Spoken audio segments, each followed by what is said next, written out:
let's get into it. And I'll just show, I'll do like every set, I will go over like the monsters that we're gonna see on the set.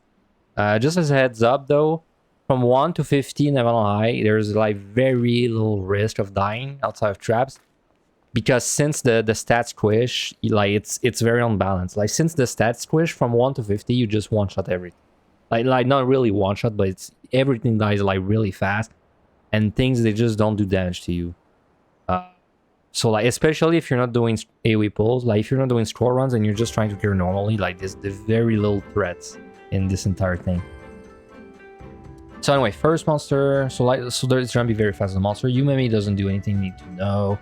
Mutsu, like they do stuff, like, you know, like this guy puts a slow on you, this guy puts a vuln, but this is not stuff you need to know.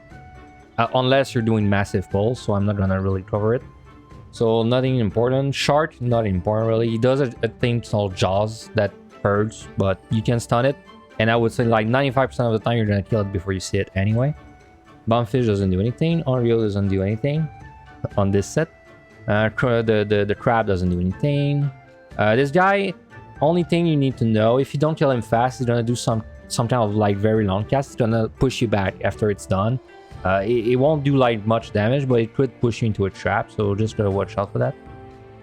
Duty doesn't do anything. This is like the only dangerous monster on this set. He's gonna do some kind of stone gaze. It's like a very wide circle. And if you're looking at him, you're gonna get petrified and maybe die, so just don't try not to get hit by that. Kraken doesn't do anything. Yumemi doesn't do anything. Engo doesn't do anything. Mata doesn't do anything. Man, they have weird names, and mimics are not really relevant. So that's it for the first one. So we'll just start. We'll use it's gonna be very easy when we're starting out. So we're just gonna go over like very simple concepts. You really don't need food yet. I mean, you can use it if you want, but you don't need food until 50. Like, you really don't. So up to you.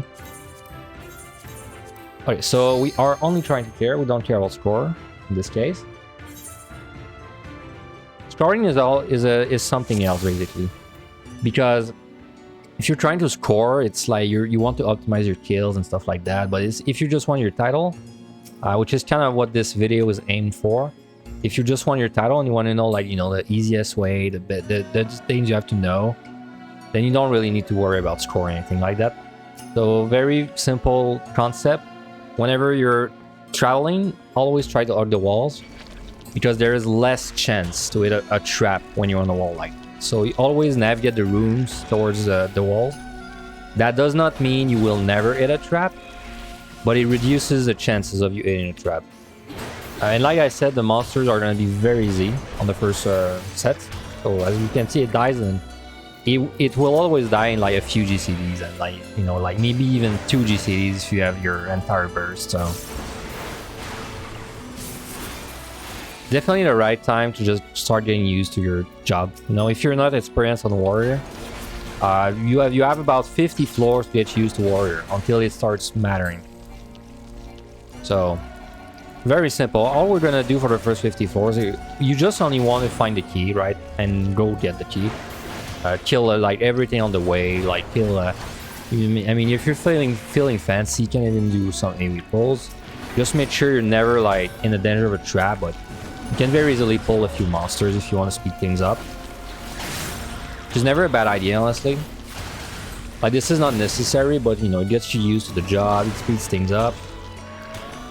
You know, like, the faster you get your attempts in, the faster you'll get your title. It's kind of an undervalued thing to do, but if it takes you like 6 hours to do an attempt instead of 8, well, you know, you're saving 2 hours every time. So like, if you did that, every 3 attempts, you would have an extra one done. So, but we're not gonna do crazy pulls, of course. So like I said, whenever you're hugging the walls, you have less risk of hitting a trap, but there is still a risk. And don't worry, I will show what the traps are later. Probably later in this set, I will try to show like every single trap and what it does. There's only really 2. There's 2 extremely dangerous traps, and the rest are just dangerous.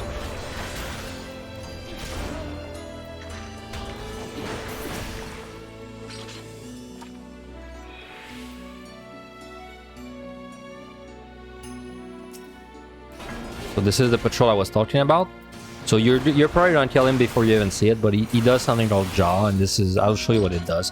It just does damage to you. Very, very insignificant on tank. So don't really worry about it.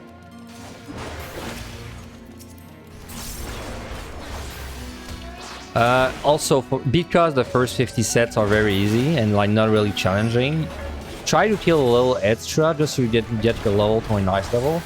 Also try to check chests as much as you can. It's not exactly the same as POTD. So in POTD you have basically 150 floors to get all the bombs you need. In HoH you have 50 floors to get all the bombs you need. So you should kind of like go a little bit out of your way to check as many chests as you can, because it's kind of annoying if you have a run, right?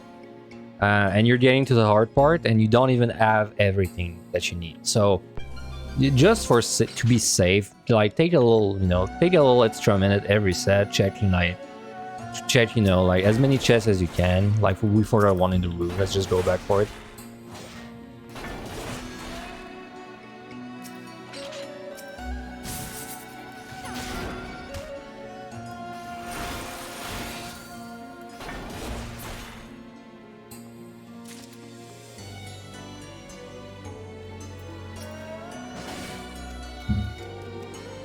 So you may have heard that before that the best job was Gunbreaker, right? I think that was pretty widespread knowledge that Gunbreaker was the best job. You might be wondering why Gunbreaker is no longer like the, why. Well, some people still think it's the best, but I think there's a lot of people who don't think it's the best anymore. And really the reason for that is not even that Gunbreaker was nerfed, because every other tank was buffed. And then like just from the other tanks getting buffed, it kind of made them like slightly better than Gunbreaker over time.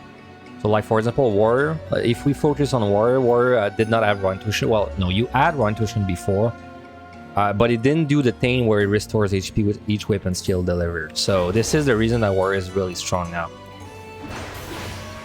Before this just used to reduce damage taken, and then you didn't have the whole healing thing about it. But now this heal is very strong, by the way. It's 400 potency per... It's 400 potency per weapon skill per monster. So basically, and you can do 3 hits within 1 Run Tuition. So like if you're fighting one thing, like this guy, then you can get 3 hits, right? So if I put Run Tuition, I can do 3 GCDs to heal myself 3 times.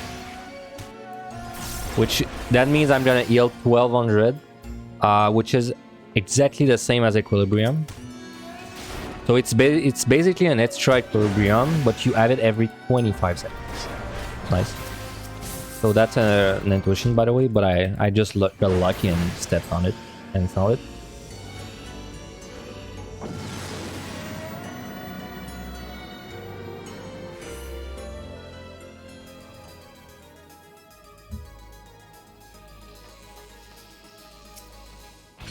So if you are curious, like exactly how the chest, what the chests give you, there are a lot of bombs that you cannot find in chests until you're at floor 7. So technically, if you want to be like optimal with your time, you would not really check that many chests until you're at floor 7. And then from floor 7 to 50, just check every chest that you can. The most likely thing that you would not find. Also, my scoring is taking over, but I mean, like I said, if you want to do bigger pulls just for fun, just to speed things up, you can very easily do it. So like, like every time you put Run Tuition, like I said, Run Tuition is it heals you per GCD per monster. So I was fighting 5 monsters there. So this was healing me 5 times 400 times 3. So that every time I did a GCD there, it would heal me 2000 potency. So 6000 in total, which is 5 Equilibrium. So you can see how crazy that gets in AoE pulls. But we're not really gonna care about the AoE pull potential in this run, because we don't need to do AoE pulls to clear, right? It's just something nice to speed up things, but once we make it to the hard floors, we're not gonna like do AoE pulls ever. So Or if we do, it's because we pull like stuff by accident. So I have a side there. It's maybe gonna let me show some traps. So side reveals all the tile on the map. Also reveals all the traps on the ground. So let's see if we can feature some. So that's one of the most dangerous traps you can find. This trap transforms you into a little animal for 30 seconds. It also cuts your health by a lot when you do it. So if you step on that, you're powerless for 30 seconds. You cannot use skills, cannot use potions. You lose a significant amount of health. And well, I'll show you. So I'm not 12 on 12k. You lose 50% for 30 seconds. So for 30 seconds, you cannot do anything. So that if you hit a trap like that while you're fighting a monster, you're very likely to be dead. Especially if you make it to the higher floors and you're guaranteed dead. Even if you are a tank with steel, you cannot survive this. On the lower floors, maybe, not the higher.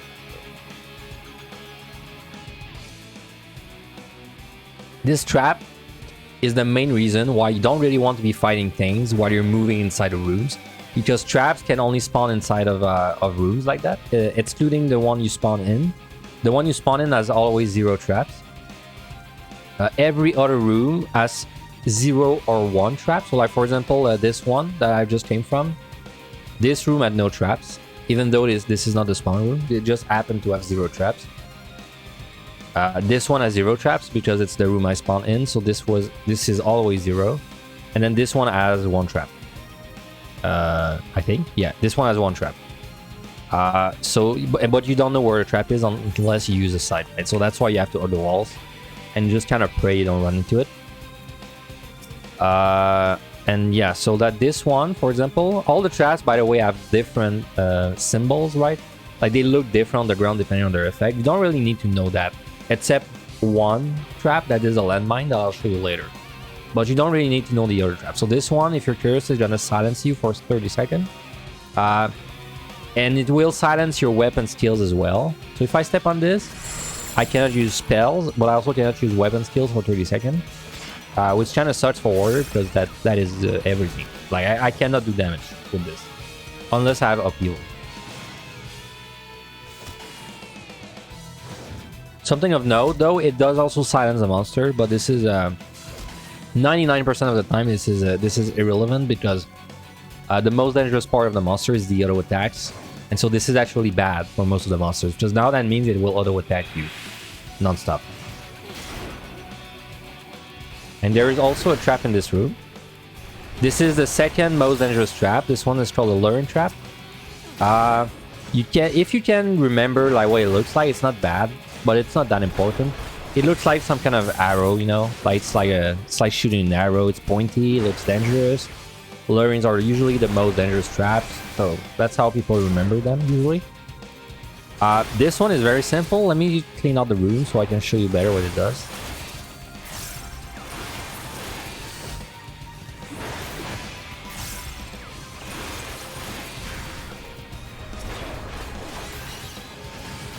So what the luring trap does, it spawns 3 monsters in the room you're currently in.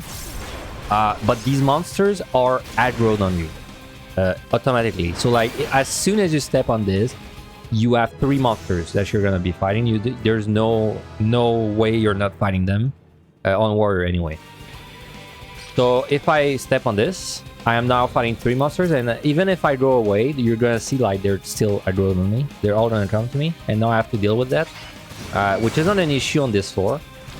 But like once you make it, you know, like 71 plus, you know, and then the monsters are already taking a minute to kill, and then you spawn 3, then it gets very dangerous, right? So this is it's not as dangerous as the other trap, because at least you can survive, but it's definitely not something you want to step on, because it will drain your pomanders.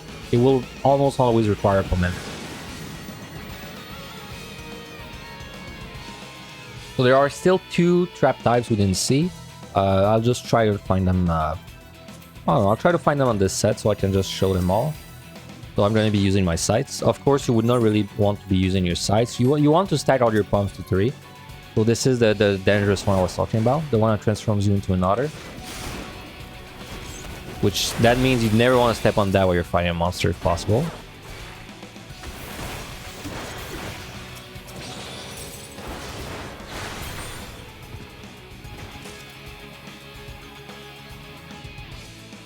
And this room just so happens to have no traps. So this is... No, never mind. There's one there. Never mind. It could have had no traps, but it has one. That's the luring again. That's the trap that spawns 3 monsters.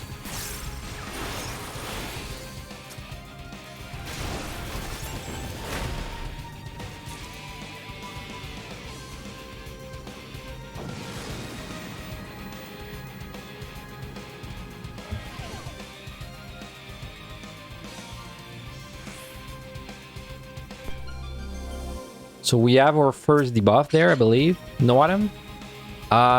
This debuff is actually the reason, also another reason why we take water in there. But before that, let me show you what this monster does. So that's the most dangerous on this set. Like I said, that you're not like nothing is very dangerous there if you're not doing multiples. But basically, when he does this stone gaze, just don't look at him, because if you do, you're gonna get CC'd petrified for I think 20 seconds. It's very long. Honestly, you may not even die, but it's just, you know, might as well respect the mechanic. Because if you don't respect them later, you're gonna die anyway, so better get used to it now.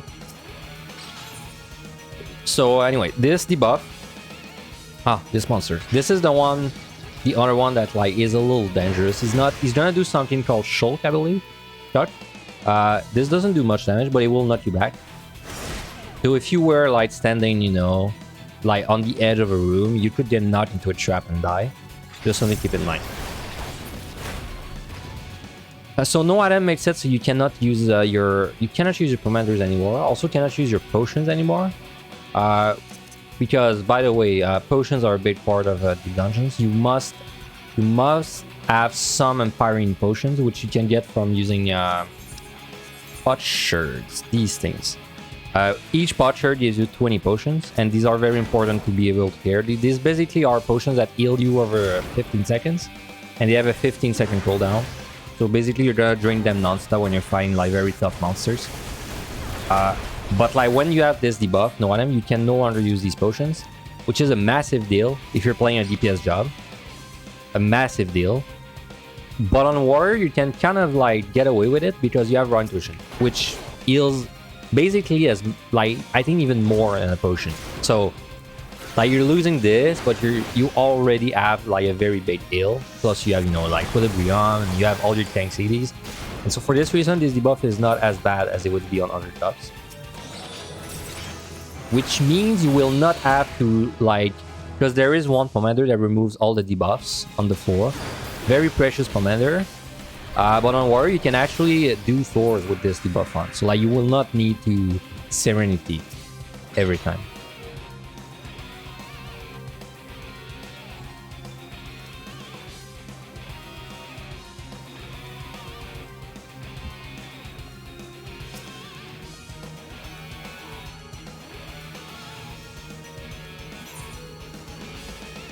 So we're on 4-7 now. So if you want to be technical, this is from now on every pomander can drop.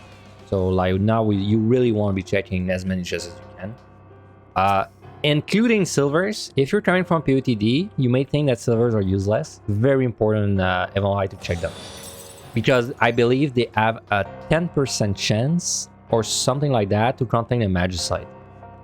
Magicite are very overpowered, so you must. It is very important that you check. Like maybe you can be a little slack. You can be a little slack a little bit with gold chests, but you want to check as many silvers as you can, because you want to make sure you have 3 Magicites before you get to the real stuff. It's not like it's impossible if you have to like, you know, finish the run, but it's like you don't really have any reason to limit yourself like that. Like you really want 3. I'll just side to try and show you the last traps I'm missing. This is one trap I was missing. This is not very important to know what it looks like, but this one is called Innervation. It will put a debuff on you that increases your damage taken and your damage and reduces your damage dealt for a minute. So just don't step on, like, you know. But it is probably the least impactful trap overall, because it only nerfs you. But it doesn't like prevent you from using skill, doesn't spawn like a bunch of monsters, so you know. Honestly, if you hit this trap, consider yourself lucky because you would much rather hit this trap than everything else. But of course, try not to hit traps. So we have our first Magicite. This is a Magicite. I will show you what it does if I get more, because I don't want to have, you know, it would be kind of dumb if my guide bot didn't even have 3. But like basically what a Magicite does is very simple. It kills everything on your floor, the floor you're currently on. Now, don't step on a trap. Damn, that explains why I'm so bad at DD.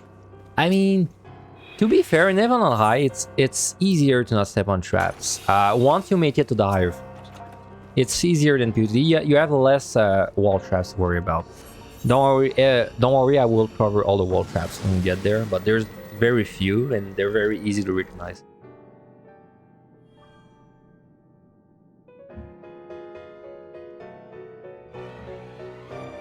So you can see we're taking this very slow. Ah yes, when you open chests, you have a chance for it to be a mimic. For the first 30 floors, it's bronze chests that can be mimics.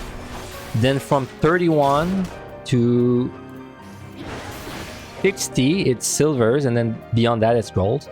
So when the mimic casts this thing called Malice, if it goes off, you're gonna get this debuff that makes it so you no longer auto-heal. Like if I'm out of combat, I will no longer regen HP. Another Magicite, very nice. So out of combat, I will no longer regen HP for 10 minutes. You cannot remove this unless you have a pomander called Purity. Luckily, you're a tank, so you can avoid getting this debuff by interrupting the mimics. Like when they do the thing called Malice, if you use your interject, you will interrupt the cast, and the time it takes for the mimic to do it again is 30 seconds. So it lines up with your interject every time. So like if you're fighting a mimic for a long period of time, you can interrupt every single Malice coming your way. So of course I let this one hit me just so I could show what it does. But as long as you're playing well, you should not see this debuff on you much on water. And if you accidentally get it, I would honestly just use your Purity Pomander and remove it, because like you should not be seeing it often at all. That's another mimic. Petrification is the other like very strong Pomander. It's basically like a Magicite, but it's less good, but it's the same concept. Kills most of the monsters on one floor, which lets you go to the next floor.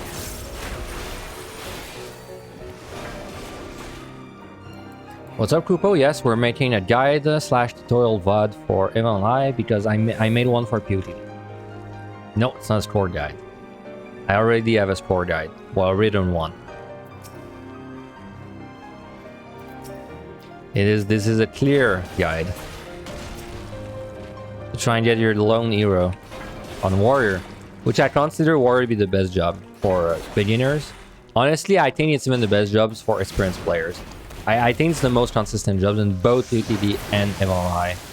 So, the reason why I'm doing a guide for Warrior again. Best of luck? No, I don't want too good luck. We want just a good amount of luck, average luck. In fact, if we make it to the high floors and we keep finding petrifications or Magicite, we will not use them because there's no point showing off a lucky run. We want to show off an average run.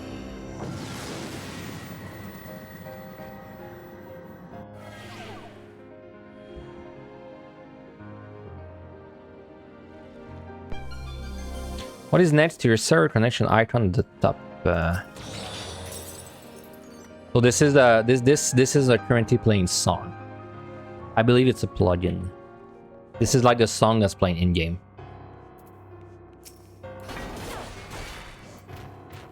Can Warrior fight everything in Heaven on High like in PvP? Yes.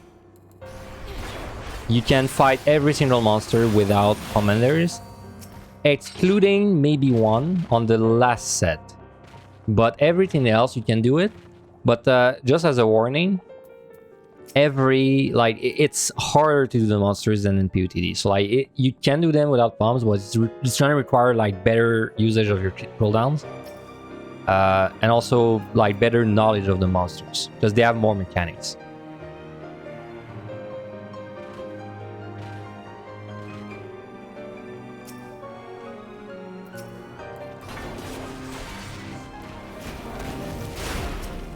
So remember, every time we go into a room and navigate, there's always the risk of hitting a trap. So like right now, you can't be expecting not to hit a trap.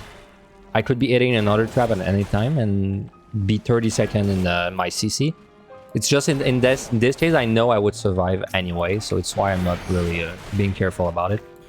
Because we have a steal. We use a steal, by the way. We found a free one in the chest and we used it. Steal is very simple. Reduces the damage you take by 40%. So you're 40% sturdier. Thank you very much for the sub, Valerie. Thank you very much. I appreciate it.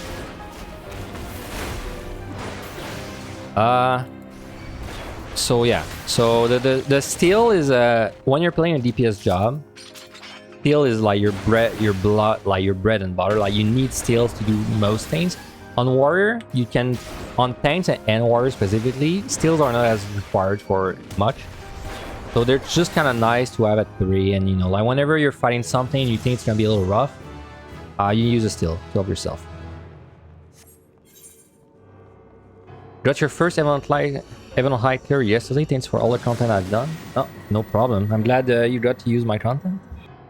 Kind of funny that you got it yesterday and now today we're doing a Avon High guide, but it's fine. You didn't need it. Alright, so this is the first boss. It doesn't do much that you need to worry about. She only puts telegraph. Well, I don't know if that's a guy or a girl, but this guy only puts telegraphs on the ground that you honestly could tank if you want, but might as well step outside of them. And then every 30 seconds or so, he's gonna do some big thing that pushes you back. This. And then he's gonna like leave your side and you just need to go back there. You can also dash to him to make it faster. You can even tank it on tank. Like this is not gonna do much damage. So very like there's not much to say about this guy.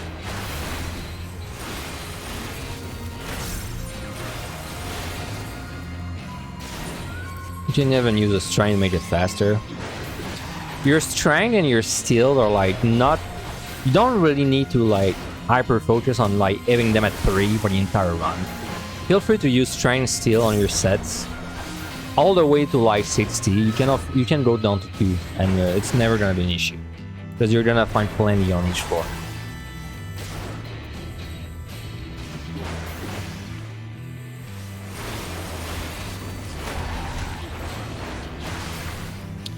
I didn't really cover like how you're supposed to play warrior, right? But I think I'm gonna go over that when I'm level 70, because when you're level 70, your rotation changes a little bit on warrior. But it's a very simple job, so don't stress about it too much.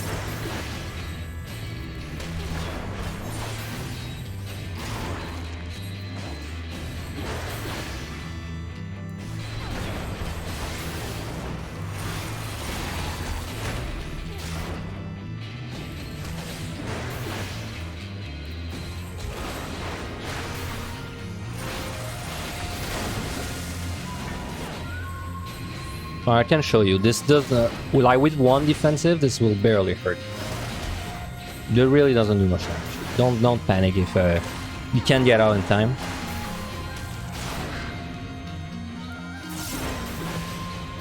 Like if I can show you raw intuition there, you can see it's trying to heal me all 3 hits. That's 1, that's 2, and it can also crit like that.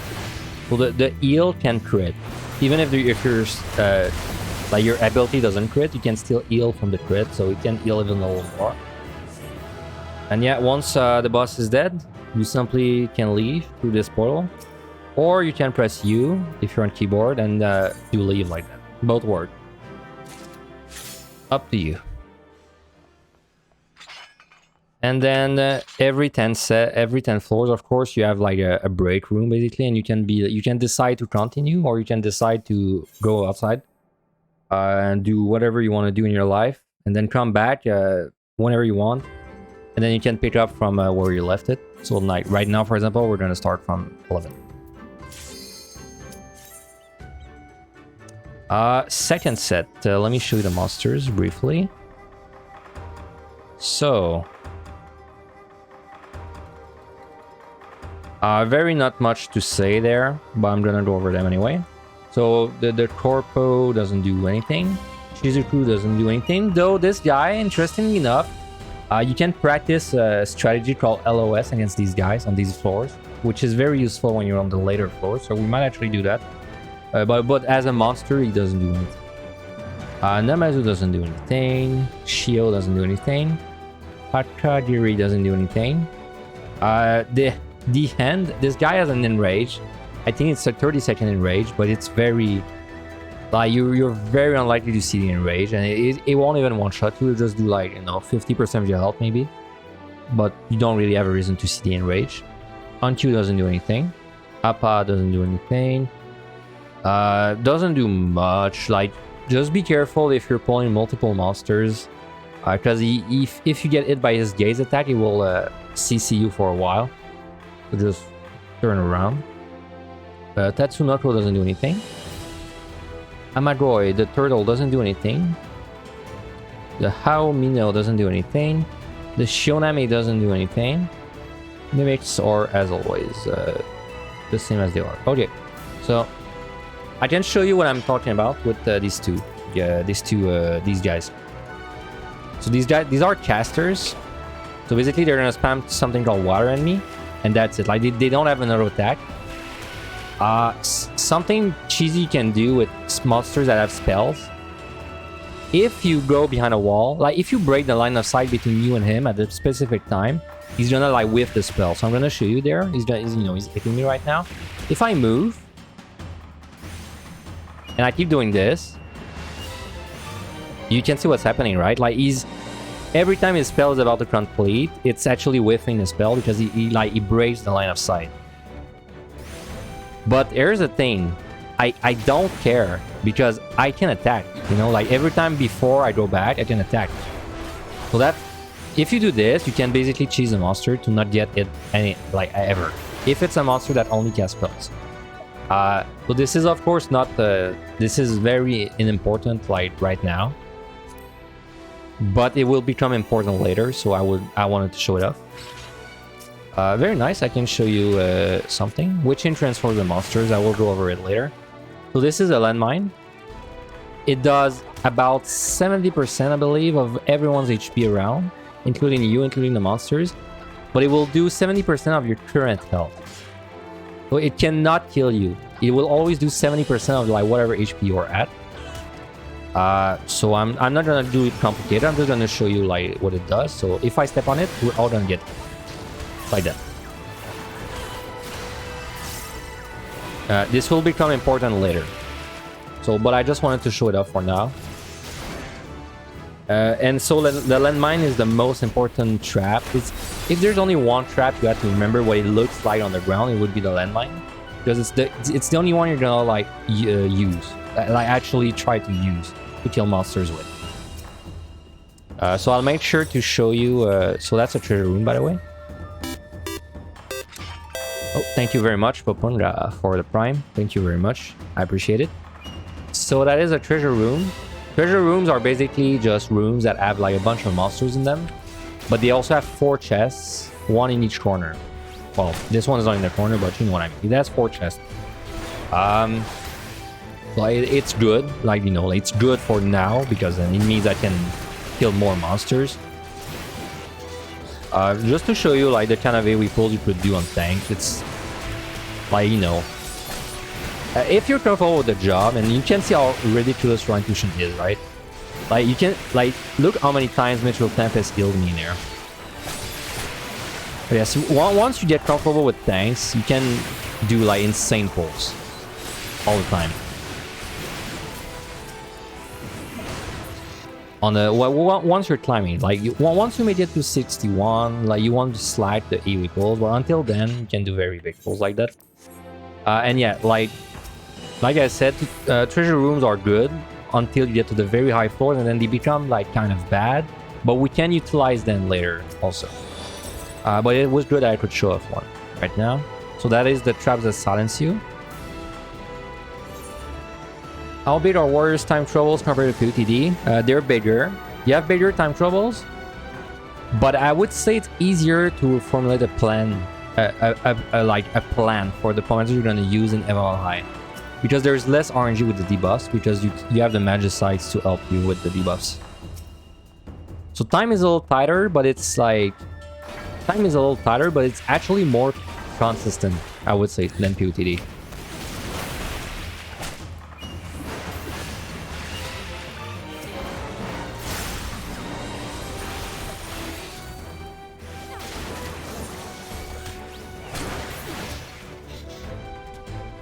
So remember, every time I go into a room, there's a risk of hitting a trap. So right now I'm not safe, even if I'm close to walls. This will change, by the way, when we make it to the very last sets. But until then, you have to assume there's a trap like in every corner.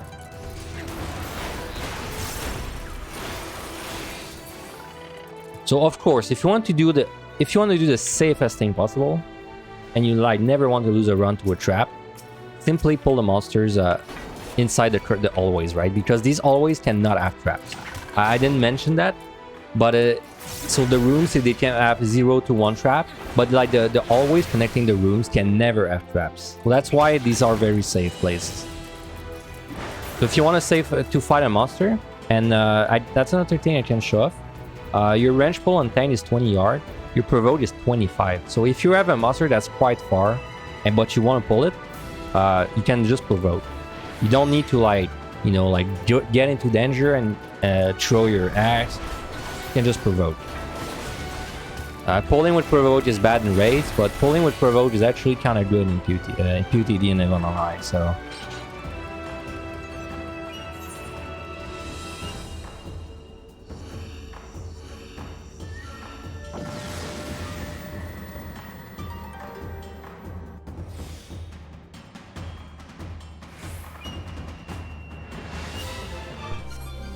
So remember to check every silver chest until you have 3 magicites, which we have right now.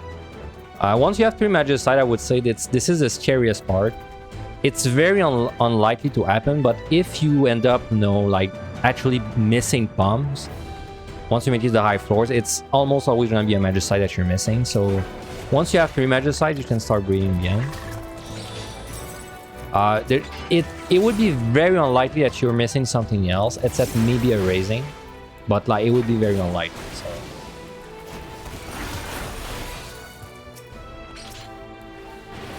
So I'm gonna try to show you the landmine again if I can find one. I'm gonna be using my sights.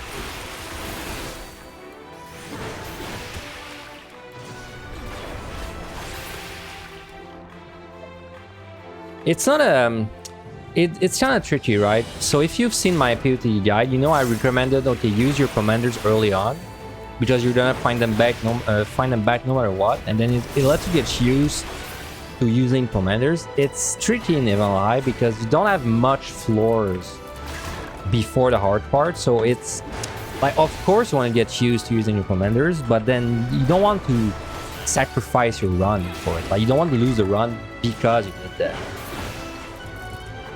But it's fine to use. I would say it's fine to go down to 2 commanders from up until 50 or so. It's fine.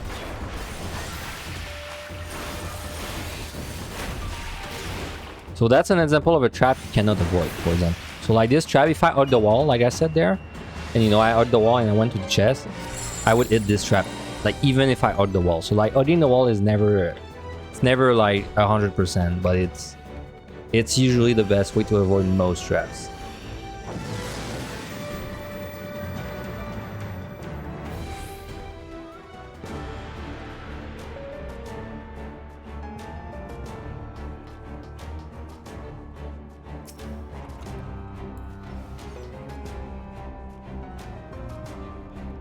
So that is a monster that I said added in rage. I'm not even gonna show it off because you have no reason to see the enrage, because first it dies instantly, and second you can stun it. But even if it starts casting the enrage, which is a very long cast, you can simply stun it. And then even if the enrage goes off, you're not gonna die if you're full. So there's no reason that should kill you. It's just good to know that it has one. I believe its enrage will also knock you back, so make sure you're not staying in front of a room if you're really gonna get hit by it, but don't have a reason to get hit by it. Also, final level 70, so I can talk about my rotation a little more. I'll probably mention the rotation how it works on the boss. But like I said, it's very simple. But I would say that it feels less clunky than in POTD. To use your to do your rotation warrior.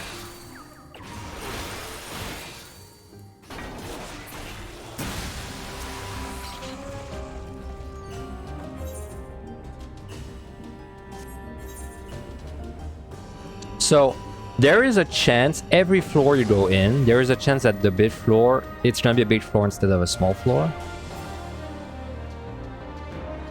And wow, would you look at that? We guessed correctly, but actually this bait floor thing always happen on 415. I believe they made it 100% chance on 415 just so we could like, just so you could see that it's a thing, and then you know it. If it happens later, you know what to expect. So the way a big room works is it's people they complicate it more than it needs to. I'm gonna use a side just so I can show things up. A big room is simply 12 rooms. It's 12 squares that have no walls between them. So it's just 12 rooms, right? So like there's 12 rooms worth of monsters. And you know, one of these rooms is the spawn room, which has no traps, and all of the other rooms can have traps. It's the same concept as a normal floor. If you're hugging the wall, you're less likely to hit a trap, but it's not a guarantee. And there's also something else on these floors I'm gonna try to show up. Looks like a gym. Yeah, you're right. Pretty much. Like a big gym. So other than being a big floor, these are the same. These have the same rules as normal floors. So you have to kill monsters until you're out. But you may have noticed you can see multiple keys on the map, right? And that's really weird. So you might be wondering, oh, is it because like do these keys like lead you in different directions or something? No. Actually, all the keys are fake, except one. So like there's one real key and the other ones are fake. And basically the fake keys are random traps. So it's very bad to step into a fake key. There's two ways to get rid of the fake keys. First one would be to use a safety. Safety removes all the traps on the current floor, including the fake keys. They would remove the key that's not the real one. But you are gonna run into situations sometimes where you don't have a safety.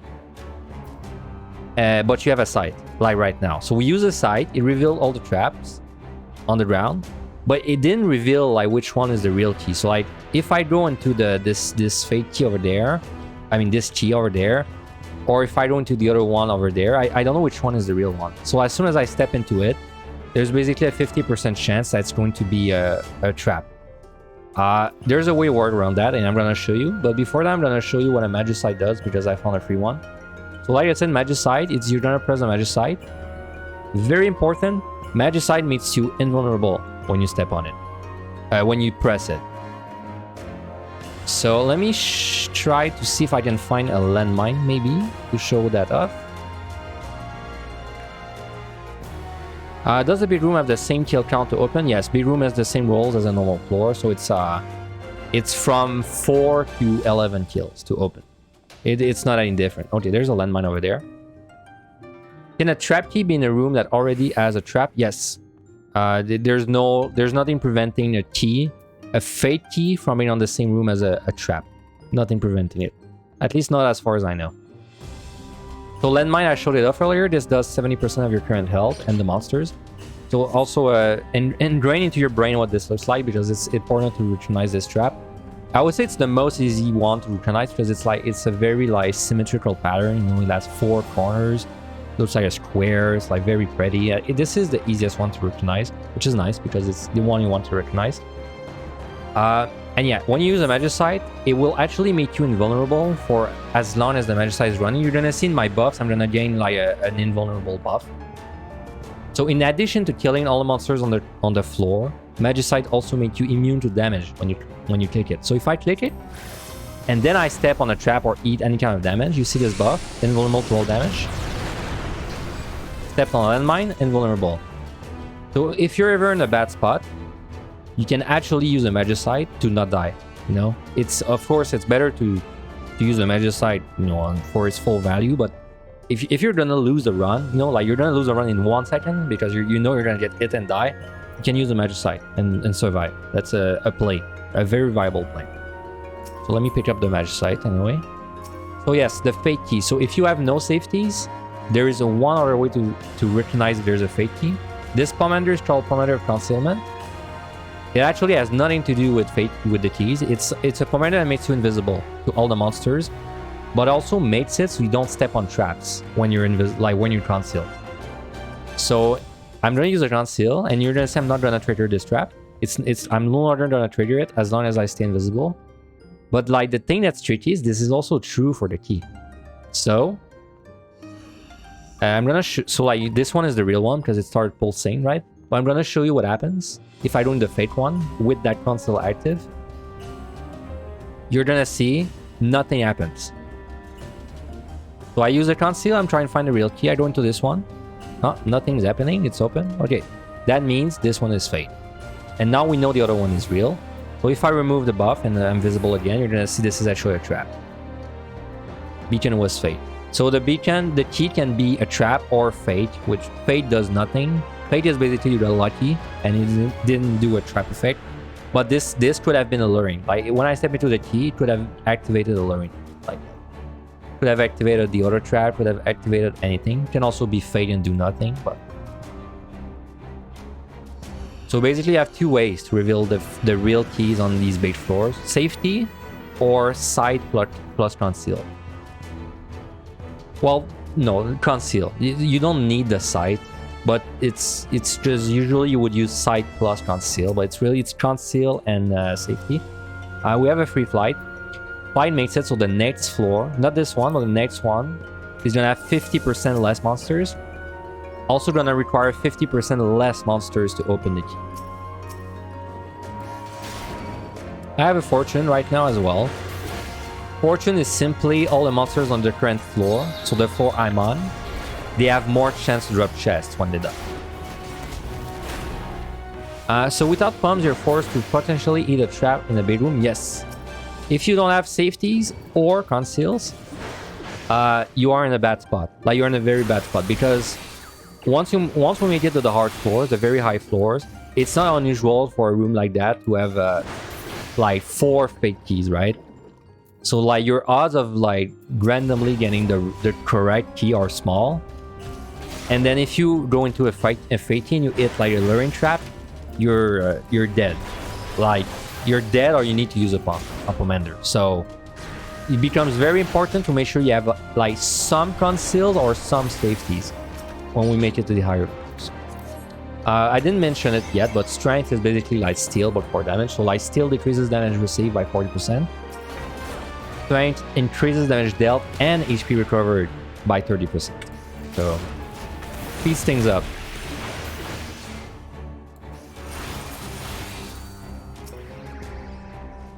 Every time you're about to open a silver chest, by the way, very important. If you're unlucky and there's like, let's say there's a landmine right there. Let's say this is a landmine and I don't see it. The landmine is the one that does 70% of your health. The thing is the silver chest has a small chance to do this, to blow up when you open it. But the silver chest is different from the landmine. The silver chest, when it blows up, it does 70% of everyone's HP around, you and enemies, but it does 70% of your max health. That means you can die. If you're at like 50% HP and you open a silver and it blows up, you will die. So now you can see where I'm coming from, right? If you go to open a silver chest, you hit a landmine, you are now at 30% of your health, and then you open this and it blows up, you're dead. Because you're gonna be hit for 70% of your current health, puts you at 30, then you're gonna be hit for 70% of your max health, and you're dead. So whenever you're about to open a silver chest, what I recommend you do is you go in front of it, stop moving for 2 seconds, then open it. This way, if you hit a landmine, you can like, you know, recognize that you hit a landmine and not open it. Also, we have another free magicite. Magicites are really like, they're pretty rare, but it's very rare that you don't find at least 3 before you need them. It's just something to keep in mind. But like, we already found 5, right? Like, you can see that they're not that rare on the lower floors. Hello, Nesva. I'm doing pretty good. We're doing pretty good. We're starting off the guide already at floor, well, already at floor 16. It's going slow, but I'm taking a lot of time to explain everything. So that was a landmine, by the way. We have a free steal. Might as well use it. It's not like whenever you get a free pomander, just use it. You know, like, it's gonna help you. But if anything, it's at least gonna help you remember where the pomanders are in your interface, right? So when you need to use one fast, you don't look for it.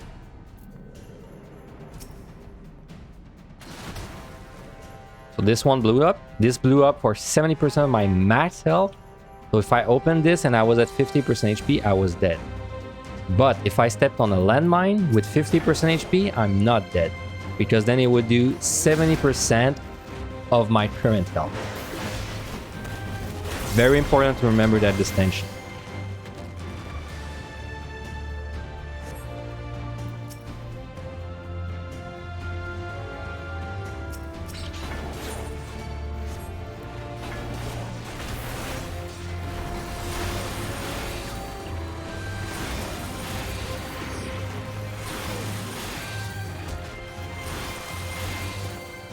We went over most of the basic concepts, I would say. Now for the 30 more floors that are like pretty easy. So I don't have much to say about the floors themselves other than the bosses and a couple of monsters. But we're gonna go over all the pomanders as much as possible. Because I watched my PvTD guide again, of course, after I made it. Oh, that's an example of a wall trap. So like, this trap was unavoidable. Already in the wall, I still hit it. So if I was kind of cocky and I was pulling like a couple of monsters with me and I was like, I'm safe, I'm not gonna hit a trap. Boom, hit another there, we're dead. That's why you gotta respect the other traps. Well, the traps, period. Oh yes, so I was watching my PvTD guide from the one I made for PvTD on Warrior, and I kind of glossed over like the effect of the pomander. So I think I'm gonna be a little more precise on like exactly what they do. Because for me, like, using pomanders is pure muscle memory at this point. So when I use something, I don't really think about its effect anymore. But if you're starting out, you don't know, like, even like, you don't know that steel reduces damage by 40%. Like, maybe you think steel gives you more health, or I don't know. So I'm gonna be precise with what the poms do exactly. Also, we're max level, so we really don't want to be killing too much for no reason. But it's not a bad idea to check more gold chests, I guess, so we're gonna take it slow. By the way, the bronze chests, they give you either a potsherd, which is very good, because one potsherd gives you 20 of these empowering potions. Or they give you super potions, which are also good, because you need them. And that's it. They can also give you like a phoenix down, I think, but this is useless for solo.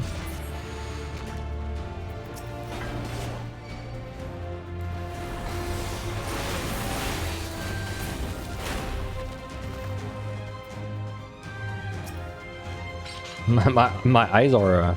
did you guys see that? My eyes are like going through my hair. What the hell? Alright.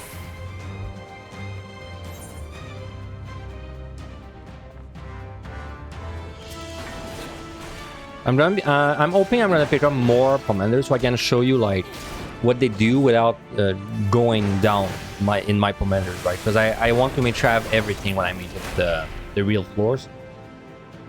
I can show you what Witching does, actually. So let's showcase Witching on this floor. So Witching basically transforms in a large area around you, will transform all the monsters in either imps, chickens, or frogs. If they're transformed into an imp, they will do about 60% of their actual damage. If they're transformed into a chicken, I believe it's something like 30% of their max of their damage. if they're transformed to a frog, it's like a 1% of their damage. So like basically when you're using a witch chain, it's preferable if the monster is transformed into a frog. After that, it's preferable if they're transformed into a chicken, and then the one you don't want is a nymph. So like we're gonna use a witch chain there. By the way, oh yeah, something nice. Witch chain has no LOS restrictions. So that means if I use a witch chain and I don't even like have a line of sight with the monster, it will still hit the monster. Let me show you by stunning this guy. So I'm gonna stun this guy there. I'm gonna run behind this wall and use my witch chain. There, you see he got hit even if he was not in line of sight. This is pretty important. You can see, for example, there we got a frog, 2 frogs. So these do like 5 damage to me, 7. We got a chicken. The chicken is doing like 100 or so. 150, and then the 2 imps are doing like 250. And yeah, of course, the upside of the witch chain is that it reduces the damage they do to you, but also it means they only auto attack. So any ability they have, they don't do it for 30 seconds. This lasts for 30 seconds. And if you want to be technical about it, witch chain also resets their like, because every monster has like some kind of internal timer where it's like, okay, I will use this ability every 15 seconds, I will use this ability every 5 seconds. If you witch chain, it resets that. So like if you was gonna use an ability after 30 seconds and you use a witch chain when you were at 25 seconds into the fight, after the witch chain, he's not gonna do his ability after 5 seconds. He's gonna do his ability after another 30 seconds because it resets the timer for the monster. That is relevant. That is actually relevant later. It's a good thing sometimes because you're like, oh, this monster will do something very dangerous. So I don't want him to do it. So I will like witch chain. But then when he comes out, he still needs. He's gonna spend his cooldown again. It can also be a bad thing because some monsters do something very dangerous when you pull them, and then they will never do it again. So like if you witch chain these monsters, that means they will do it again. So they will do their dangerous thing, then you fight, then you witch chain, and then once they come out of the witch chain, they will do that dangerous thing once more, right? But we're kind of getting ahead of ourselves there. This is stuff that is going to be relevant in like 4 hours, so no. This is all stuff that is irrelevant until we make it to the hierarchy.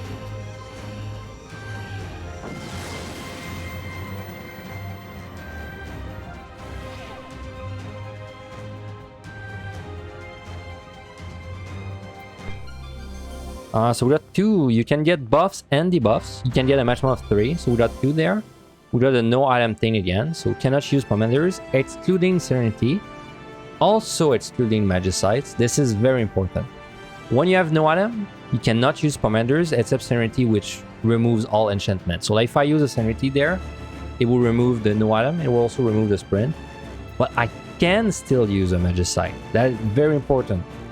So I can still one-shot all the monsters on the floor with the Magicite. Extremely important. Never forget about this. This is a mistake you will do if you're coming from POTD. You're gonna be like used to no item shutting you down, but in Endwalker you don't lose your Magicite. Don't forget this. Because that means the correct call is not always to Serenity and no item force. Sometimes the correct call is to Magicite.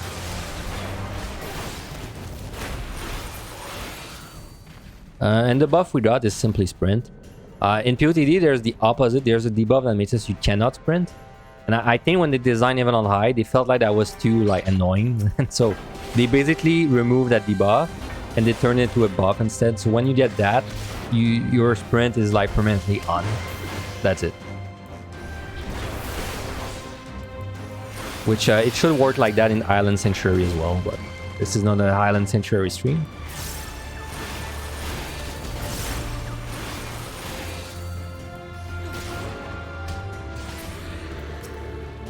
So remember, there's always the risk of a trap, even if we're fighting in the corner of the room there.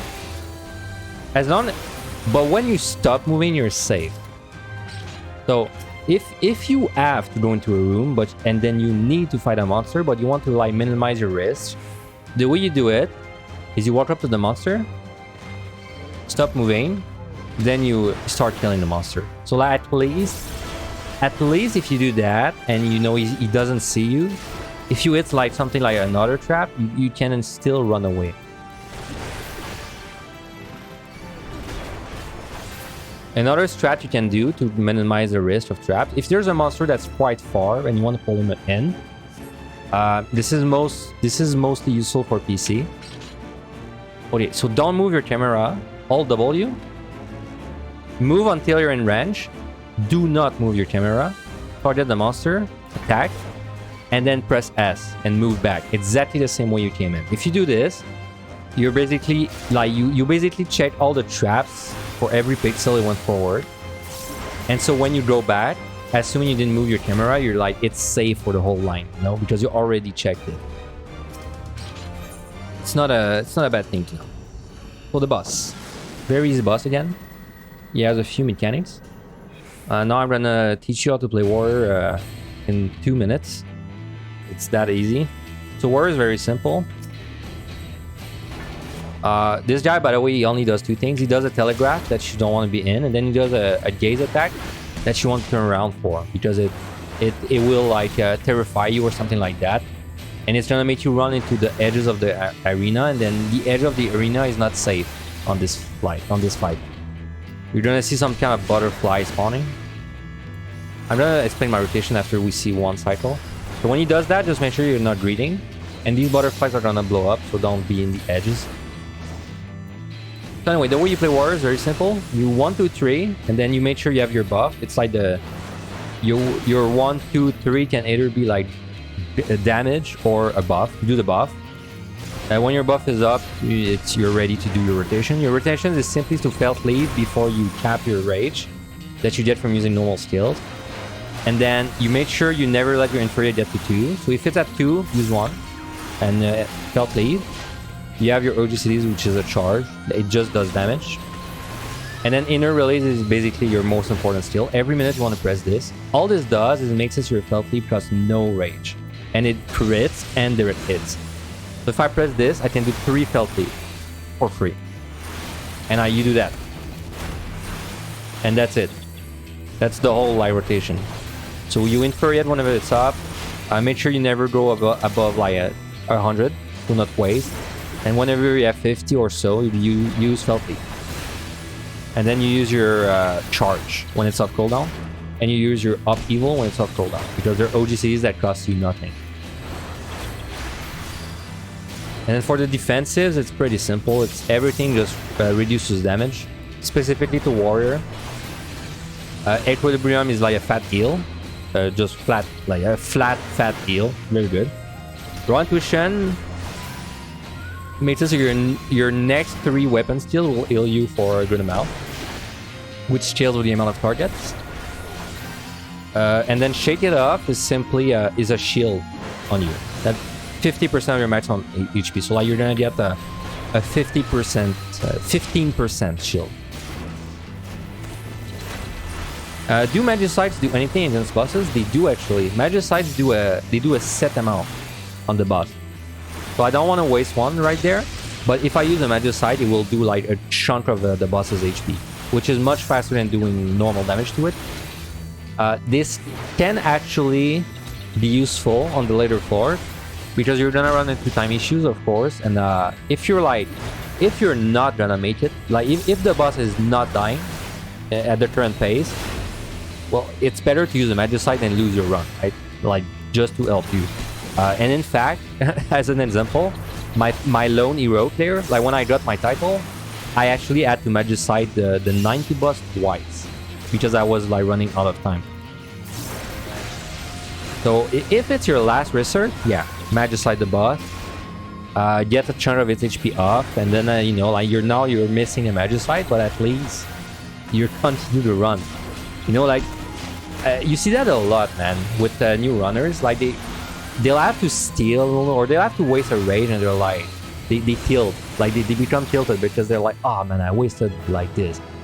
But like it's not the end of the world. Like think about it. If you waste a rage or like you waste a Magicide, all it means is like Like, you just need to find one more. Like, I know it sounds dumb, but every single chest you check can be like the stuff you wasted, right? So like, literally you can waste a Magicite on 90, the boss, and then you can start playing 91, and the first chest you check is a Magicite, and then it kind of cancels it, you know?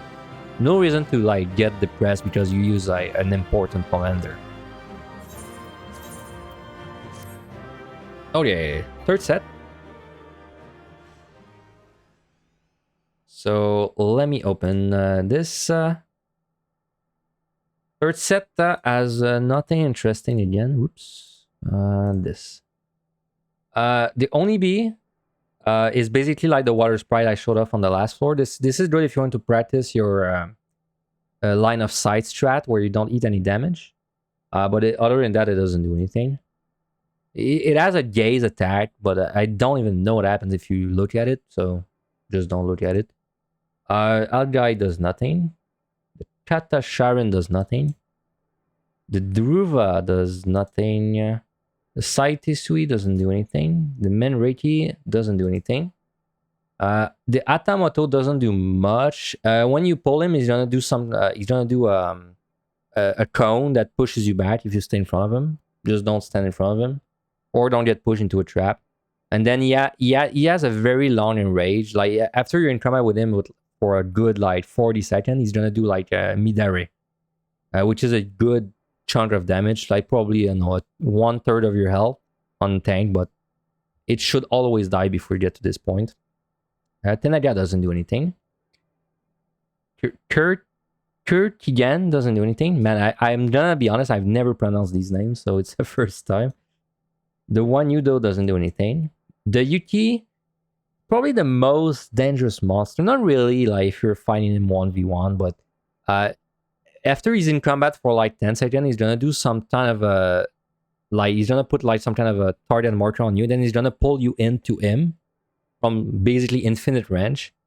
So if you're fighting him like and he's across a room, and then you for some reason you go like to the other side, he's gonna pull you through the entire room, which means you could be hitting traps, but like just fight these guys 1v1 and it will never be an issue.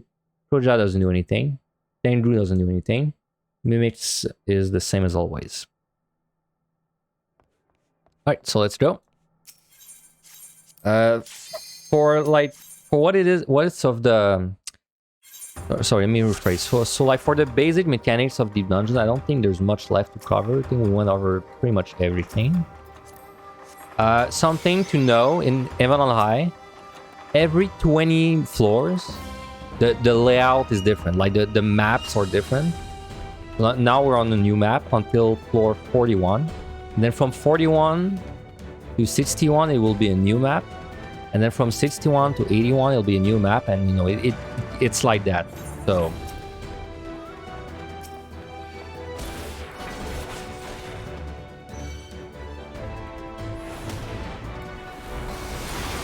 like I said, these little fire things are good to practice the LOS strat, if you want. We also do this blind burst, which I don't even know what it does. Let's see. Okay, it puts accuracy down on you, so it doesn't really matter. So yes, you can practice the LOS there. And these guys are actually probably better to practice it, because when you're doing Heaven on High, you can decide to start on floor 1, which you need to if you want the title.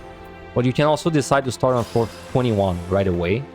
And these guys are on 421. So if you want to practice the line of sight like now, you can just queue up solo for 21, and then you can practice against these fire things, right? And this is very important. Like, you're gonna see a lot of people, they say like, oh, I can't do the line of sight strat. Like, you have no reason to be not able to do that. Even if you have high pain, it's just, if you have high pain, it's just a different time. Like, maybe you have to move in a little earlier, right? But you need to get this down. This is it's not as important on tank, but it's pretty like important. It's gonna help you. Not even on the last set, it's gonna help you a lot against a monster called the Tofu. So I would highly recommend you get good to, well, not to be get good, but like at least know how to do it and be able to pull it up like semi-consistently. Like, even if you do it and you prevent like 50%, like if it works 50% of the time, you're still eating 50% less damage. No? And like honestly, if you can do it against these guys, you can do it against every other monster. Because these guys actually do it very fast.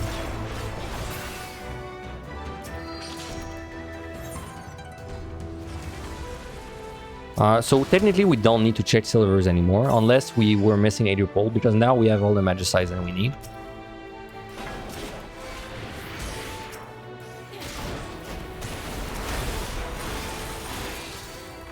So like I said, since the stats squish, the floors 1 to 50 have become like very nerfed compared to the rest of Heaven on High.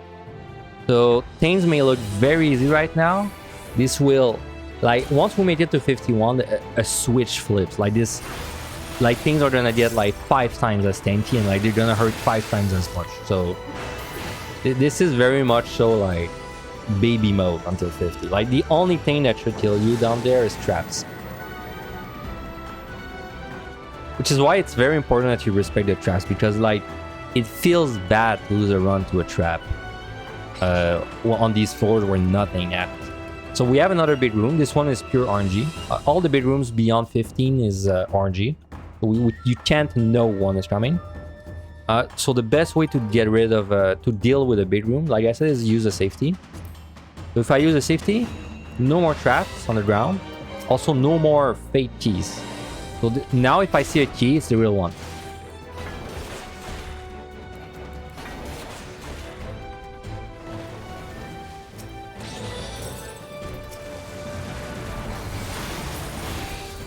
So by the way, there's a small chance that every monster is instead replaced with some kind of like minion like that. Honestly, this is not very important, but it's kind of nice when you get one, so I might as well explain what it is.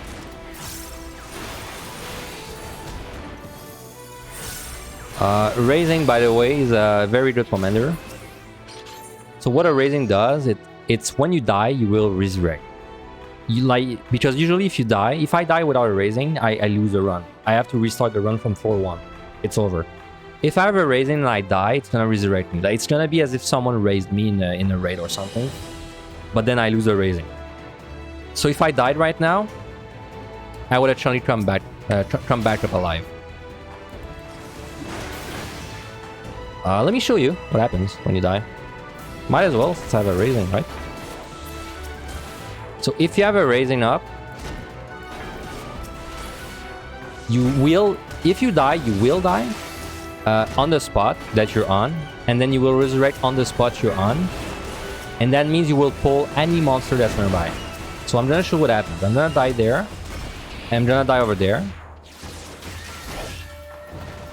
With a raising is on, I die, I resurrect. Anything that's nearby and sees me will pull instantly.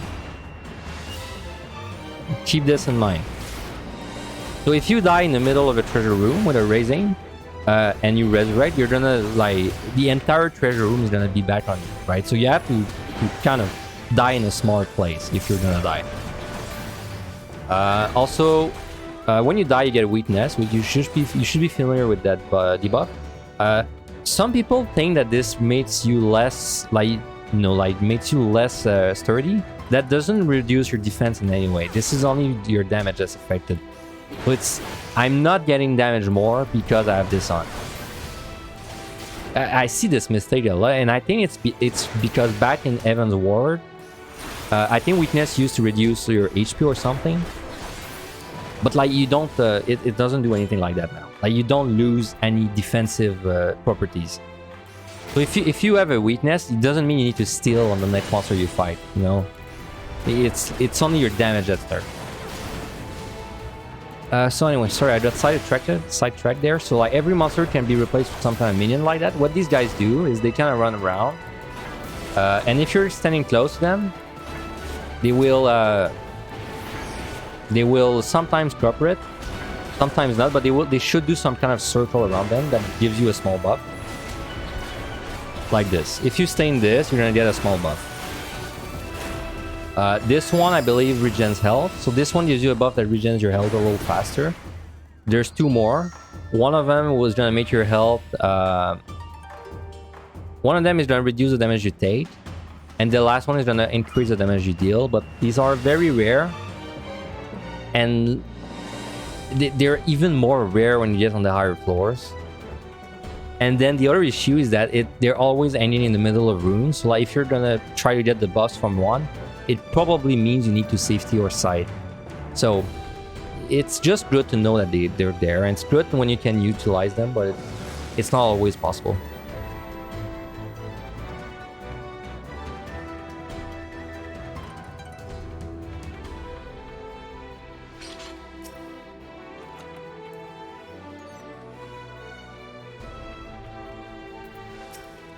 So I use a safety on the big room there. I didn't use a safety on the floor like that yet, but like what the safety does on this floor is basically the same. It's gonna remove all traps. So if I use a safety, every single room has 0 traps, no exception. So like it's safe for me to run in random places. We got a free magicite there, might as well use one. So I'm immune right now. Nothing can kill me for 5 seconds. Even if I opened 5 silver chests that all blew up in my face, I would not die.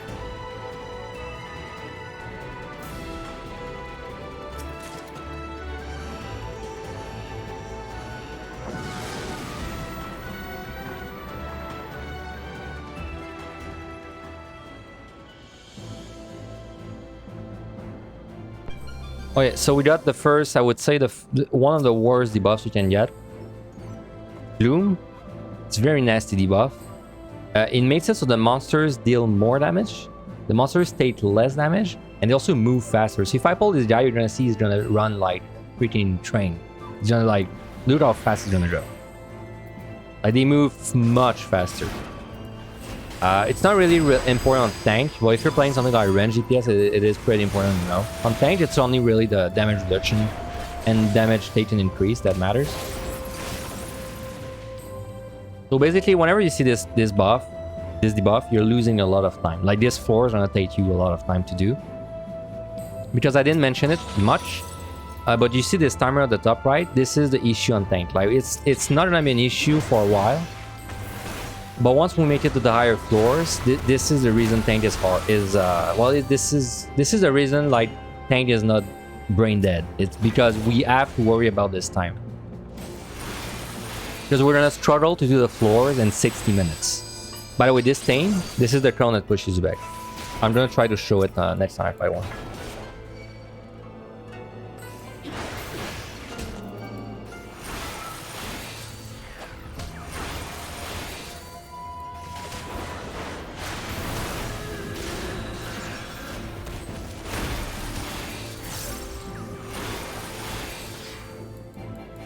So remember, every time you go into a room and you're hiding the walls, you are risking a trap.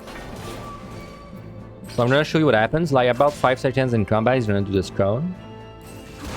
If you get hit by it, you get knocked back. Just don't let him fling you into a room and into a trap.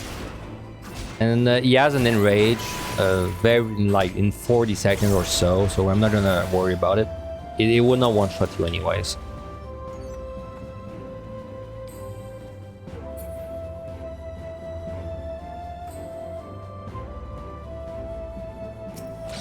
You can see there, I stopped, then opened the chest. Back to Heaven on Hyphen, yep, doing this guide. After this guide, I actually have to re-record the Dark Knight VOD for Heaven on High, and then after that, it's pretty much play what I want until the new Deep Dungeon.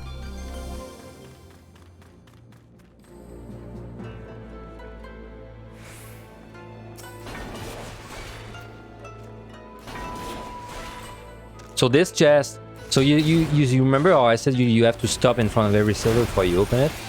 This is the room I spawned in. This room has 0 traps, guaranteed, because you can never have a trap in your spawn room. So like this chest, for example, I don't need to worry about it.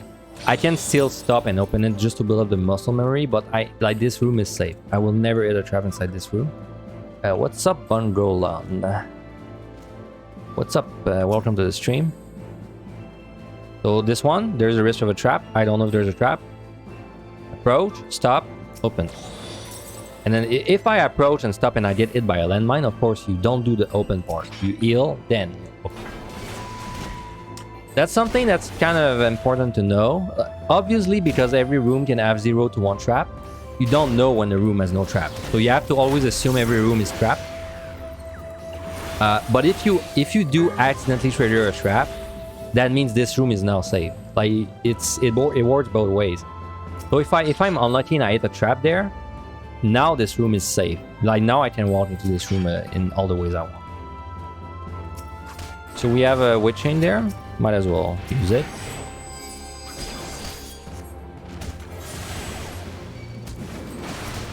This guy was out of range somehow.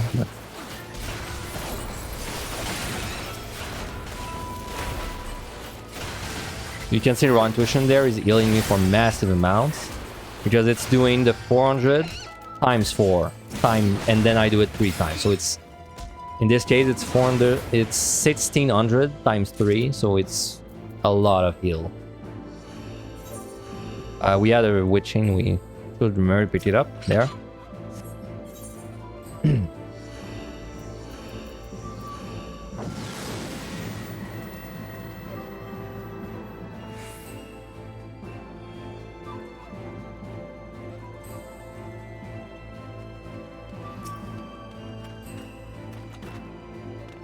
Okay, I'll show you what an affluence does.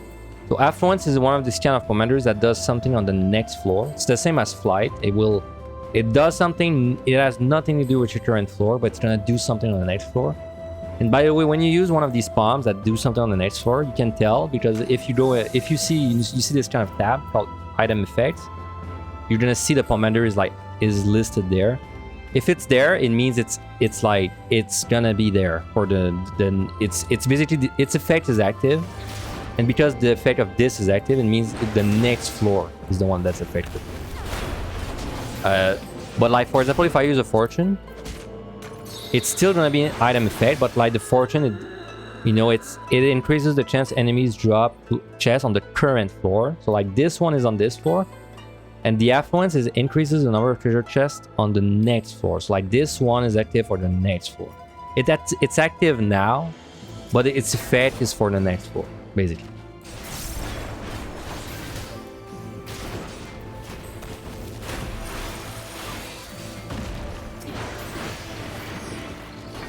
By the way, I didn't really talk about it, but the monsters, they have a time during which they respawn, right? So every minute, a monster is gonna respawn on the floor. But this is very not important in MLI, because as soon as we get to 31, the respawn timer becomes 10 minutes. So like we are only gonna see a monster respawn on the floor if we spend 10 minutes. Intuition, I've never mentioned it, but intuition is simply a pomander that's gonna make it. So if there's a chest, an accurate horde on the floor, it's gonna reveal it to you. But these have no effect. This has no effect on the run. It's only loot that you can get after the run, right? So like for actually clearing, this is not very important. You can just grab the intuitions if you want to get a little money, but that's it.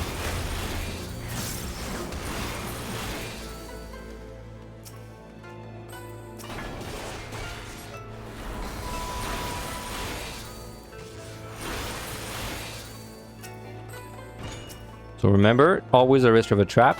If you're scared, just pull the monster and don't move. Because if you don't move, you're not gonna hit a trap. So if I'm scared I'm gonna hit a trap, I pull this guy. I don't move. You can stun him. By the way, lots of monsters you can stun. So, and tank has a very nice stun, so utilize it.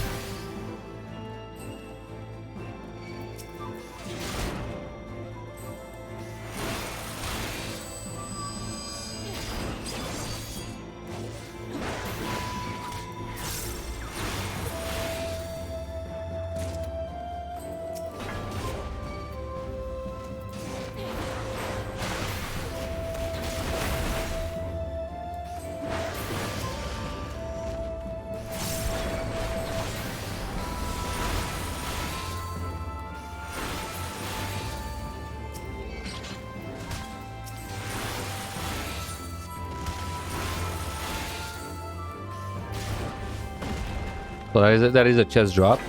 So like I said, the fortune it makes it so if you want the actual numbers, the fortune, usually a monster has, I believe, 2% chance to drop a chest when it dies. When you use a fortune, it's gonna increase that by about 13%. So now every monster has a 15% chance of giving me a chest when it dies. So it's a pretty sizable upgrade. And of course, you want to use a fortunes when you want to use a fortune when you know you're about to kill a lot of monsters.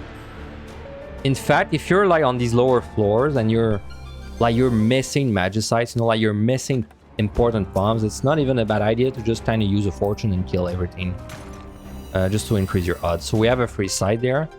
Just as a reminder, sight reveals every single tile and every single trap.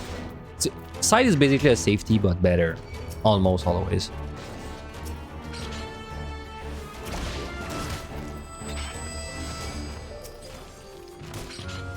We have another raising. Yeah.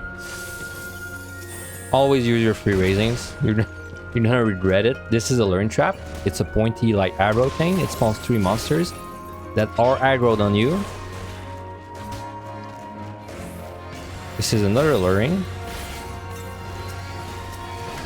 Now that's a lot of monsters, right? So we can witching. And then look how much a Rite Intuition is gonna heal me. Yeah. That's why Rite Intuition is channel busted. These are the kind of pulls you can do on Warrior. When you get more comfortable on the job, you know, you have a few attempts in and you want to really speed up the lower floors, you can start doing things like that.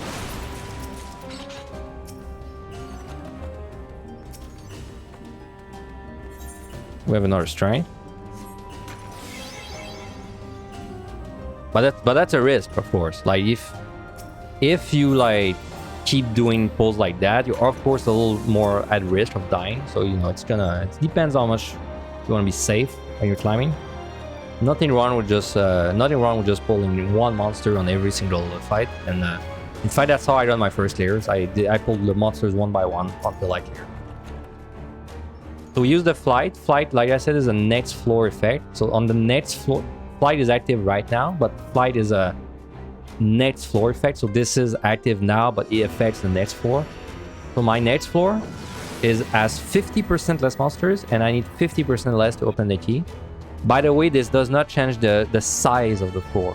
So like I'm not going to have 50% less rooms. I'm gonna have the same amount of rooms. It's just each room has less monsters. This is a treasure room, by the way. This room has 4 chests and more monsters in it. You don't need to care about it for this time.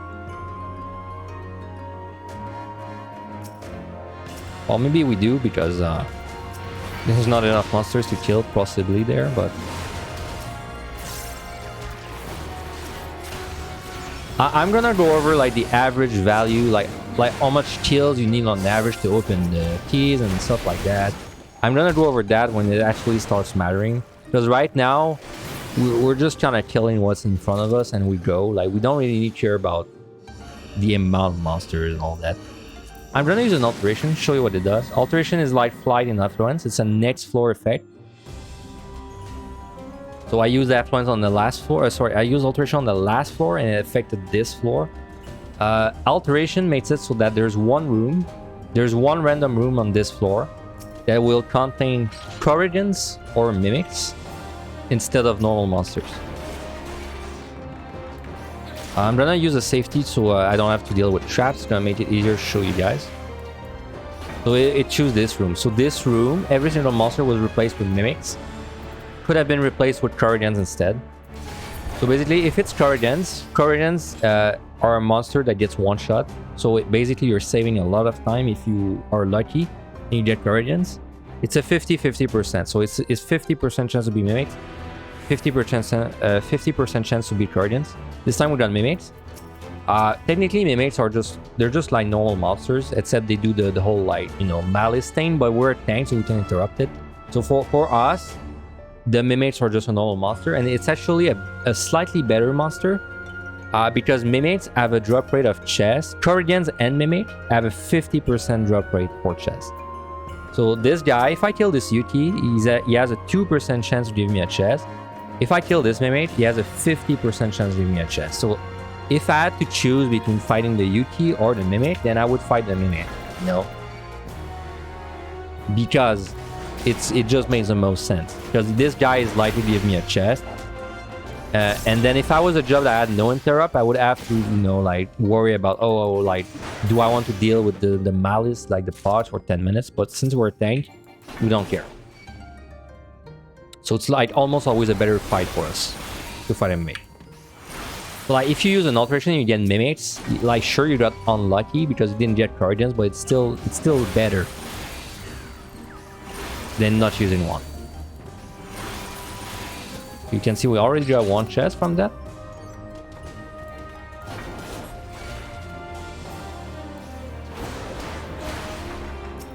By the way, I didn't interrupt one yet, but I'm gonna show you like the malice. Like I said, you can interrupt this with interject. And the cooldown of this malice is the same cooldown as your interject. So when he does it again, your interject is gonna be up. So it's always a loop. You're never not gonna have interject unless you wasted it on another mimic, and then you fought like another mimic right after.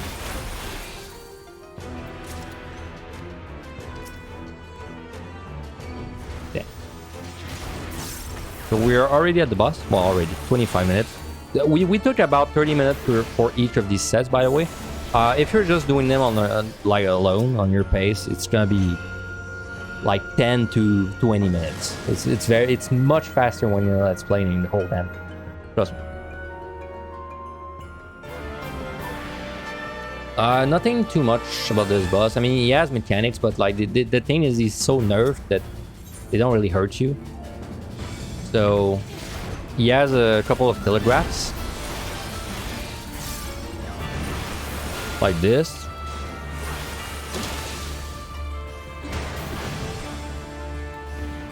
Cloud Call is like, it's a weird mechanic. He puts a bunch of clouds, and then you're supposed to stand under one, and you're supposed to stand away from him.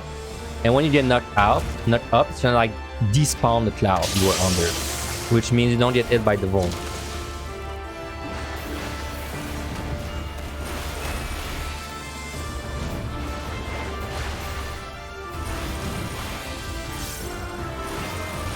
If you farm an Heaven High for HP or stuff like that, you have probably seen this boss countless times, so shouldn't be too much new.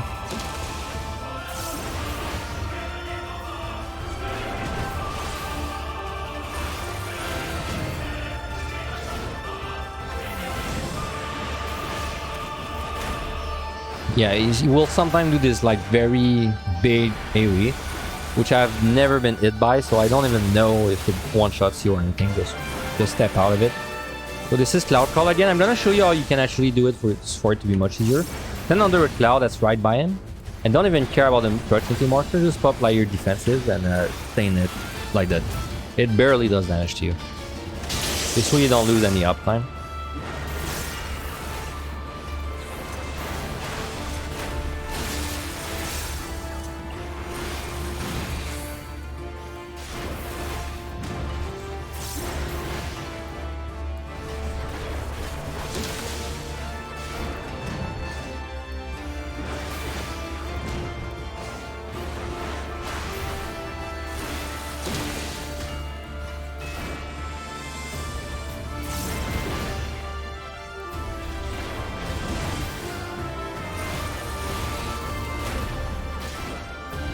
So if you've only done the farm floors for XP, this from now is like all the new stuff, right? From now is when it's all new to you. Though I would say the next set is pretty similar to the one we just did, because it's first the same layout. Second, the monsters are not really, they don't do much else. They have some enrages, but again, you kill them so fast, it's really something that matters.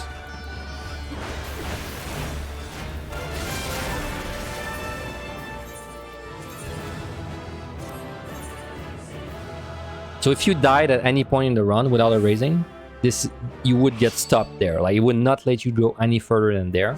But since we didn't die, we can keep going further, which is what we need to do, of course, to get the title. You also get one free potcher when you do this boss, so you can get your 20 potions. You don't need that many potions on the water, and honestly, you can probably start a warrior run even if you have 0 butchers, because you're gonna get 1 guaranteed there, and you're probably gonna get a couple during the run.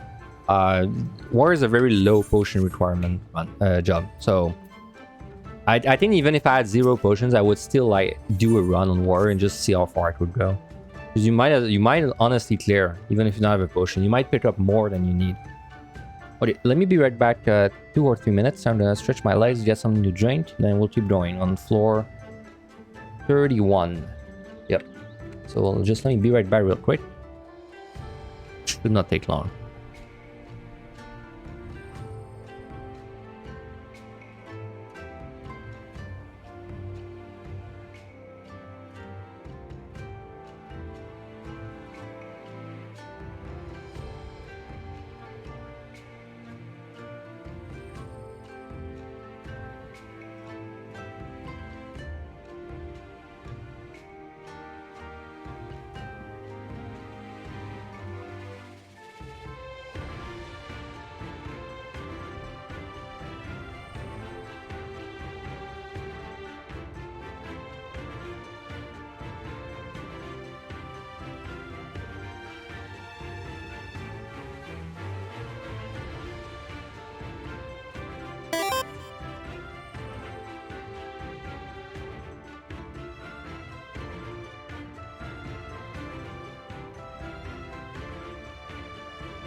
Oh, I'm back. Hey, thanks for the follow, Swordsman. Thank you very much. I appreciate it. Fortune check. Fortune check. No, I don't think it's time to use a fortune right now. I don't think so. Alright.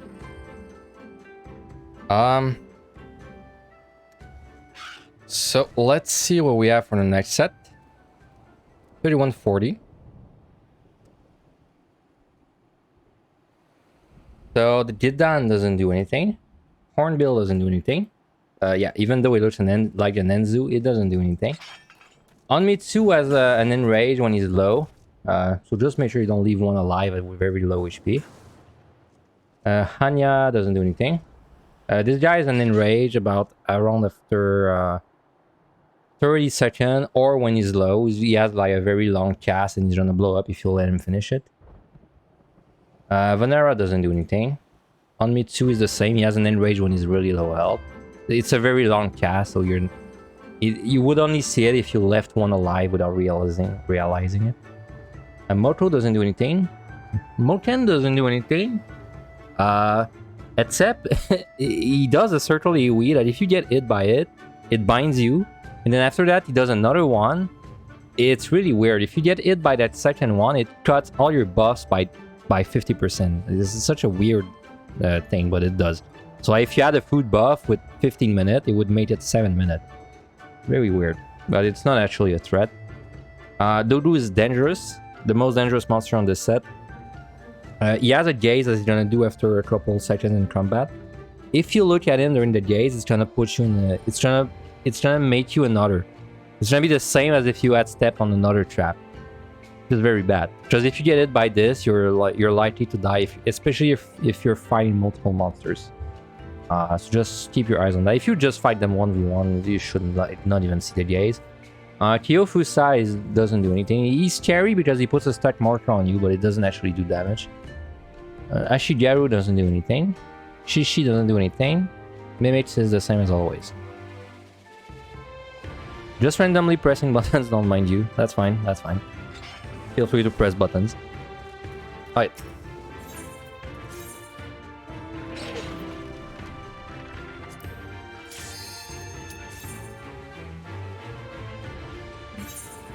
So like I said, this set is probably the new sets. The first time you see these sets if you are just you've just been the HP farming. But like honestly this set is a lot like the one before, especially because the layout is the same.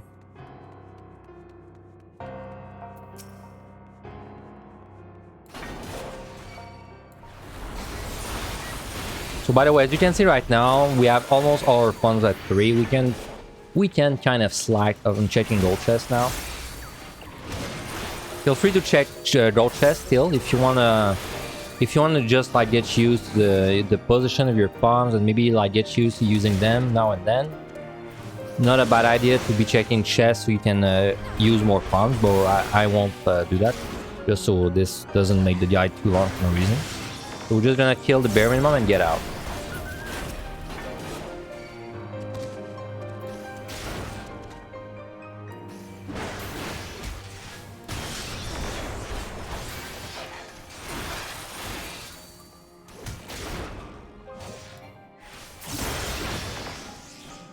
Are there still palms I've not showed up? Technically I didn't show up the purity, but the purity, you remember when I let that mimic put the debuff on me? If you use the purity, it removes that debuff. It's only used. I will try to show it up if I get a mimic, maybe. We didn't show up a Serenity yet, but we explained it. Serenity removes all the current debuffs and buffs on the floor. So it's the only pomander you can use when you get into Wanam as well. You gotta keep this in mind. Talking of debuffs, that's the first time we get blind, I think, at least. Blind it gives you a flat chance to miss all your attacks and abilities. So basically every time I use a skill, it has, I believe, 10% chance to miss. Which you might think is not that bad, but it's pretty bad on a job like Warrior, where a lot of your damage is concentrated in like these 3 filthies right there. Because like if one of them misses like that, it cuts a lot of your damage. But also the other annoying thing with this is mostly for your combo actions, right? Like your 1, 2, 3. If you miss something in there, it's gonna like kill your combo, right? Now it's hard to show this up, but like basically if I miss the 2, I can't do the 3. I have to restart from the 1. And then if I miss the 1, I have to do 1 again, because then I don't have the 2 active. So I missed the 2 there. I can't use the Storm Eye or the Storm Path. I have to restart my combo. This is the main annoyance with Blind.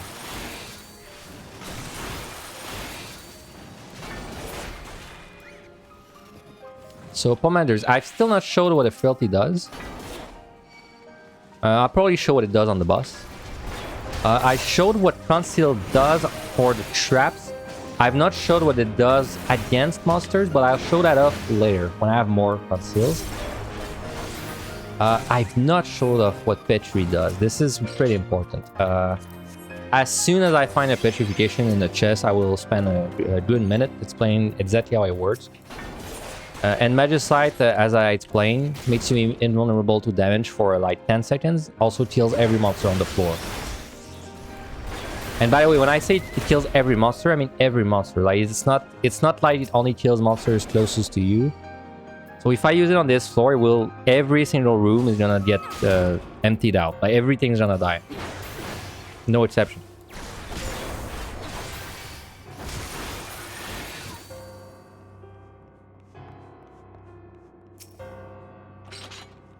But it does not remove the traps. Keep this in mind. If you use a Magicite, and then you feel like very safe because you know like there's no more monsters. If you're running through the middle of the rooms, you can still hit the luring trap and then spawn 3 monsters that kill you, right? Doesn't remove the traps.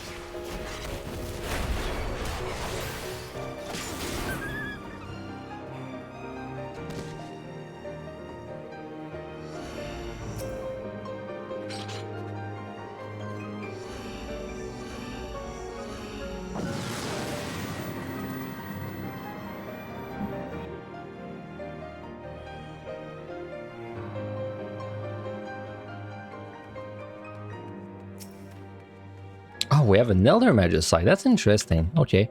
So there is a very small chance that when you check a silver, you get a Magicite. But there's an even smaller chance that when you open the silvers, you get an Elder Magicite. So I'm going to show you what it... well, I'm going to show you what it does. I'm going to explain to you what it does, but I will not actually utilize it in the run. So what an Elder does... basically is it one-shots a boss, right? So you remember how earlier someone said, oh, do Magicites works against bosses? And I said, yeah, the Magicites, they will like take a chunk of the boss's HP away. Elder Magicite, if you use it on the boss dies in one shot. Any boss, on any floor. So if you use Elder on a normal floor, it's not really any different from using it, from using another kind of Magicite. It has a longer animation, so like technically the invulnerability is longer, so you can utilize that in certain ways. But like for actually like cleaning up the monsters, it kills the same monsters as a normal Magicite. So it's only if you use it on the boss that it one-shots the boss. Whereas if you use a normal Magicite, it would usually do like 13% or so to the last boss. It's a good option to have. It's the way I would put it. Keep finding Magicite, which is making this very simple. But like I said, there's not really much to show off about the monsters. Like, you know, this Arakiri has an enrage if you let him alive too long. These guys have an enrage when they're low HP, but it's all stuff that you're not gonna see. Or if you see it, it has like a 10-second cast time, so you can stun the monster. And in fact, you can even line of sight these enrages. Like if you see the monster start casting rage, you can hide behind a wall and it won't hit you.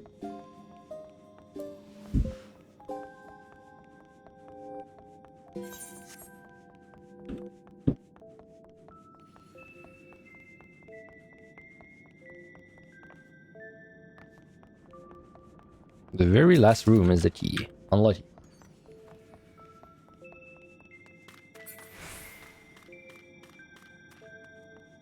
Oh, sorry. So right there, I use a Magicite, right? There's still a risk of hitting a trap. So if I'm not careful and I'm walking in the middle of the rooms like that, I can very well hit a trap. It can be a trap that spawns monsters.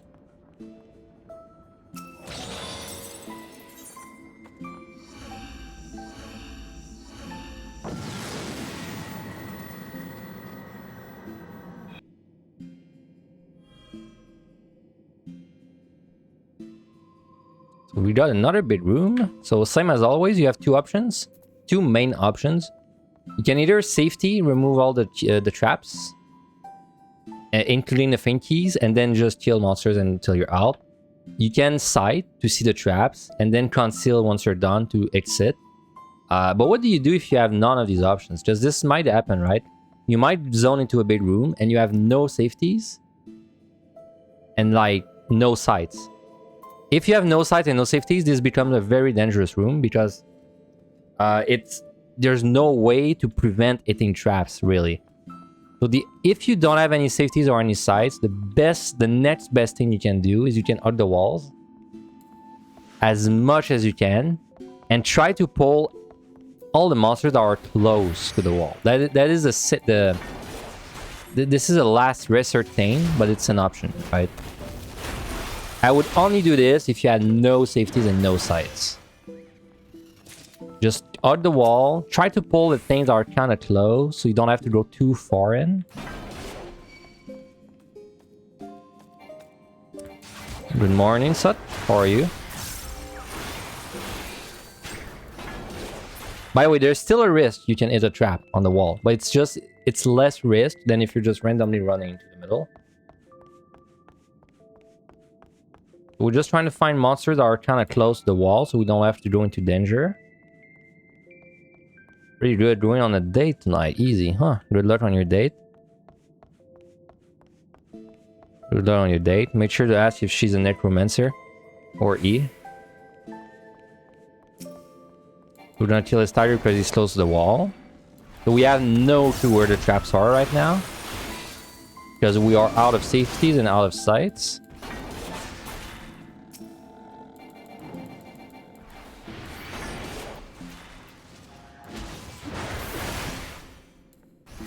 So while we're doing that, we're kind of you have to try and see where the keys are, even if they're fate. You don't know if they're fate or not, right? But you try to like localize where they are. Just keep killing monsters on the edges like that. Try not hit traps. Okay, when it's open, basically you have to conceal. Like the only way you can get out of there now without guaranteeing you don't hit the traps, you have to conceal. If you had no conceal, the only thing you can do is choose a key and go to it and pray. That's actually the only thing you can do if you don't have a conceal. If you have a conceal and you just did what I did, you had no sights, no safeties, don't know where the traps are, you can use a conceal trait to find the real key. So try to like have a path through all the keys, use a conceal. And now for as long as this conceal is active, you cannot hit the traps in the middle of the room. And then just try all the keys until you find the real one. In our case, this is a real one. So this is how you do a bedroom without safeties, without sight. Only as a last resort. Only if you have like no options. If you have a safety or a sight, just always use them. It's much easier.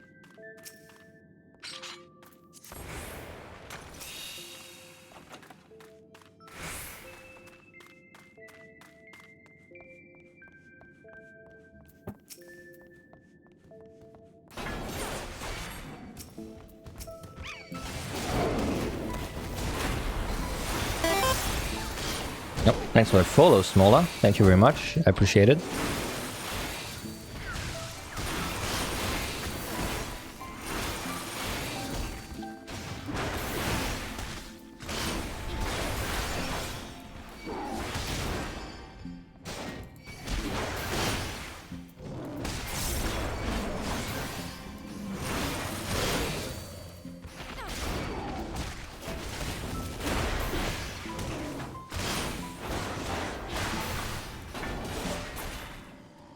You know, I mentioned this in my other guide for POTD, but of course I can't expect people to, like, of course this is a different guide, so I can't like expect people to have watched the other one.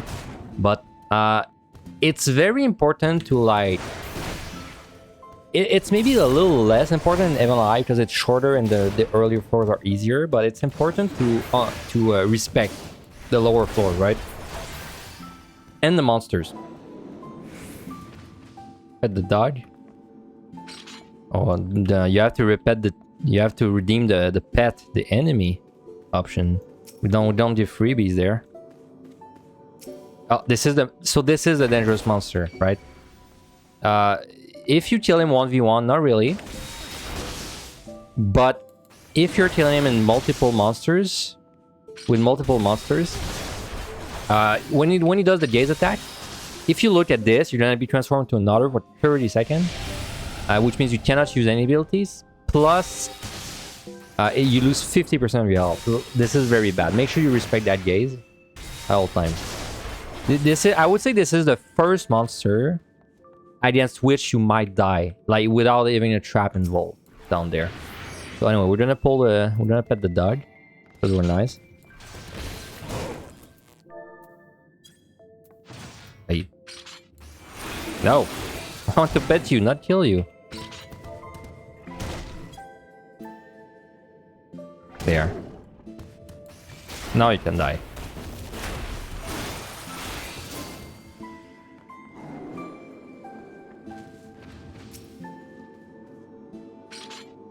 Good use of points key.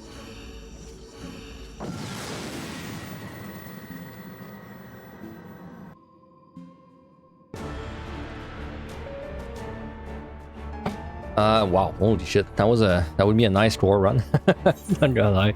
So for this one, I'm gonna use I guess we'll use a safety. Like you're supposed to use a safety on these floors, so it can happen that you have so many of them that you run out of safeties, but most of the time you have a safety every time. So this guy, like I said, he's not dangerous. Just don't get spooked, because when you pull him, he's gonna do this, right? And but it does no damage. Like, look at me. Like you can see that does no damage. So don't get spooked by that.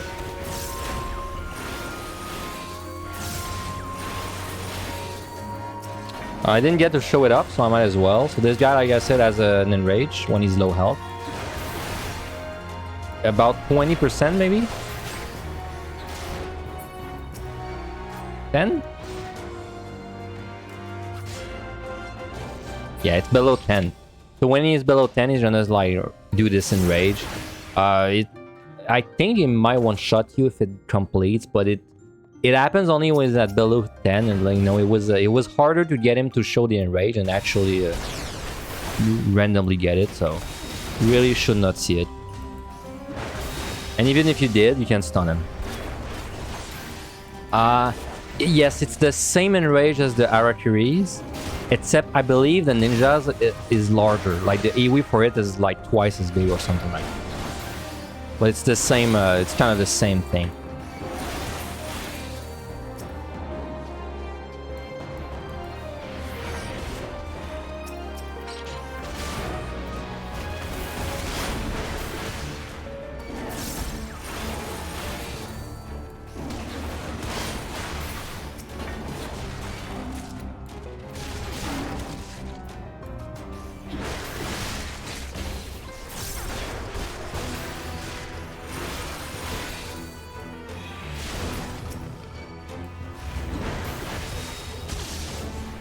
So right now we use a safety. This is the real key, like because there's no other key. The safety removes all traps, including fate keys. So this one is safe.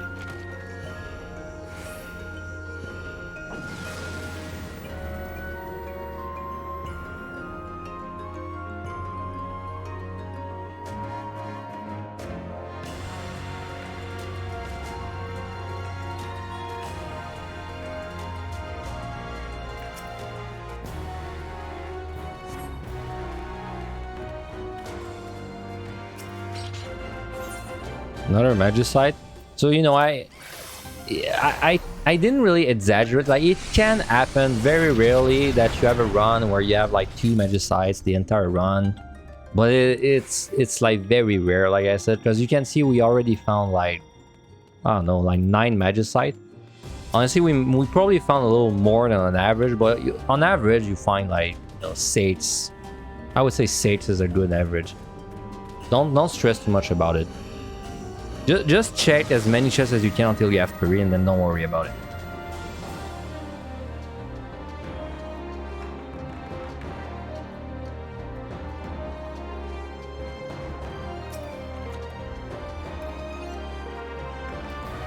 So by the way, this was the last set with how to put it. This was the last set where traps are a big problem.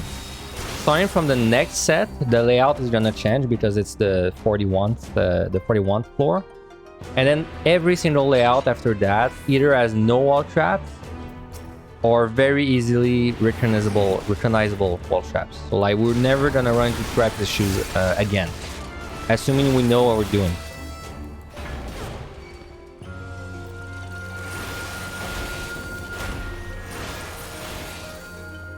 Oh right, I was mentioning that earlier. So it's very important to respect these lower floors, because I think the big issue with people is when they watch guides for Heaven on High, they kind of like, they just skip, or Heaven on High or POTD, they just skip to the bosses. Like they, you know, they go check like how 170 words, how 180 words, and then, you know, they think they're good to go. But it's very important to, honestly, I think it's kind of important to just watch the whole thing once, and then after that, you know, like just go to the parts that you think you're gonna need help on. But it's, especially in the context of these like VODs, like these kind of guide VODs that Angelus did a lot as well, because the lower floors are easy, it's where we talk the most, you know, like it's where we try to explain the most things. So it's kind of good to watch like the early floors, even if the monsters are easy, even if like mechanically it's pretty easy. It's usually where we give the most information, because when we're on the other floors, then we have to play and also explain, so it gets a little rougher. So I'm gonna show what Frailty does there. If you're coming from POTD, Frailty is basically the Lost equivalent. So what Frailty does is weakens all enemies on the current floor. Very precise. Thank you, Square Enix. But what it does is it means the monsters are gonna get a debuff. The monsters are gonna get enervation. You know, remember that debuff we got when you step on the trap? Basically, this is gonna give this debuff to all the monsters. So the monsters are gonna take more monsters from us. The monsters are gonna take more damage from us, but also are gonna do less damage to us. So it's not as much as a strength, and it doesn't prevent damage as much as a steal. So basically, you can see the Frailty as a like I don't know, like it's like 50% of a strength and 50% of a steal, and that applies to all the monsters on the current floor. So like, you know, like steal strength is a buff on me, so if I go on to the next floor, it's gonna carry the buff. Frailty is only on the floor I'm on, and it's a debuff. So if I use this, the monsters on the current floor get this debuff, but if I went to the next floor, they don't, like they won't have that debuff.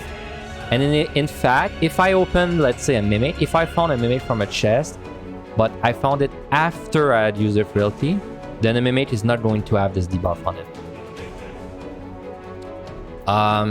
And yeah, so basically what this does is it puts a debuff that increases damage taken and reduces damage dealt for 3 minutes on each monster. So now if we do this monster, it will be weakened. This boss doesn't do much. He does like telegraphs, he does like this tornado is kind of a tank buster, I guess. Only mechanic you have to kind of watch out for is he's gonna do some kind of pushback after a little bit. It's around every 30 seconds or so. He's gonna run up to the middle and do a pushback. And you just want to make sure you're not, you know, don't get pushed back inside these green things. I don't even know how much damage it does to you, but you know, just don't get pushed into them. And if you want to be fancy, that pushback, you can kind of like charge. Of course, you can dash just to kind of reduce your uptime loss. You can also shield. If you have a shield on you, the pushback will not push you back. So if I have my shield right now, this will not push me back. Okay, let me answer your question. Hello, I have a question about Heaven on High and POTD. Would you say the mindset from your POTD guide transfers to Heaven on High? Like pull to the exit and only pick up chests in the way? Yes, this is pretty much exactly how we're gonna play the run. We're gonna pull the bare minimum on every floor and open all the chests on the way. And then we're not gonna go out of the way for the chest too much. It's gonna be the same kind of playstyle.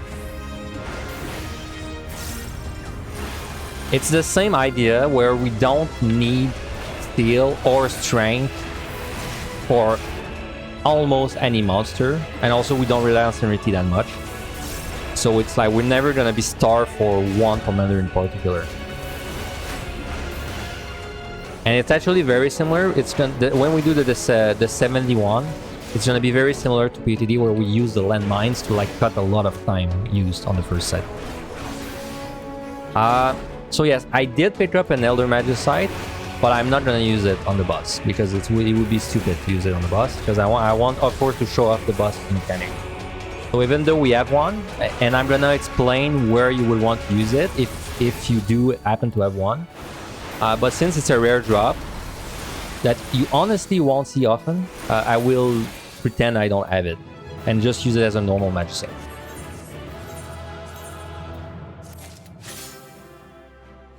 So if you made it there, congrats, because you no longer have to worry about traps all the time, which makes things much easier. So let me show you what's coming for the next monsters.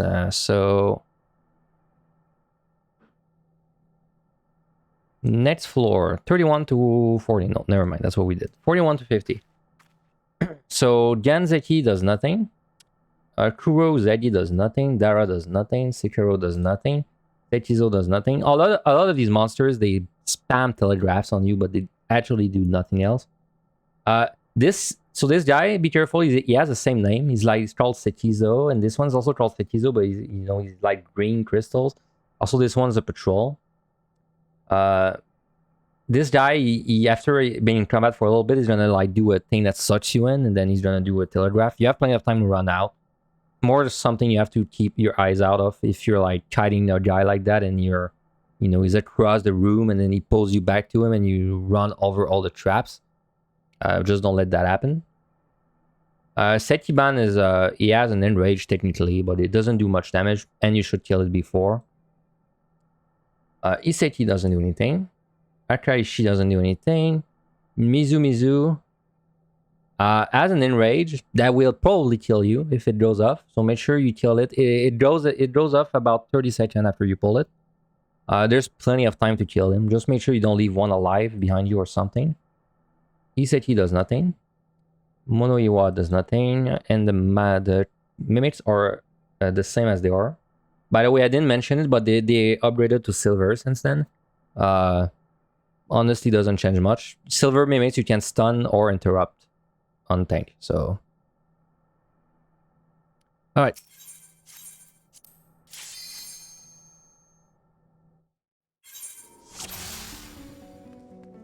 So yes, this layout is different, like I mentioned. So now from floor 41 to 60 we're gonna have this layout.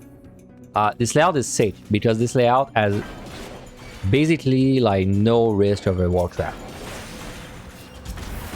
Well, is that true? Yeah, there's no risk. There's no risk of a wall trap on this set. So as long as you're already in the walls. Also, sorry, I'm scoring mindset. I'm doing a rebuild. So yeah, so as long as you're already in walls on these two next sets, you will never hit a trap. Never. If you hit a trap, it's because you were not already in the wall tight enough.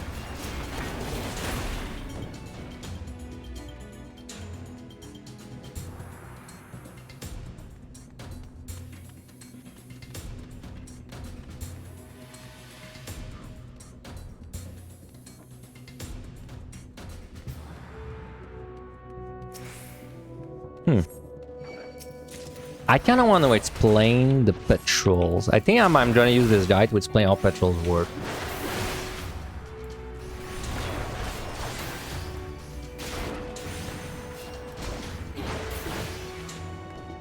Okay, I'm going to show off what patrols do. So what patrols are kind of monsters that they spawn inside the room like normal monsters.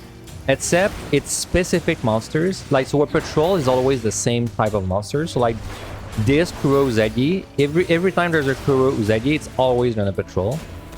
And what a patrol does, it walks very slowly between the rooms. It will never do a 180. It will never turn around. It will just keep going in a straight line and taking directions until it reaches a room that has no more path. When it does that, it will go into that room. It will go like in a direction a little bit, stop, then it'll turn around and keep patrolling.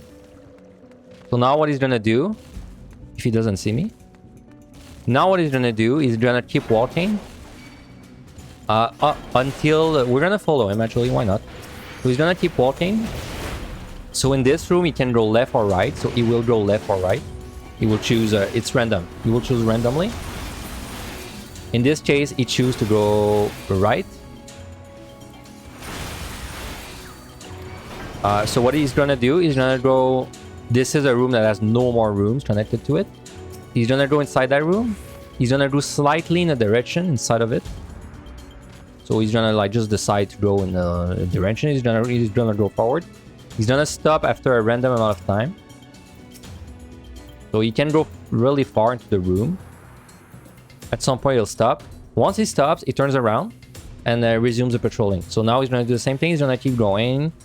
Once he makes it there, he's gonna choose. He's gonna like randomly go left or go in the straight line. It's 50-50. Then as soon as he reaches a room that has no more like options, he's gonna stop, go inside the room, go a little further inside of it, stop walking, turn around. So like this time, for example, the 50, he chooses left again. So that was pure luck. And that's it. That's how patrols work. And like I said, patrols are like they are always associated to a specific monster type. So like you could not find a Cerberus patrolling this set, because the Cerberus is always a normal monster, and you could never find a Kurosagi like chilling that room. It would always be patrolling, except if there's a treasure room. If there is a treasure room, every monster in it does not patrol. That's the only exception. So basically the treasure room, it just spawns like, I don't know, like 12 random monsters, and they stay in that room no matter what. So even if some of these monsters are like patrol monsters, they will not move. That's the only exception. Well, wow, good example. This is a treasure room, right? So it spawned like 10 to 15 random monsters. This one would always patrol. This one would always be a patrol usually, but since it's in the treasure room, it will not move. So that's a good timing to show it off. Let me catch up with the chat, sorry. So you were following Angel's guy and he said that it saves more time to check chests and explore more. Well, I'm not sure about the advantage of his strategy compared to yours. I think it seems to complicate issues though, and it may be used more for a recare rather than a first tier. How to put it? I like to simplify things, personally, for my guys, right? How would I put it? I don't like optimizing things if it's not needed. So like it's more optimal to explore more if you're able to do it, but it's a skill you have to pick up, right? And I don't think it's a skill you need to clear for your first tier.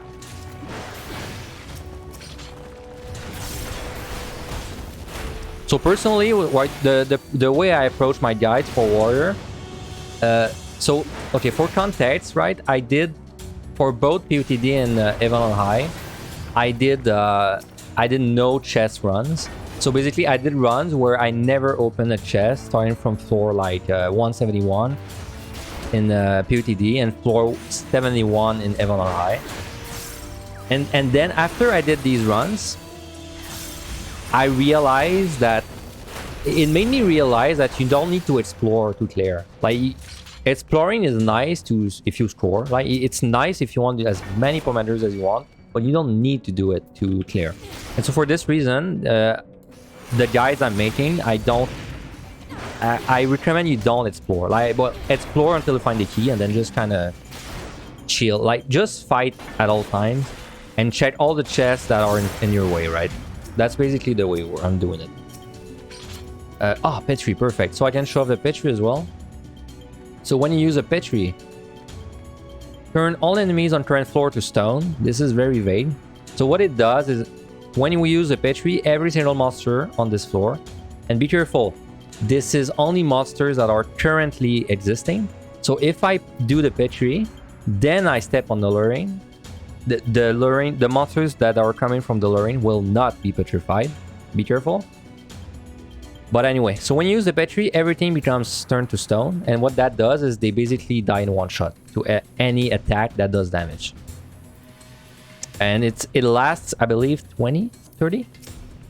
It lasts 30 seconds. So now for 30 seconds, every single one of these monsters will die in one shot. One shot.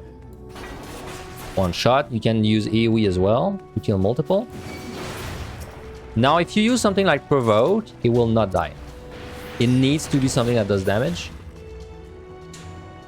Also, be careful. If you don't kill this monster, but you walk in front of him, he will still aggro on you. He will pull on you. And once the Petrify is over, he will actually just fight you. Oh, so gotta keep this in mind. Also, number one mistake, I'm gonna mention this a lot of times later. Number one mistake people do when they use Petri is they forget traps exist. So like, for example, they're gonna use their petrification, and then while they're doing the petrification, while they're running inside the runes, pulling the monsters, attacking the monsters, they're gonna run in the middle because they forget traps exist. So be very careful. When you use Petri, it doesn't remove the traps. You still have to deal with them. In fact, if you're doing a petrification and you would rather not have to deal with the traps, simply use a safety before or aside.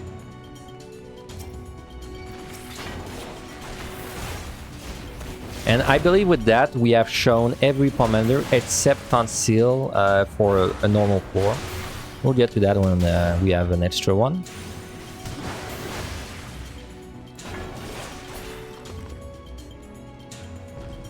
But yeah, back to Angelus. The playstyle of Angelus, I think, is good. But it's like Angelus is more of it's more optimal, I should say.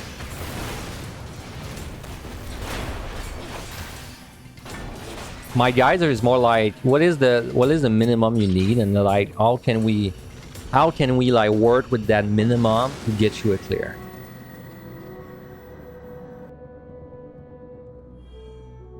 Yeah, like Uchi said, as I mentioned, wow, that would be 6-4. Feels bad. But like I said, if you use a petrification, it's the same as a frailty. It affects every monster that currently exists on the floor. But if you, for example, open a Mimic while the Petri is running, then the Mimic is not gonna be Petri. It's a new monster, so it's not gonna have the effect on it already. So this is another big room. So we have to sight plus Conceal or safety. So in this case, we will safety, even though it's kind of putting our safeties on a sus number, but we'll do it.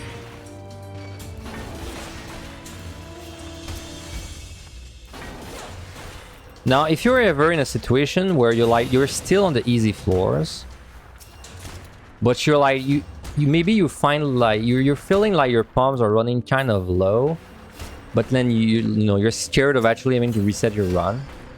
Something you can afford to do is you can just fortune and kill the entire floor. And right now I'm gonna do a big pull to do this floor, but you don't need to do that. You could just kill the monsters one by one, that would be fine as well. And now in my case, I know the monsters very well, so I'm gonna do just a massive pull with the fortune running. But yeah, there would be nothing wrong doing something like that. And just killing all the monsters slowly, because you're gonna have enough time to do it. So like in our case, for example, we actually are very lucky. Well, very lucky / unlucky with the treasure room, with the big room. So now we ran out of safeties. So now I'm like, okay, so since I ran out of safeties, I'm kind of scared for my chest. So let me actually spare a fortune to try and kill as many things as I can on this floor and get get some chests back. Though if you were doing that, you would of course not do it with a massive pull like that.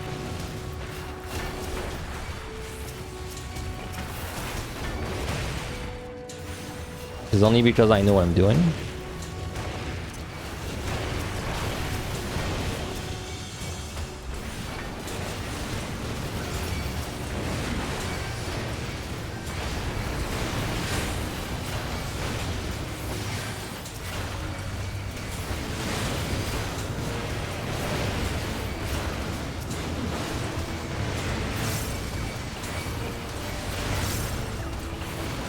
So if you want to see how overpowered Raw Intuition is, this is the pull to look at. Because as soon as I pop this, I am immortal for like 6 seconds.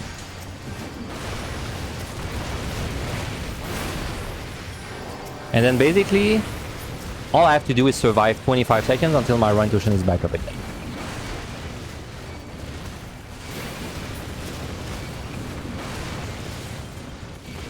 And then as soon as my Raw Intuition is back up, we press it again, and in an AoE pull like that, it makes us immortal for 6 seconds.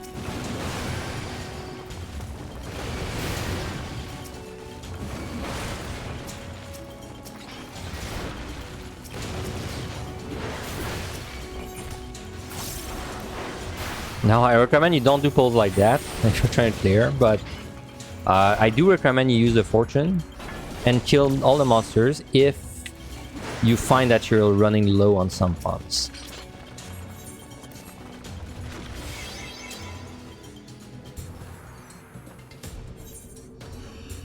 Now, unfortunately, we didn't pick up a safety anyway.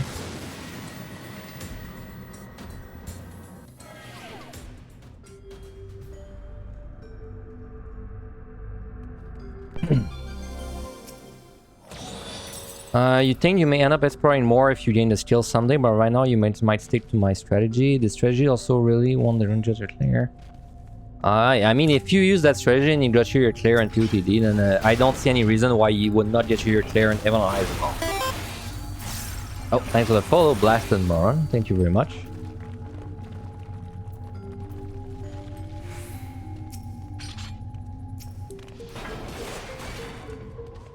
So, like I said, because Heaven Eye is much shorter, there's always a risk that you're not gonna have all the bombs you need. In our case, for this run, this is looking like the safeties are gonna be a little bit of a problem.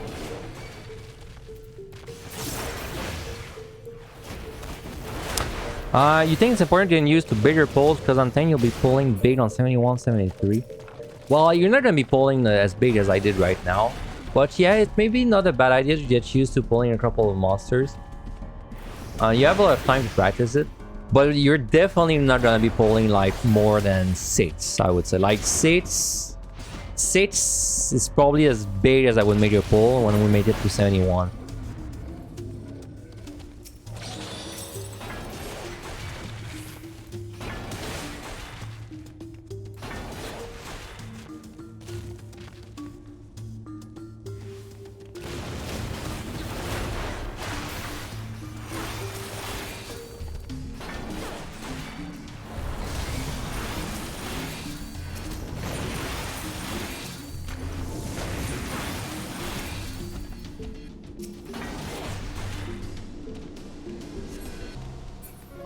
So the advice I gave about using fortunes when you are at 3 and you're missing bombs also applies to F1s. If you have 3 F1s and you're missing some bombs and you're still on the easy floors. By the way, I consider the easy floors being like everything below 50. So if you're below 15, you have 3 fortune or 3 F1s, feel free to use one. Just if you're missing like an important pomander. On your summoner run, you got 0 raising until 78, and then you found 3 on the final 2 floors. That's pretty lucky. It also kind of sucks. That means you did 71 to 78 without having a raising up. That sucks. What's up, Rex?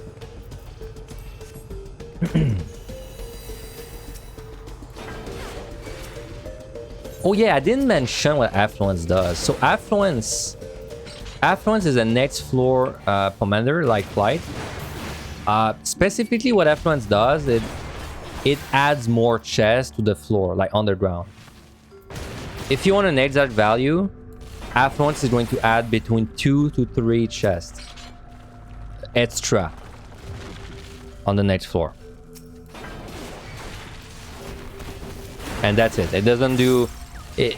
There's some people who think it increases the odds of a treasure room. Personally, I don't think so, but it's a superstition that's out there. Personally, I think Affluence, all it does is add 2 to 3 chests, and that's it.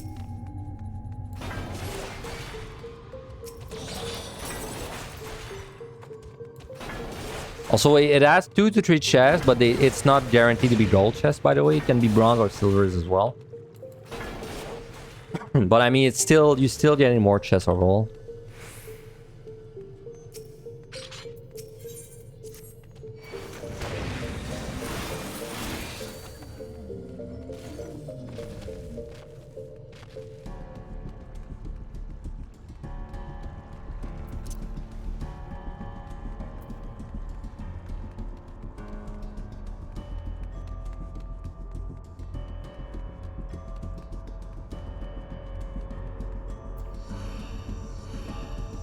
Afterwards on the 81 set. I mean, it's still I would still rather have an afterwards on the 81 set than not have one, even if it sometimes gives you nothing. Oh yeah, something you might think that if you have HP down, it means you get more damage from these silver chests when they explode, but it's the same damage, because remember, this is 70% of your max health. So like, even if you have less health than usual, it's still it's still like, it's relative to like the HP you have right now.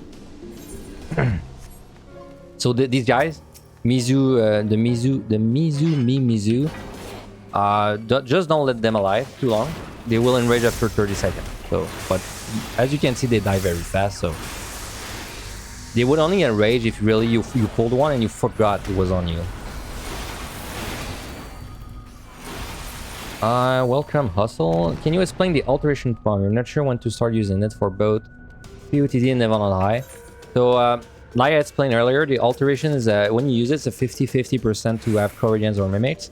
Corrigians die in one shot. Mimics are basically a normal monster as far as Warrior is concerned. In this case, we got Corrigians. So, these are normal monsters that die in one shot and have a 50% drop rate of chest, so very good. Now, for when to use them, I will go in depth about that later. When I'm at the actual floors where that matters. But like basically, you want to use an alteration. An alteration is good to use when you're going to a floor that you would be fine nuking with a Magicite or a Petri, or to use them early to try and gain time. Well, yeah, to try and gain time, but when you're not at the point where you need to gain time, right? I don't know if that makes sense. Like, it's good to use them early when it's like, oh, an extra like 2 minutes would be safe, but it's not gonna break your run if you don't get that extra 2 minutes. You know, that's kind of the best place. And I would say that the third place to use alteration is you can use them as a pure gamble. Like for example, let's say you're on 88 and you have just enough time to do the last floor if you alter and it's Guardians. But then you realize that if you don't get Guardians, you will have to nuke, right? Like, this is a gamble. This you can also use alterations in that kind of scenario.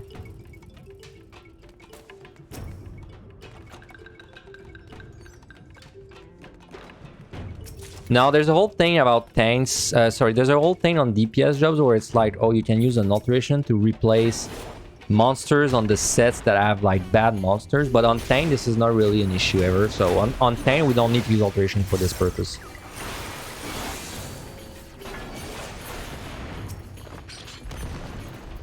Very glad we got this because there's a treasure room. I'm actually gonna fortune this. I would not recommend you go below 2 pumps, but I know I'm fine with this, so I just want to make sure I have like pumps you would have when you get to the hard floor, so it's why I'm using mine.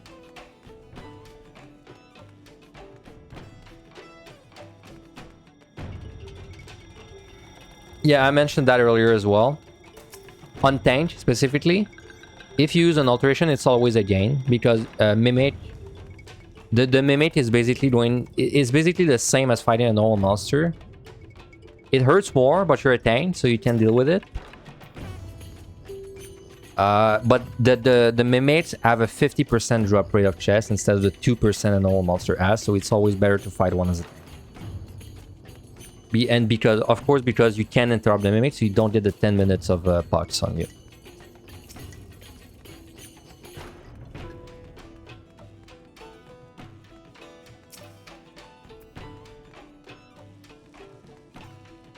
No, I saw that Magicite in the chest before I used my Magicite.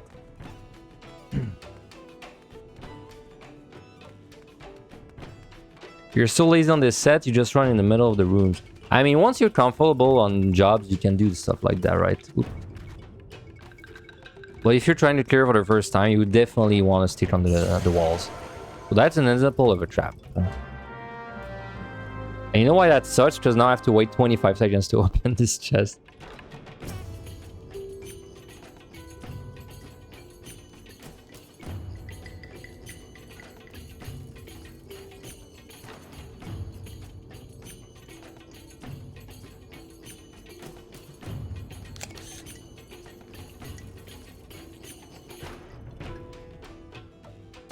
What's up, Zeal?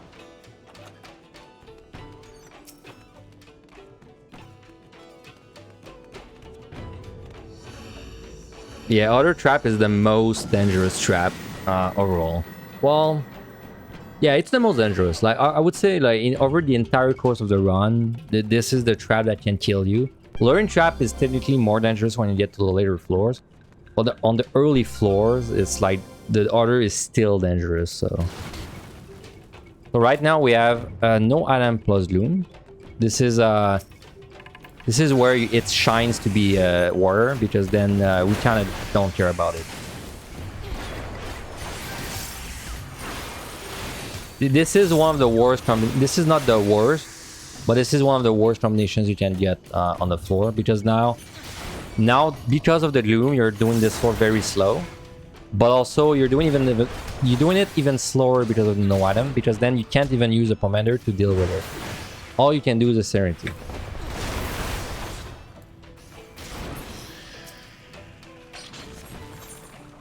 Ah, man, it's a shame, because if it was not for the no item, I would have shown what the... I would have shown the conceal. Well, you know what? I'm for sure going to find a Serenity, so let's... don't do that, what I just did, because there is a small risk we don't find a Serenity again, but I just want to show what the conceal does. So conceal, like I said, when you're in the conceal, you don't hit traps. But also the main advantage of conceal is that it makes you invisible to monsters. When you have a conceal active, and by the way, when you have a conceal, you cannot use spells or abilities, or you will like become visible. But you can check chest and you can sprint. You can do both of these things. And now you're invisible to every monster until the conceal goes away. You can check chest. Just be careful. If you check a silver and it blows up, you will lose your conceal. And if you check a chest and it's a mimic, you will also lose your conceal.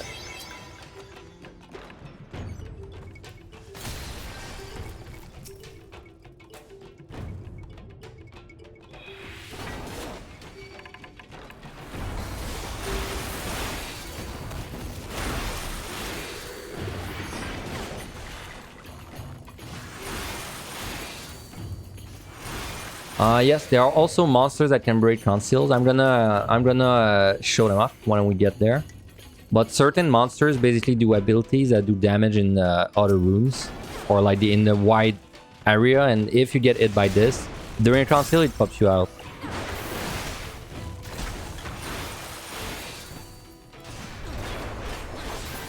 Yeah, AoEs don't start one-shotting us until next set, pretty much. I think starting from the next set. This is the last set on which you can kind of be lazy with AoEs. Well, some of them, but try not to. But I would say most AoEs, they don't kill you. But starting from the next set, AoEs are... Some of them are going to start one-shotting you. So like just stay out of every single telegraph starting from the next set.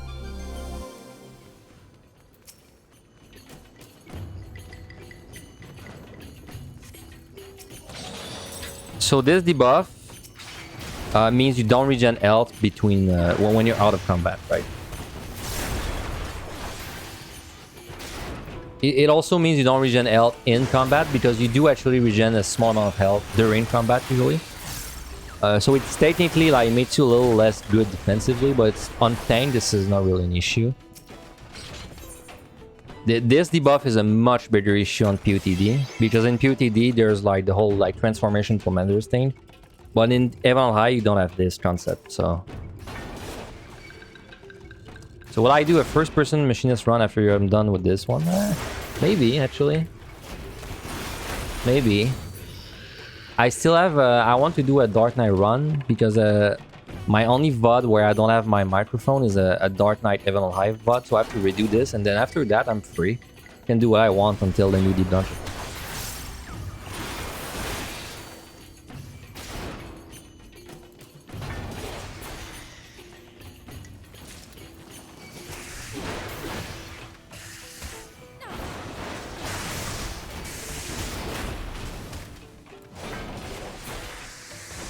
I didn't really cover it, but there's certain monsters like this one that they, even if they're not like pulled on you, they will shoot random circles on you like when you're close. It's something to keep in mind.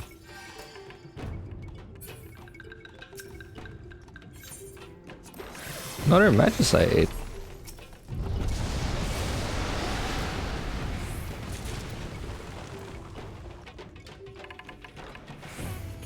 Hey, thanks, Zil, for hanging around a little bit.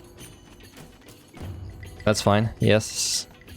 I'm always scared when I'm doing a guide like that I will fail the run, you know, because it does feel kind of dumb if you fail the run, and to be fair, it can happen.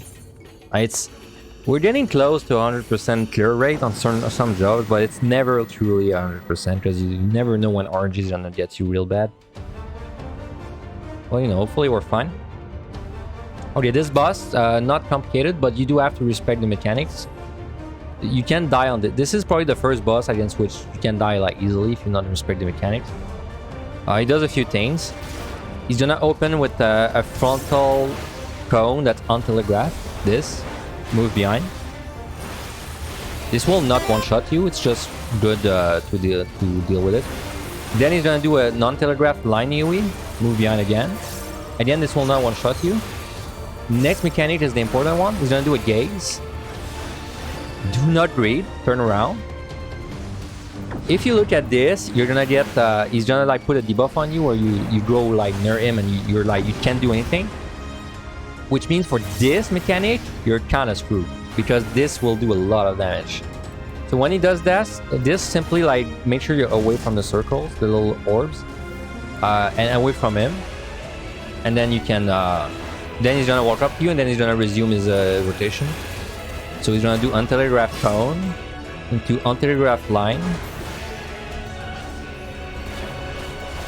into gaze.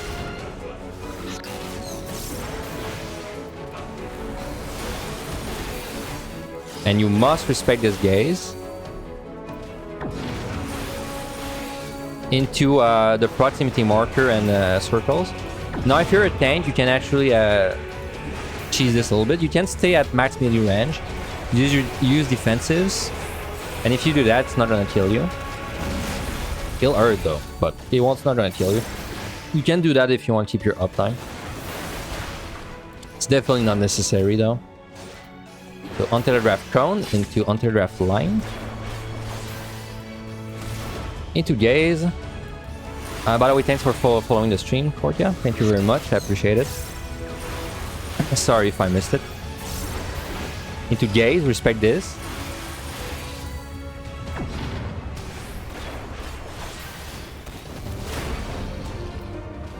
Now, if you get hit by this gaze, I would say you're pretty much dead. You maybe survive if you have a steal on tank, but that's it. If you don't have a steal, I'm like very unsure if you would survive it.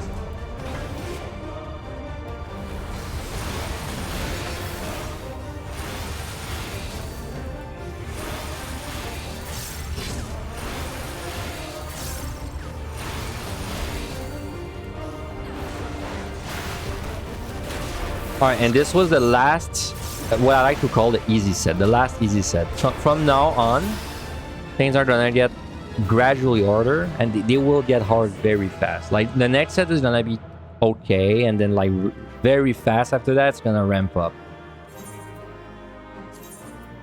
So this is the last, this was the last like practice set, I guess. Like this would be the point where How to say that?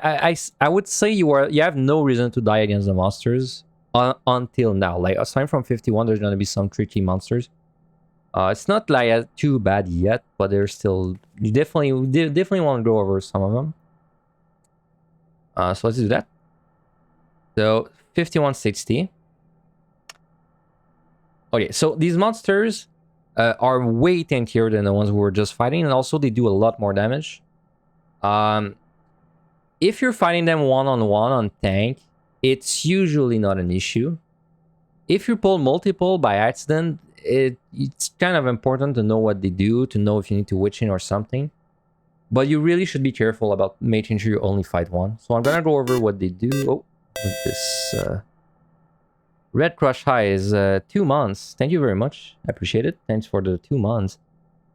Hey Finn, great timing with that guide. I'm still trying to clean Lone Hero, and War is the job I took in the most. Well, I hope the guide helps you. I hope the guide helps you. We're halfway done. Said a lot of useful things so far, but we're starting like what I would consider the hard sets now. And I hope it can help you. I hope it clears as well. So the Kamakiri, he puts a pretty like weak dot on you, so you just gotta watch out for this if you're pulling multiple things. The Kamanari puts a very weak vuln on you, and he stacks it up like infinitely until he dies. Very dangerous monster, the Naga. This is a patrol, so he can catch you off guard. He does a gaze, a cone, untelegraphed cone gaze in front of him. If you get hit by this, you are dead. One shot. You cannot survive. It's like programmed to be a one shot. Don't greed. Then after the miss, he's gonna do like it's basically an enrage, but he does it like almost instantly. It's like a medium cast called Baleful Roar, which does like huge damage around him. So it's usually a good idea to stun if he's still not dead at this point. This is the most dangerous monster. You will, if you die on this set, it's probably to this guy. So like respect him. And like I said, it's a patrol. So like in addition to having a dangerous kit, he's gonna catch you off guard. And like just to clarify, that gaze he does is a cone. So you can actually walk up behind him and like look at him while he's doing it. If it scares you, just look away, of course. If you want to be ultra safe, go behind him and look away, and then you know for sure you're not gonna get hit. The Toka Kiba doesn't do much. Thunderoid doesn't do much, except he has an enrage after 60 seconds. But like it really should not stay alive for 60 seconds. Marushi doesn't do much, he just spams telegraphs. Tetsu Kyojin doesn't do much. He has some telegraph and they do come out fast, so make sure you're like not sleeping at the wheel. Outside of that, it's not too bad. Tetsu puts a very strong dot on you, but that's it. So like, it's just make sure you're not pulling multiple. Karakuri doesn't do anything. Q doesn't do anything, but I know for a fact this guy one-shots you with his telegraphs. And they do come out like... He opens with a cone and then he does like a circle and he does them like very fast, one after another. Make sure you're not sleeping at the wheel again. Shepti doesn't do much. Gohan is doesn't do much, but if you're fighting him, he's gonna pull you in after like 20 seconds. And then do like a move. But like the danger is if you're fighting like another thing at the same time and he pulls you into a telegraph, you might die because then you might get killed one shot from a telegraph now. Rachi is a super annoying monster. It's not too bad on tank. All he does is he does damage to you, lots of damage, but also he shoots you when you're in other rooms even if you're not fighting him actively. And starting from now, Mimics are like they're like pretty tanky. They're starting to like hurt and be tanky, but it's still a silver chest at this point, so we can still stun the Mimics. All right, so there was a lot to cover there. I kind of like maybe exaggerate a little bit on this. This set is really not that bad, as long as you're fighting things 1v1. By the way, from now on, I would food buff. Yeah, we're gonna need, like, starting from now, we would food buff, and I'm actually not gonna be lazy. I'm gonna get the real food. I'm gonna show you the food I use, because I know the food I use is, it gives you, like, all your stats, right? Because the chicken I use there, it doesn't give you maximum vitality. So I'm gonna show you what I use. I use the pumpkin ratatouille for and it gives me max value on the vitality, and I believe it's a skill speed. It's skill speed plus crit. Personally, I like skill speed on my food, so but this is really personal preference.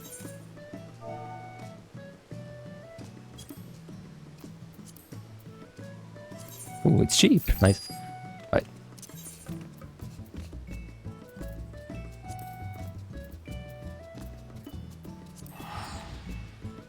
Yeah, so starting from now, use food. Higher recommend use food. And if you don't want to forget about food, if you didn't know, you can stack the food buff, right? So like right now I have 28 minutes. If you eat another one, it's gonna stack up to an hour, like that. And it stacks up to 1 hour. So if I use 2 of the same food, it's gonna stack up to 1 hour, and then I don't have to worry about it for an entire hour. Highly recommend you do that.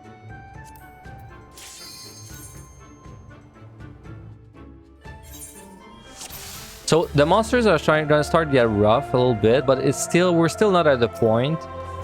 We're not gonna have time issues, like basically. Like we're still not at the point where time is gonna be an issue, as long as we're just killing things. Most dangerous monster. So when he does this, go behind, like 100%. Look away if you want to be safe, but this is a cone, right? So as long as you're behind, you're safe. Then I'm gonna leave him alive a little bit, so he does the thing. When he does this, you can interrupt or stun. It's not gonna one-shot you, but it's gonna do a lot of damage, so I recommend you do that. And yeah. This is kind of a recurring concept that's gonna come up, but I recommend you always kill the patrols first, if possible. Because they're the most likely to like sneak up behind you and kill you.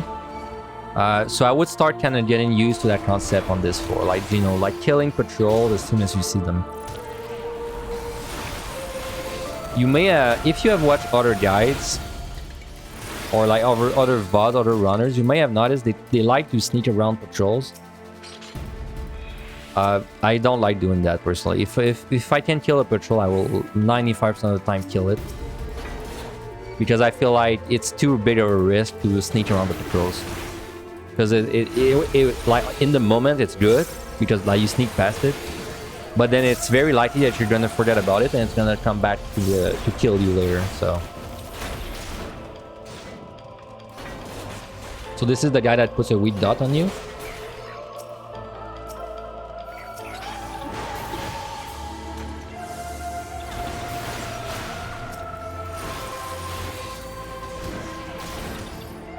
As you can see, this is where monsters start to hurt. Like, I would say like now, this is still not too hard. So this is a good floor to start practicing rotating your defensive. So rotating your defensive, if you don't raid, that basically means you want to make sure you always have like some kind of defensive thing, but like you don't want to use all of them at the same time. Like you want to rotate them one by one.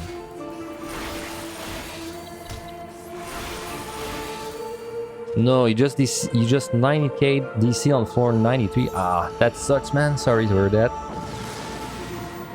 On 93 too. That sucks. Damn.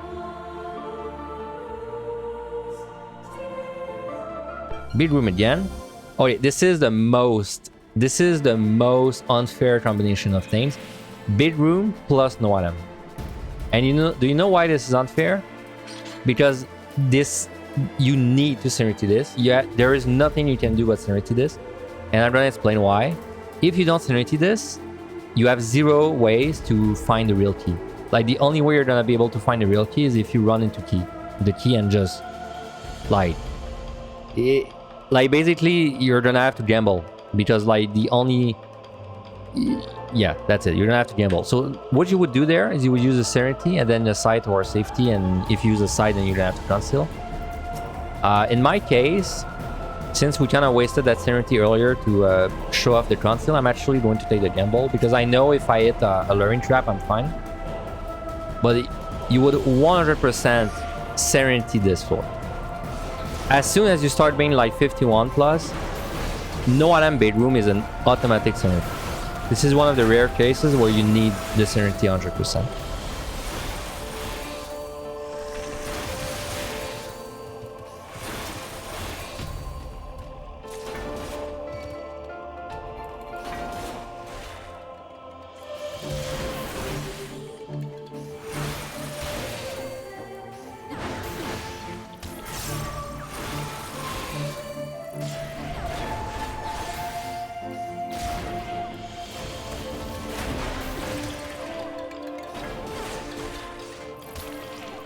So I don't like... I don't like when doing guides saying like, oh, you should do this, and then I don't do it. But like, it's because I don't want to... like, if I was on a real run, I would be pretty comfortable going down to 1 sanity, but it's like... I would really like to be at 3 sanity, you know, once we make it to 61, because that is the most realistic, like, outcome. It's not really realistic if I'm at 1 sanity at 61. Because you would have to have been very unlucky to have this amount of sanity at 61, so I want to try at 3, at least 2. So it's why I'm doing this floor in a way where I'm like, don't do it like that.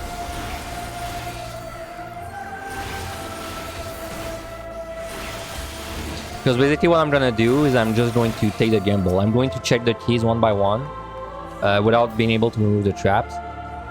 Which means if I get a luring trap, then I have to deal with 3 monsters. Which if you were a new player, I would not recommend you deal with 3 monsters on a set that is starting to be rough. And also a set where there's traps around. Like there's traps everywhere right now and I don't know where they are.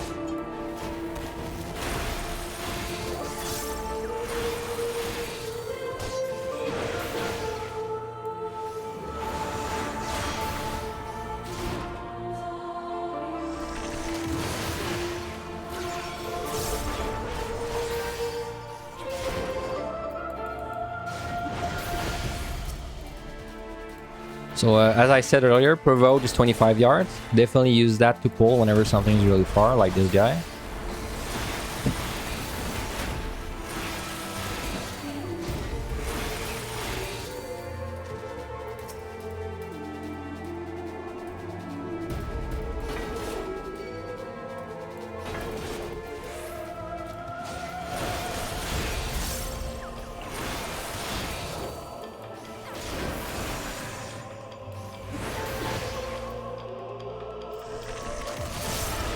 So like I said, you really don't want to be standing around in the telegraphs anymore.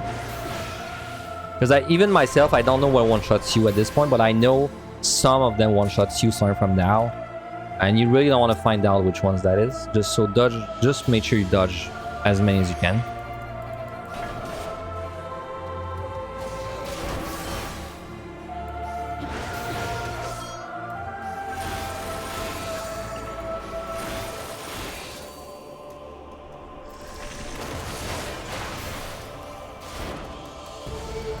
So that should be the last monster to open, or very close at least. Oh wow, that's a pretty big key actually.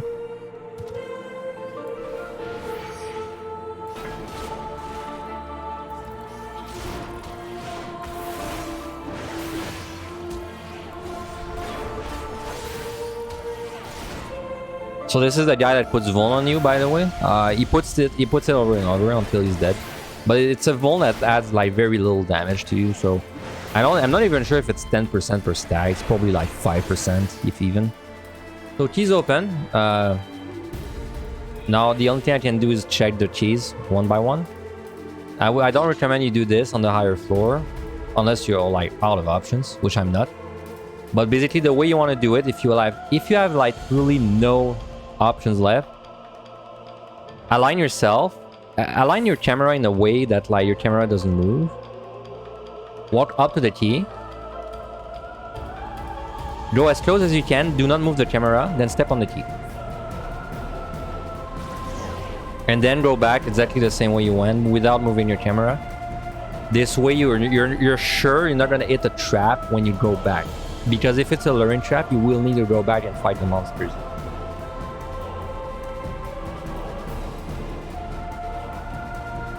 But this is like, you would never do a floor like that unless you were like out of sight, out of safeties, out of conceals. Like you had nothing left.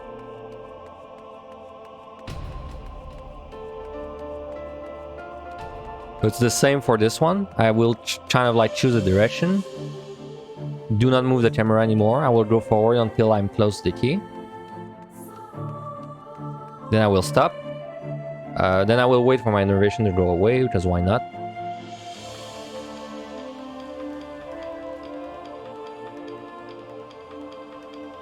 Then I will step on it.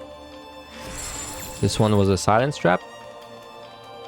Then we go back exactly the same way we went in. Make sure we don't hit a trap on the way back, and then we just keep doing that. And basically gamble.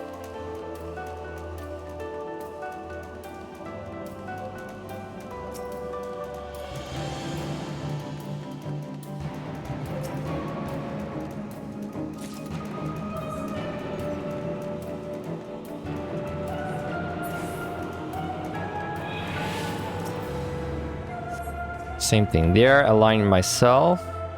Direction. Up. Move.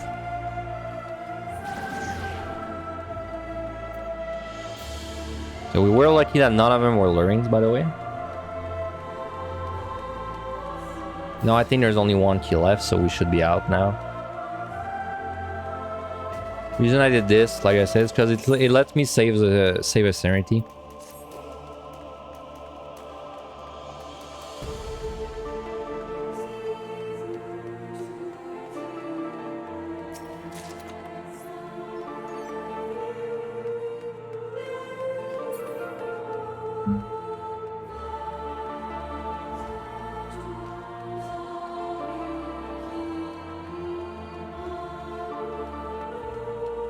So this one is very far in. This one has like a very high risk of hitting a trap on the way there. So we just have to pray that we're fine.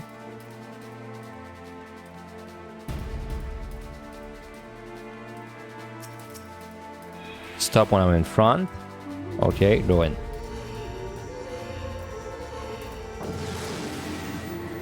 Did you know this song is sung by a siren? Isn't it? That's the song in the... I know the dungeon. It's a Pharaoh's Sirius, something like that, right? No item again, but now it doesn't matter because we're not on the big room. So these counter-rays are an enraged monster, like I said, but the enrage after 60 seconds. So it's a very long enrage. You should never see this enrage, ever. Until you start doing scroll runs anyway.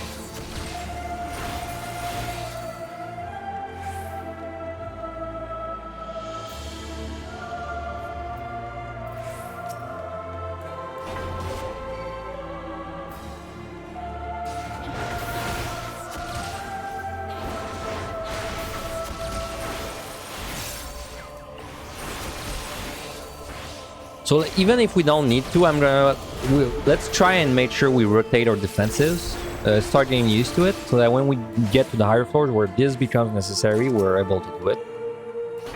So it's basically just make sure you have something that's always active, right? So like right now my rampart is going out, I'm going to use my reprisal.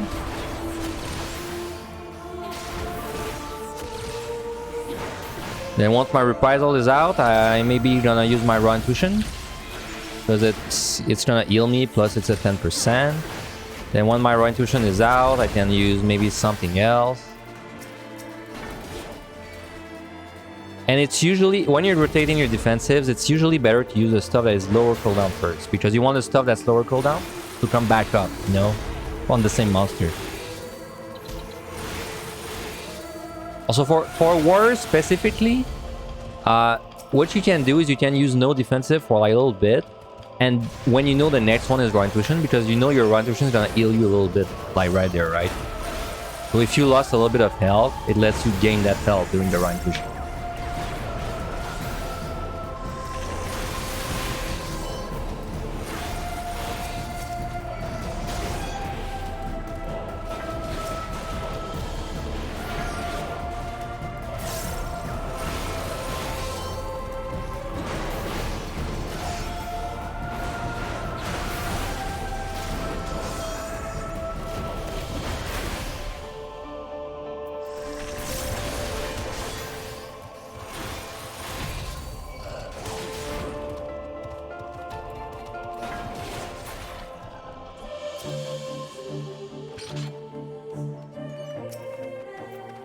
So this is the one that puts a weak dot on you again.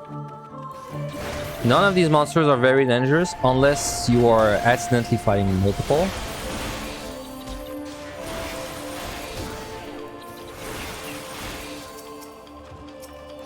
Well, I wish I could use a raising, but I cannot.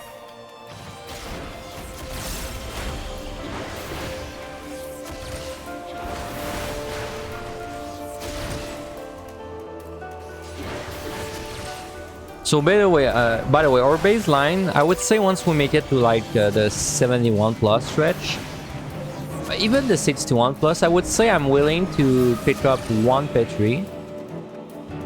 I would say on average, you should expect about from 61 to 100. If you're not checking all the chests, I would expect 2 petrifications most of the time. So I think what I'm gonna do is that from 61 plus to the end of the run, I'm gonna be willing to pick up 1 petri, and then the rest we're just gonna leave them on the ground, or maybe 2. I think from 61 to 100 we can go with 2. 2 petris is fair. So yeah, we're gonna do 2 petris then. That sounds more fair.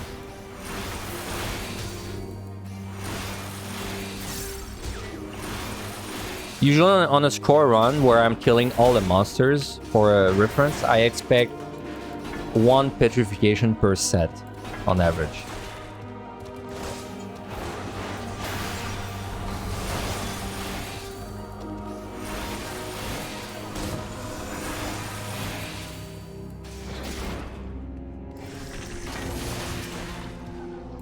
So this guy puts a very strong dot on you. He attacks you once in combat, then he's gonna put a very strong dot. This one, which I dodge, so I don't have a dot. Puts a very strong dot. It's not so strong that you would die. It's just a little stronger than the rest. Free sight, nice.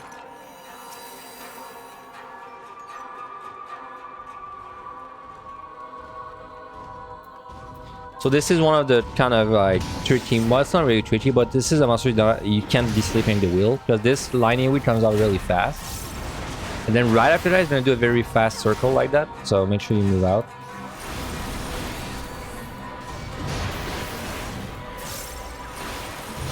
I do know that these will not one-shot you on tank, because I have fought them and I have been sleeping at the wheel before against them, but it still hurts pretty bad, so...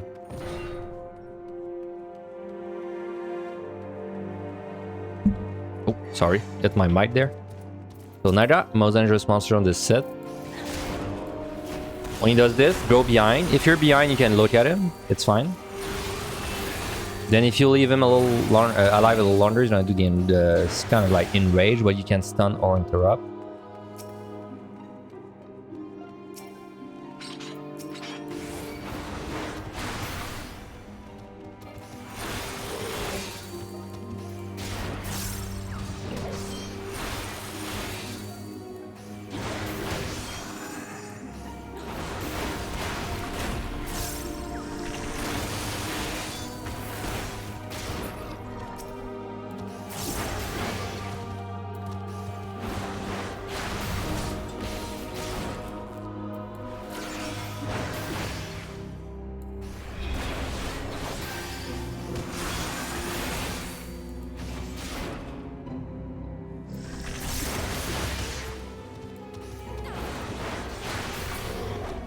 My god, the keys are taking a while to open.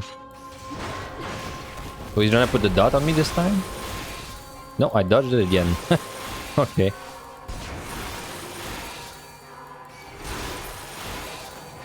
Wow.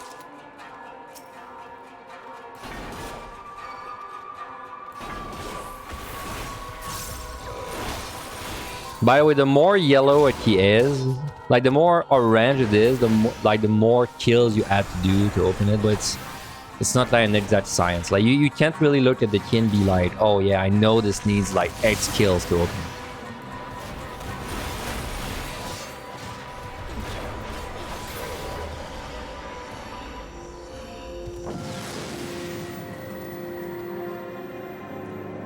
The key is a lie, pretty much. Can't trust the key. Man, this is getting some nasty debuffs. If that was a score run and I was speedrunning this set for a score, this would be such a bad set.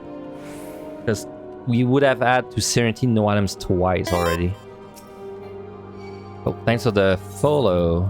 Darkness combo. Thank you very much. I appreciate it. So this guy only spams telegraphs, never attacks you. Make sure you're never in them.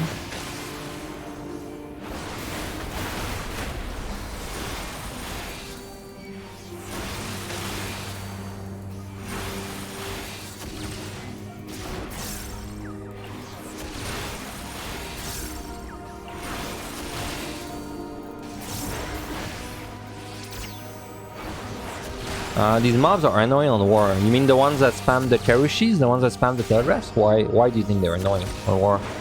They're not too bad.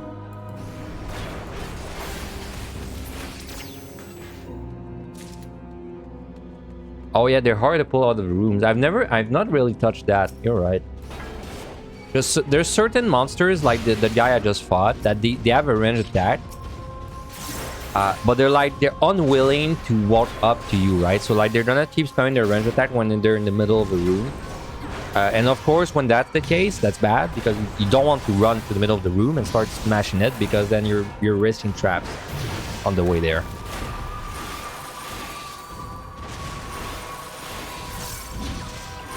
So certain of these monsters, what you can do is you can break the line of sight to make sure it has walk up to you.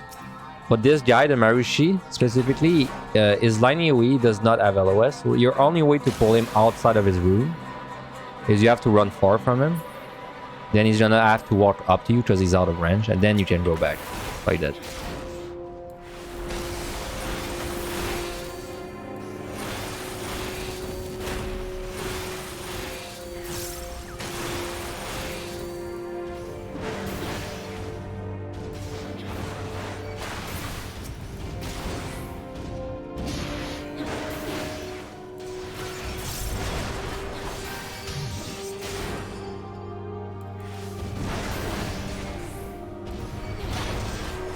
Wall hack mobs that can spam AoEs through the walls. Yep. Luckily though, there's not a lot of monsters that ignore LOS. Most 95 of monsters they have to respect LOS rules. This is nice to know.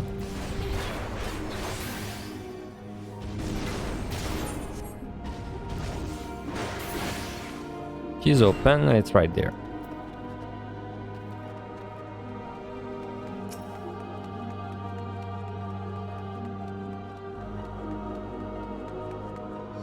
I didn't touch it yet, but I think I'm gonna start talking about like how exactly monsters aggro works. So this is the dot I was talking about, by the way. I finally didn't dodge one. Pretty powerful dot.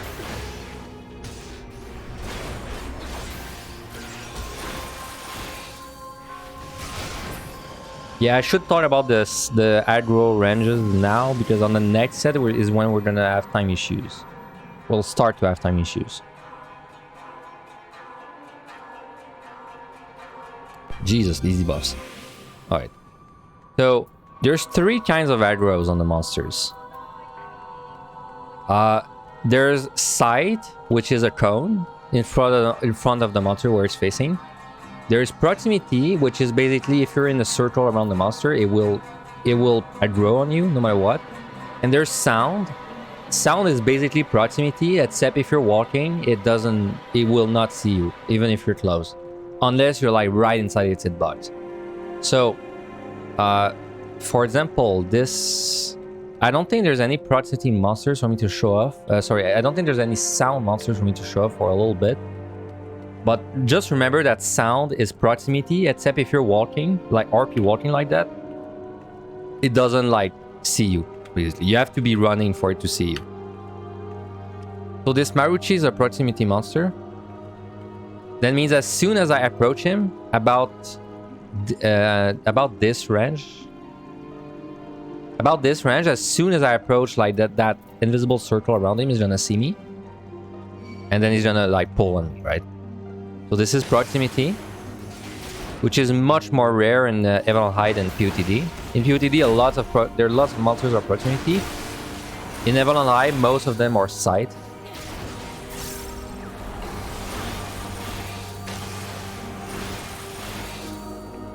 So this guy is sight. So that means for as long as I'm not like... it's hard to show off. Like, I'll show off on another monster. I don't want to step on a trap.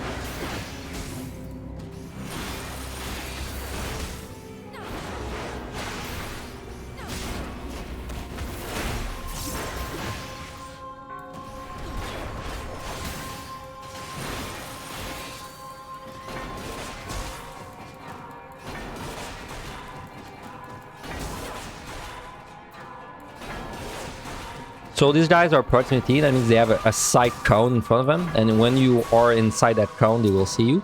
That means if I'm just chilling, like right there, they don't see me, right? Because like their cone is just not partying, like it's not seeing me. This one move, I can do an even better example. So it doesn't see me, right? Like even though I'm right by it. But as soon as I step in front, it will see me. Like that. So that is sight. Most monsters in Vanilla High, they will they work like that. Most of them.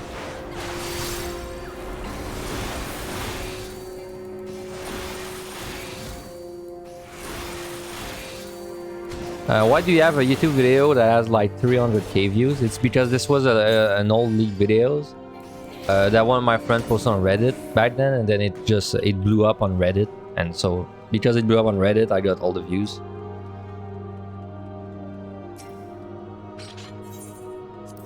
Reach on Scylla is never a bad thing. Lets you move faster through the floor.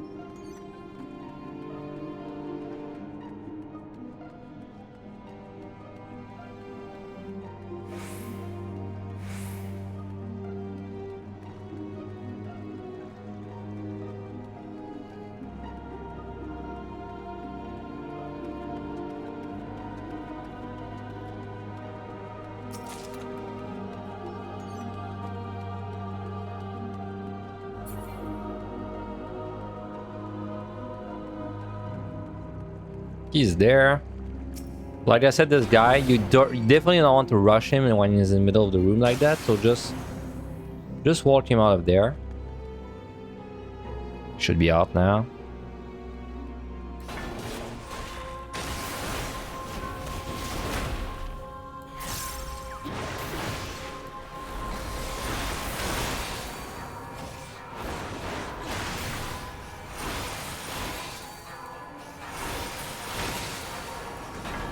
By the way, this guy, would I say puts a dot on you?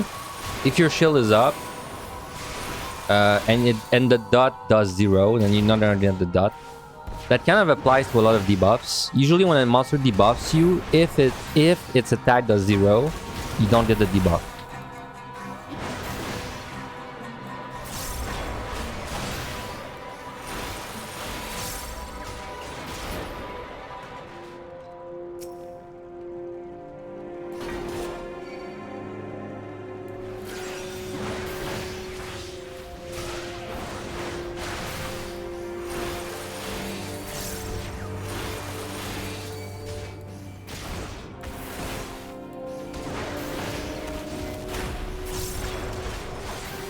Should be one of the last few kills we need.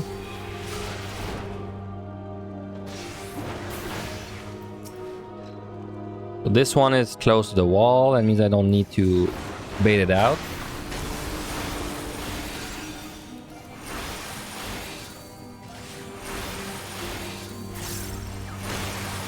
Final Fantasy XIV content creation is hard. People don't seem to watch YouTube content. I think for the next Deep Dungeon there will be a boom for people like Finn and Angelus, similar to Hector for Savage guys. Maybe. I do think there will be a small boom. I don't know if it's gonna be like a huge boom. Because we already got kind of a boom for Deep Dungeons. It almost seemed like everyone got bored of the game during like the Shadowbringer like the middle of Shadowbringer. It seems like everyone got bored of doing content and a bunch of people jump onto Deep Dungeons. Because I think it was much less popular before. But you know, I wouldn't say no to a second boom.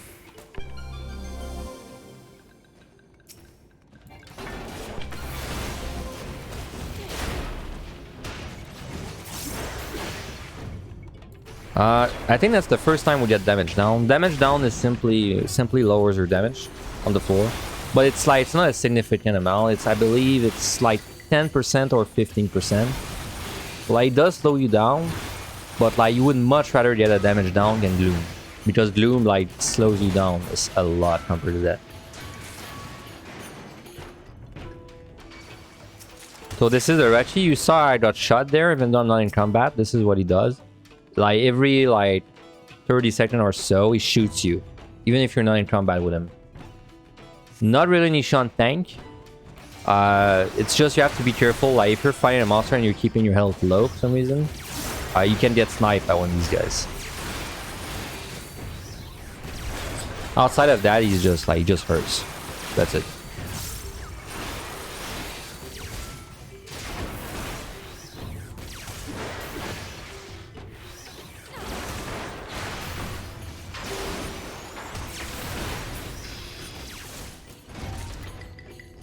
So, as you can see, things are like they definitely got a little harder than before. You might still think it's pretty easy. I would not disagree. I think it's still pretty easy.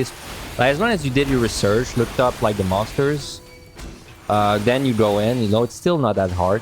Starting from the next set is definitely worth, like, the difficulty increases, like, and it's gonna be much harder starting from the next set. Sorry. And then after that, it just keeps like increasing like crazy. Like, it will get very nasty very fast. So this is definitely your last set to get comfortable using the job. Like, beyond that, once we get past this set, then you're gonna start to know, like, you need to know what you're doing with your job.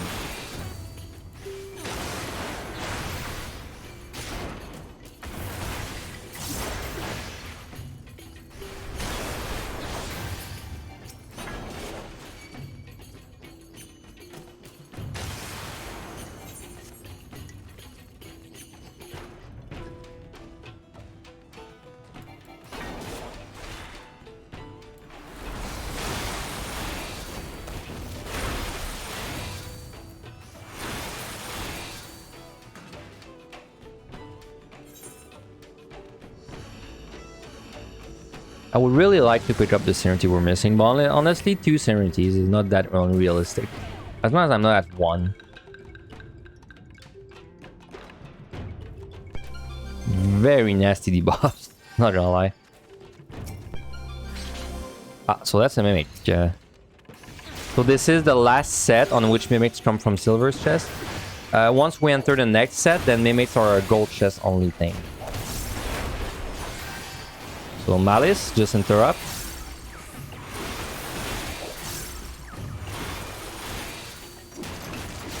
And because this is a silver chest, you can actually stun it still. Once we make it to the gold mimics, you can no longer stun them, but you can still interrupt. Okay, I missed, I don't know how many hits there.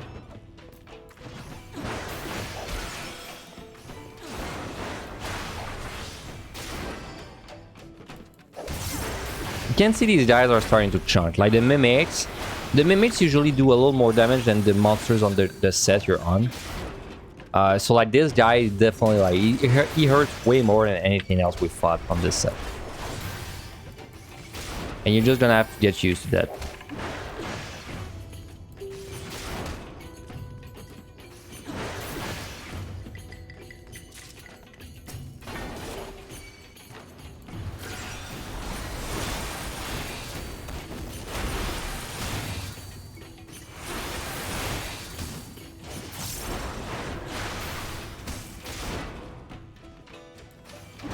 So this patrol, it's one of the guys I said you have to not be sleeping in the wheel. He's gonna do like a cone telegraph. And then right after he's gonna do a big like circle area that you have to be out of. But both of these, maybe not the cone, but this one shots you. So like don't get hit by this at all costs.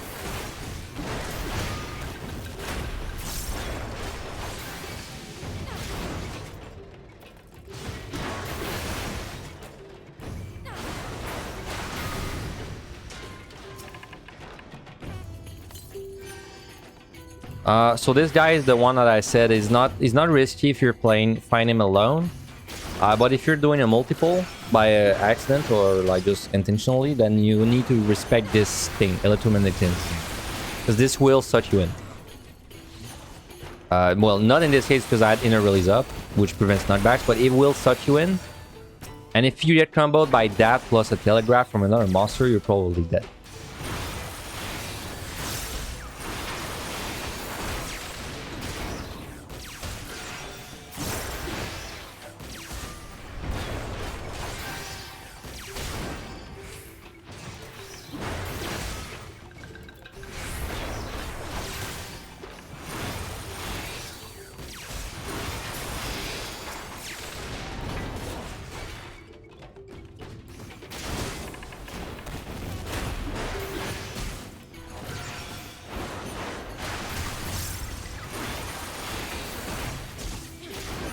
Also, starting from this boss, the bosses are gonna start taking a long time to kill.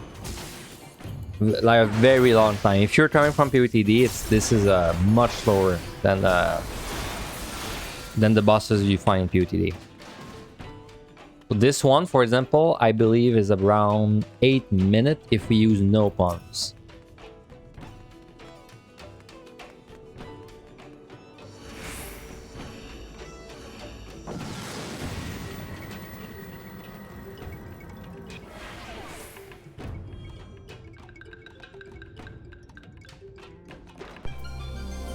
That's so unlucky. Another freaking no item. I mean, it's kind of the same thing. Like, if you got this, I would say you need to Serenity and Safety, or Serenity, Sight, and Conceal. In my case, I think I'm gonna do this as I did earlier. So I'm just gonna do it by hugging the walls.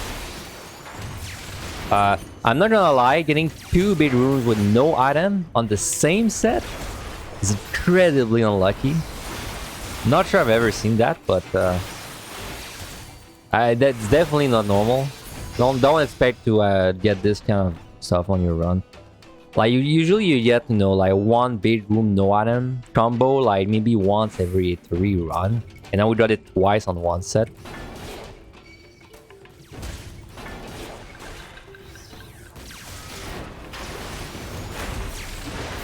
What's up, Kupo? Didn't miss much. It's just somehow this is the 2nd big room I get with the no item debuff. And like, I don't want to Serenity because I don't want to be down to 1 Serenity.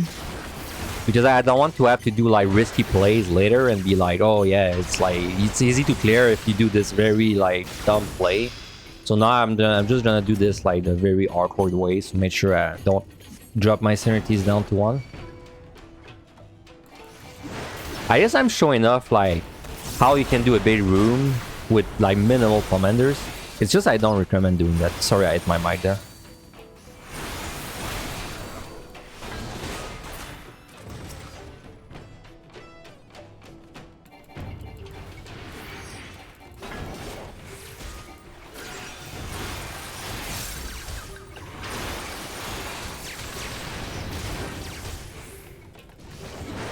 This would have been such a trash speed run, man. 2 big rooms that had no items, so that would have been 2 big rooms that would have had to Serenity, and we got no items on 2 other floors. That would have I would have had probably have to Serenity 2, so it just already doesn't work. Somehow trial PS are just so bad. Makes sense, I guess, right? Because probably all the people that were really good and wanted their weapon from it, they just got their weapon like on the 1st week and then they left. Hello, Scaler. Hello, Arson.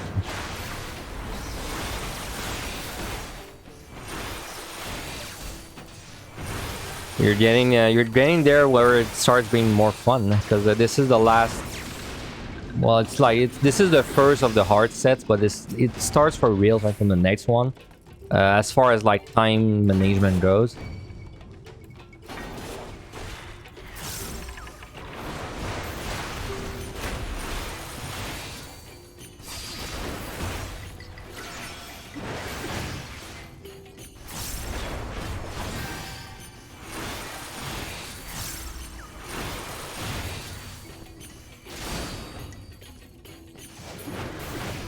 Alright, and so we're doing the same thing as before.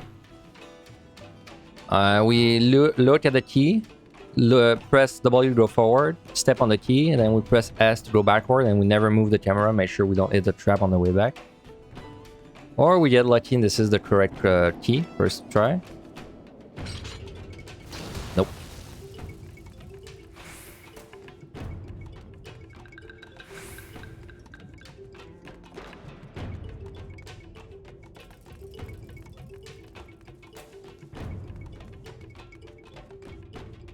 Oh, you're after the triple triad card. Don't they usually drop from normal as well?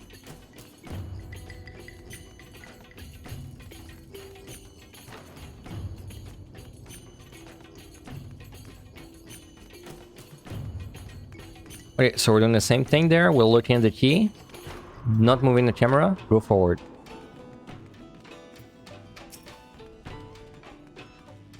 Stop, move. So this is the worst possible outcome. We get the learn trap. Luckily, I should be fine because I know the monsters very well. But this is why you would not do that, basically. Because then if you were a new runner, it would be a very awkward fight to take there.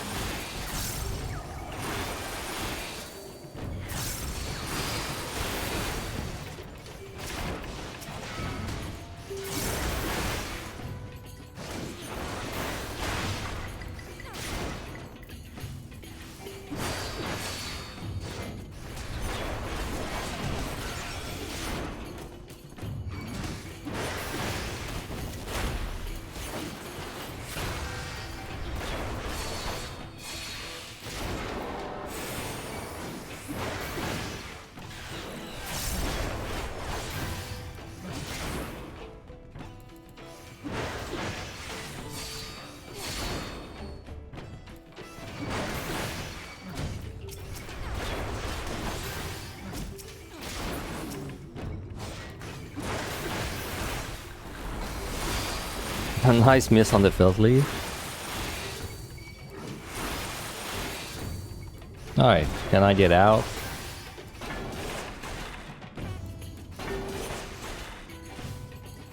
By the way, this was one of the worst 51 stages I've ever seen, and we're still like amazing on time. This is really not a set where you're gonna start having time issues.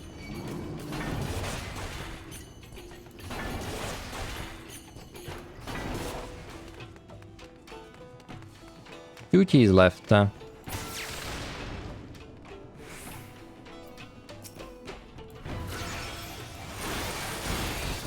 Yeah, they started doing the two-tone thing, right? Like, they do that when they consider that the extreme is, like, super long, I think.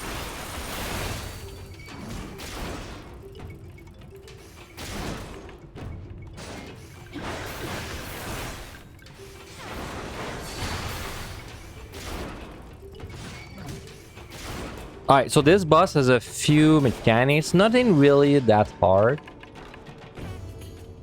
Oh my god, it's the last one again.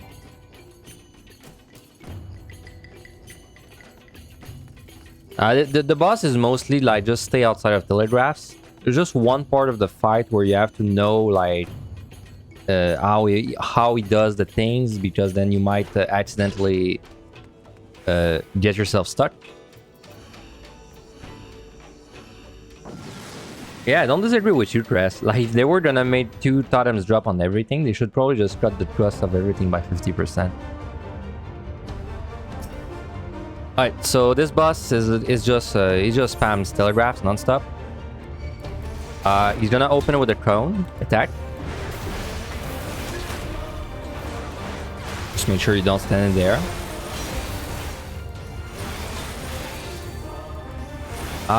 The next thing he does is gonna spawn these staves, and then he's gonna do a circle AoE on you. Fire something. These staves are like, they all donuts. They all do donuts. Easiest way to dodge them is just to stand on the sides. Then he's gonna do topple, which is a circle with a bunch of lines targeted on you. Just make sure you don't stand inside of stuff. After that, this is the tricky part. He's gonna spam staffs all around. And then he's gonna do a circle AoE on you, but at the same time the donuts will happen. And I will show you why you have to make sure like to do it in a certain way on the next rotation, because we're gonna be spamming this boss for like 8 minutes anyway. We have a lot of time to talk. So now is the reset. This is cone.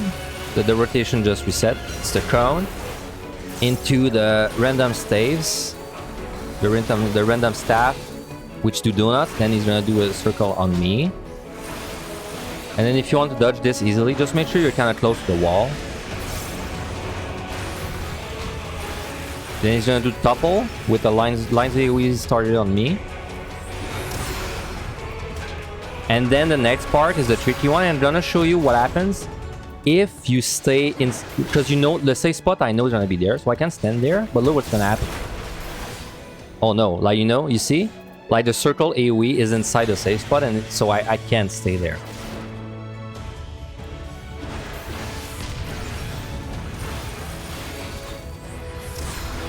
So the way you want to do this mechanic is you want to make sure you stand in an unsafe spot. And then when he does a circle AoE on you, the fire, then you move into the safe spot. So this way you don't like get stuck. So this is the donut again. With a circle before, like that.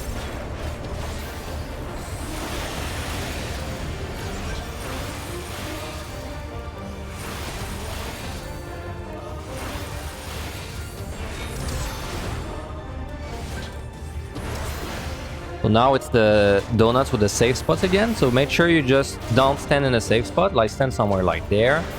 Wait until he does it. Then go into your safe spot after. By the way, after he does that, he always does the Ancient Flare. It's like a big tank buster.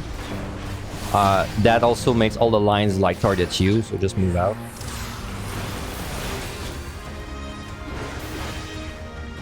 Can't pay attention to lectures for 10 minutes, but you can pay attention to DD tutorials for 6 hours. Nice.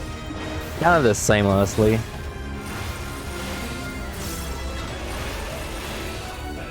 Though I've not had a lecture in so long. Scroll is kind of far in my head now.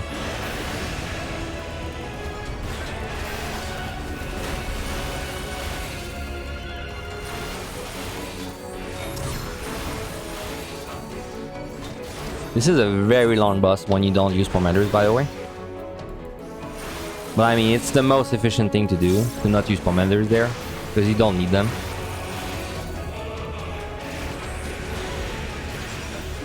So this is the tank buster with the lines on me.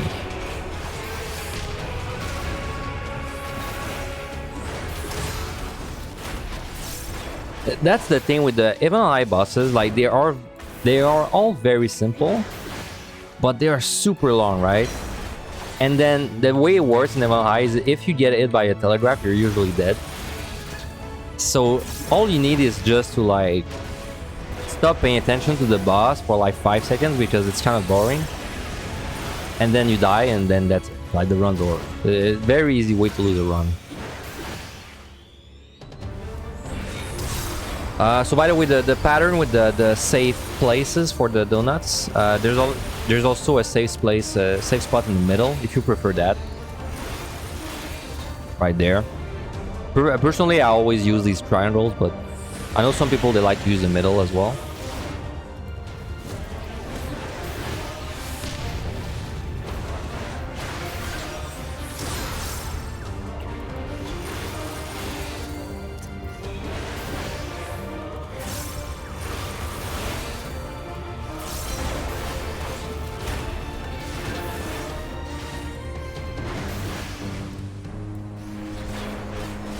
Level 80 boss. Yes, that's the worst one.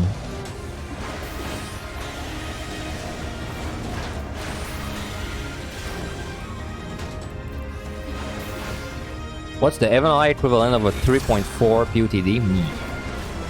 1.80, 1.94, 1.93 maybe? Something like that.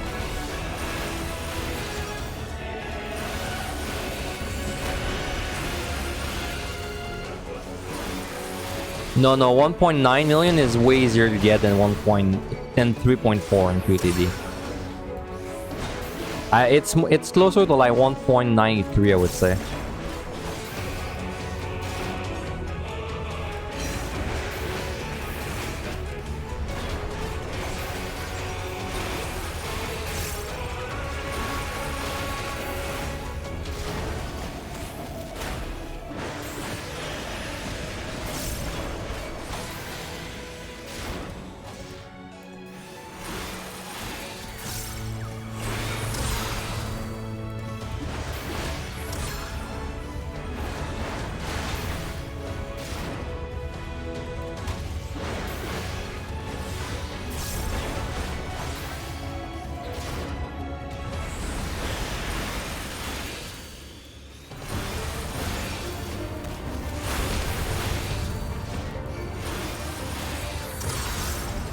So I would say my palms right now is that's about what you should have on a real run. I think like 2 serenities and not really on really stick. you know, like you're probably gonna be missing a safety or two because you did get big rooms and you did like a safety them. You're probably gonna be missing a serenity also. It can happen sometimes when you get no item big rooms like I did, or because like maybe you were on the gloom floor and you pulled like too many monsters and you panic or something like that. So I think our palms are pretty much what you should have on your normal run. Even on the first attempt, that you should have something close to that.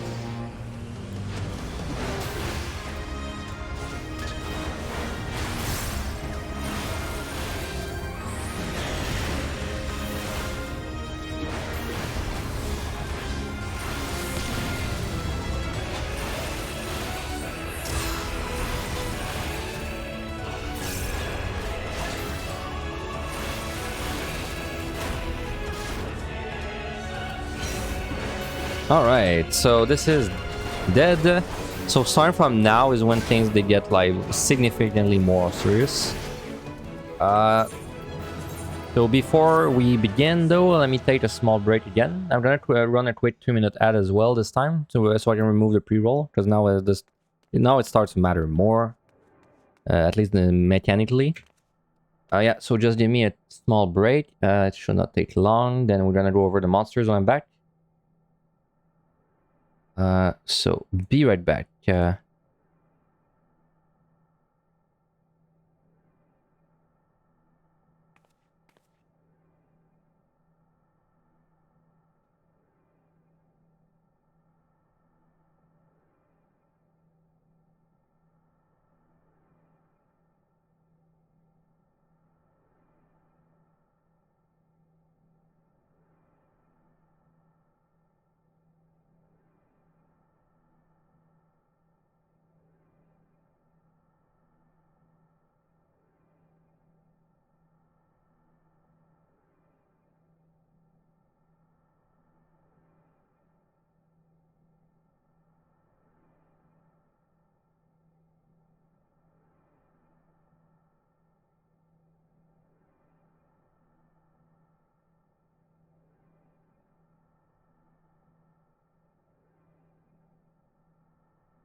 Alright, I'm back.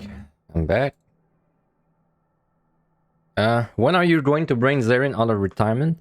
Well, when I get a lucky run. Which is gonna take a while. The run we're on right now is actually pretty lucky. It would have been rough to speedrun the 51. Outside of that, I was pretty lucky. That would definitely be a pretty nice score. So far. What's up, Lindar? Alright, ad is over. Thank you very much for sticking around if you had to watch that. Alright. So the monsters on this set. So this is where this is where people die when they do their first attempt. This is where like you'll see people are like, oh, I died I died I just lost control of my health and I died. This is where it starts. So this is where you have to start respecting the monsters, and like rotating your defensives is gonna become very important. And also, it's gonna become very important to learn how to use your pommanders, and not try too much to save them if you know you're gonna die. You know, like if a monster is just pummeling you and you're losing control of your health, then it's probably better to witch chain now than to wait for you to be at 15% health and then witch chain and then risk dying because he's an imp and then he just kills you anyway. So anyway, there's a lot to talk about for the monsters there.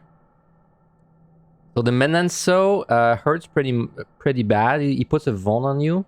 That keeps stacking up.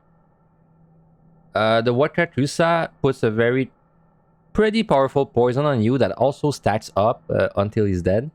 So basically what that means is whenever you're done fighting this guy, you're gonna have to deal with a lot of poison on you left over. Which means the next monster you fight, you're kind of dealing with the poison at the same time. So like, I do say the Earth a lot. On tank, it's actually not that bad. As long as you like rotate your defensives well, none of these monsters are really gonna kill you. And especially if you're drinking your potions, this should never be like too much of an issue, but it's important to know what they do. The Juboko actually does nothing. It's a patrol that is very easy to kill. Onryo is the most hurtful monster in this goddamn entire set. Hurts like so much. This is the monster you die against your first time, probably.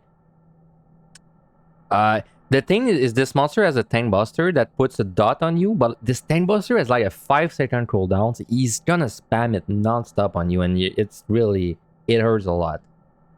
But again, as long as you're rotating your defenses well and drinking your potions, your regen potions, then you should be fine on tank. The Iwamushi doesn't do anything. Jellyfish does very fast telegraphs that one-shot you, so don't get hit by them. You cannot be sleeping at the wheel against this guy or you lose the run. Morbol doesn't do much. He's pretty bait, and he does bait like telegraphs, but they're really slow. You have plenty of time to get out of them. The Gruzuri, he hurts a lot if you have to fight one, but all he really does is auto attack you, so it's not that bad with your defensives. Also, the guy doesn't do anything. Shizakura doesn't do anything. Hashiri Dokuro, he just has mechanics that you have to respect, basically. And basically, he does a donut when you pull him. And then after that, he's gonna do a gaze. And then if you were hit by the gaze or the donut, I believe, then he's gonna one-shot you with his next ability. So like, you just have to respect the mechanics for this guy.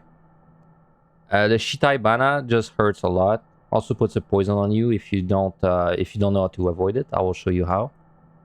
Pengu doesn't do anything. Starting from now, mimics hurt, and they hurt like a lot. So like starting from now, you definitely don't want to be like face tanking a mimic with no defensives and expecting to live. Like if you're fighting a mimic, you must rotate your defensives. It becomes very important starting from now. All right. Dodgers Cone one-shot. Yeah, from this point on, expect every telegraph to one-shot you. Like I did say, you should start expecting that from the last set. But the last set, it's not that true because like some telegraphs don't one-shot you. Like in the last set, it's more like it's a couple telegraphs one-shot you, in the rest don't. Starting from now, it's the opposite. Starting from now, most telegraphs will one-shot you. Like almost all of them. So it's not important to know which ones don't one-shot. You just assume everything's gonna one-shot. Hey, Requiem just subscribed for 2 months. Thank you very much, Requiem. Thank you very much. I appreciate it a lot. Thank you for the support. Also, hello, Parallax. You got there when it starts for real. When the run starts for real. I mean, everything before matters. It's just now is when it starts getting a little more intense. And it's just gonna keep piling up. So this set is kind of like... we might have time issues or we might not. It depends like how much monsters we kill. But like starting from now is when we're gonna start like doing optimal like otherwise is now is when we're gonna start playing this the way we're gonna play the rest of the run. So this means we are gonna explore the bare minimum. We find the key, we kill everything around the key until we're out, right? So this is the same kind of playstyle we're gonna adopt for the rest of the run. So anyway, I'll talk more about it while I'm playing the game. And I'm gonna be honest, don't feel bad if you're raising this set, because this is actually a rough set. Like it's very easy to die on this set. I'm gonna even rephrase that. I would say if it's your first time on this set, raising this set, no matter what. Yeah, I think that's just the correct call. Because like you're very likely to die on there on your first time. So I would raising this. No question asked. I'm even considering using a raising myself just so it's closer to a real run. Okay, so we have a steal for the first pickup, but I'm not gonna use it. I'm just gonna show you like what it's like to fight the monsters out still for now. So this layout has a couple of wall traps. Luckily, they're all in that room right now that I'm showing you. So it's hard to know. There's a wall trap sometimes there, and there's a wall trap sometimes there. The one on A is more likely than the one on B. So like whenever you have to choose, always prefer to go the way on B. And that's it. That's the only wall trap on this set. Every other room is safe.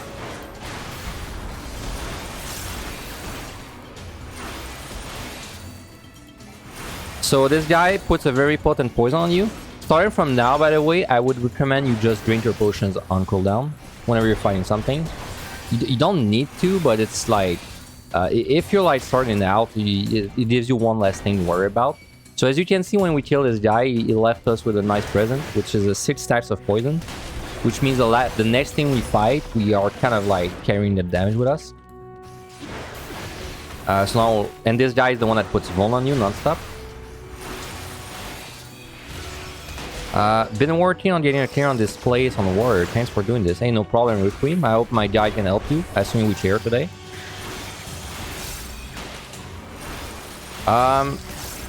Yes. So there can be a wall trap on both these. The B one is much more rare, but it's there. I've hit it a couple of times. The one on A is much more common.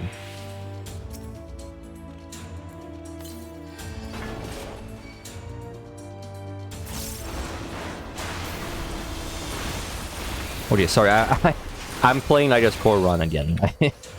I'm not doing what I said we should do. What we need to do is first find the key. Well, find the key, but we want to be fighting non-stop while we're doing like the finding the key thing. And for this room specifically, like I said, always choose B over A, but like just know that there's a chance there's a trap on B, but the trap on A is much more likely. So we're just pulling whatever is in front of us while we're trying to find the key.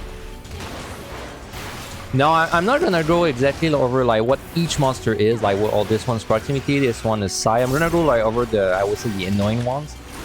Onryo is a proximity monster, which sucks because it's the most annoying monster to fight. So you just have to get used fighting Onryos.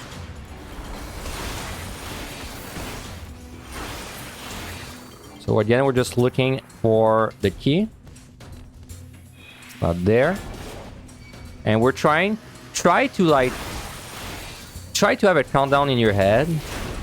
And let's say it's like, I don't know, let's say it's 5 seconds.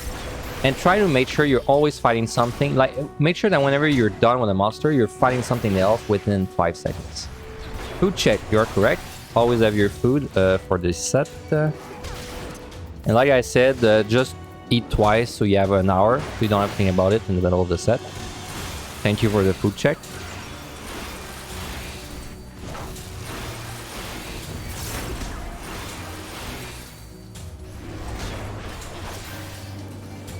Okay, so the key is open right there. Unfortunately, on this set specifically, you are gonna have to deal with a lot of proximity monsters because of the Onryo. So You might have to fight a couple more before you get out, but it's fine. This guy I'm fighting is not useful. This one is actually sound, so I could have just avoided him. Thanks for the follows, Anily. Thank you very much. I appreciate it. So in this case, the Onra actually moves, so might as well sneak past. We're still looking for the key. At this point, we don't have to fight unless something is on the way. So use any free chest you find on the way. Basically, what we're doing is we're finding anything on the way. And every time we get a free chest, we just use it. So these Wakas Pusas are sound, by the way. This is the monster I was talking about earlier. The monsters that are sound, it means their proximity. Unless you're walking, in which case if you're walking, you're just invisible unless you go like straight into its hitbox. So that's why I was about to sneak past him like that there. So again, we're just making sure we pull something fast. We have another F1, so let's just use it.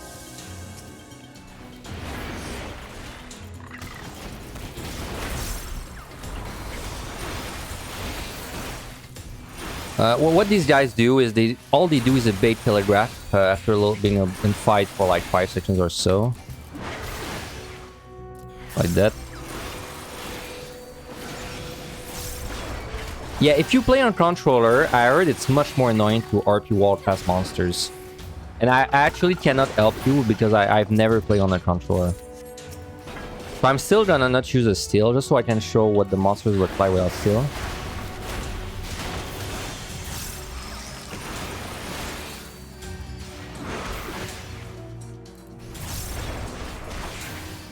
And yes, Coup Protein is correct.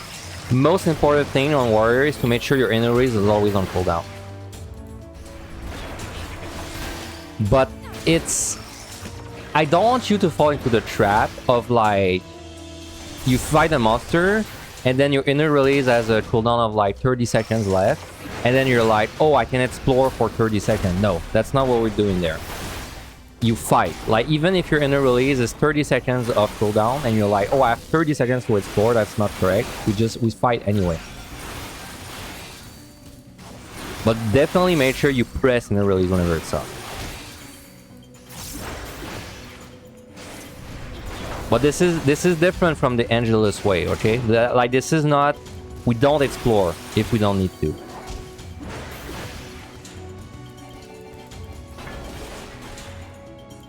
So like I said, there's a risk of a trap in this wall right there. So since there's a risk of a trap, we're gonna respect this guy like that. And then we see if the key's there. If it's not, okay, we pull one guy and we keep going.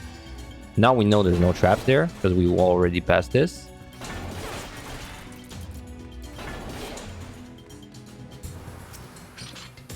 Another steel, I don't want to use that. So a way though that you can, the whole like inner raise on cooldown thing, a way you can kind of work that while still fighting is what I did there. So like right now, for example, I need to move anyway, right? Like I need to go this way. So like when my inner raise is on cooldown, I can do that. I can do what I'm doing right now. I can just kind of like bring the monster with me and spam my range move. Because this way I'm at least doing some damage.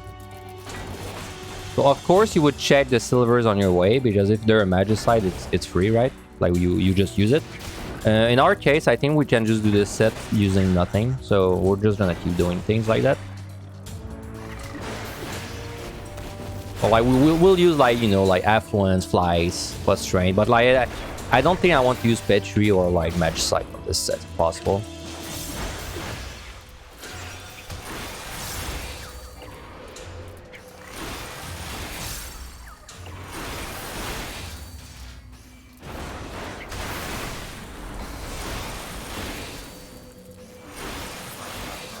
And we're out.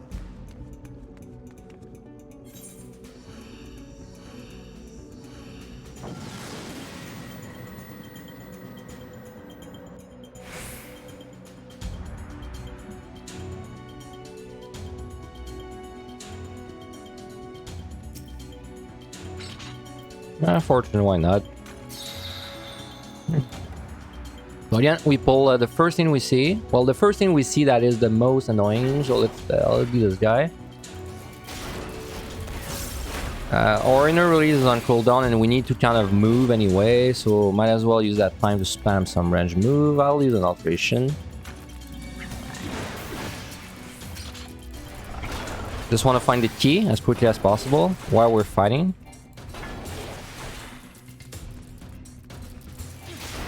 Yeah, the key's there. Okay, so now we just fight. The amount of kills you need to open a key is between 4 to 11 if you don't fight. On average, it's 7. The average I have in my head is 7. So you should always kind of plan 7 kills if possible. So for example, this is the third one. This will be 4. 4 is very unlikely to open, so I'm actually going to go find more monsters before I come back there. I'm gonna kill like 6, and then I'll come back for this one to be the 7th, or maybe I'll kill 7 and then come back for this one and it'll be the 8th.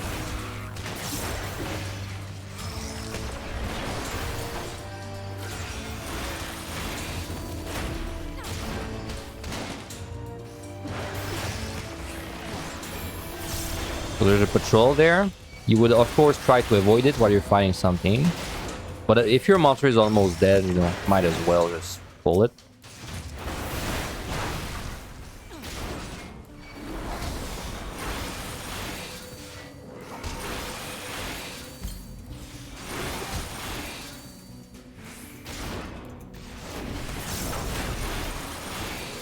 Well, you know, it's better to panic use a witch chain than it is to panic die because you didn't want to use a witch chain.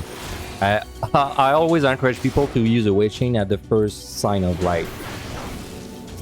panic showing up. At least it gives you time to think, and it gets you used to using your pomanders. Because there's nothing worse than sitting on your pomanders and dying with all your stuff.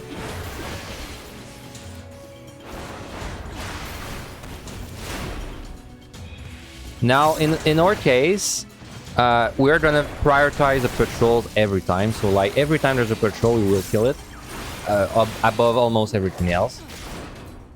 So we should not have to sneak around the patrols too much, but like we still have to have some awareness, of course. So this chest is, you know, this one is close enough where I would consider it to be in the way. So, and we have a witch chain, why not?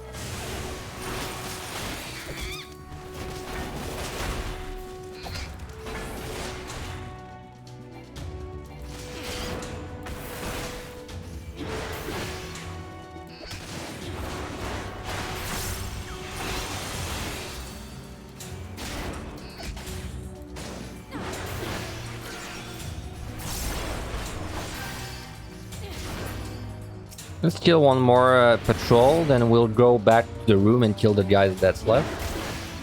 It'll be around 7 or 8 kills. So we have used no strength, no steel, no flight. Time is already time is pretty good. I think we're making it about like 430 per floor right now. So this, if you don't get bad debuffs, this set, you should be able to do it fairly comfortably. The issue is if you start getting bad debuffs, then it starts to suck. This is the most dangerous monster by far. So this tank buster puts a dot on you, and he will spam this non-stop. After this cone, he will just spam it. You need to make sure you're drinking your potion, and you need to make sure you're rotating your defensive very well there.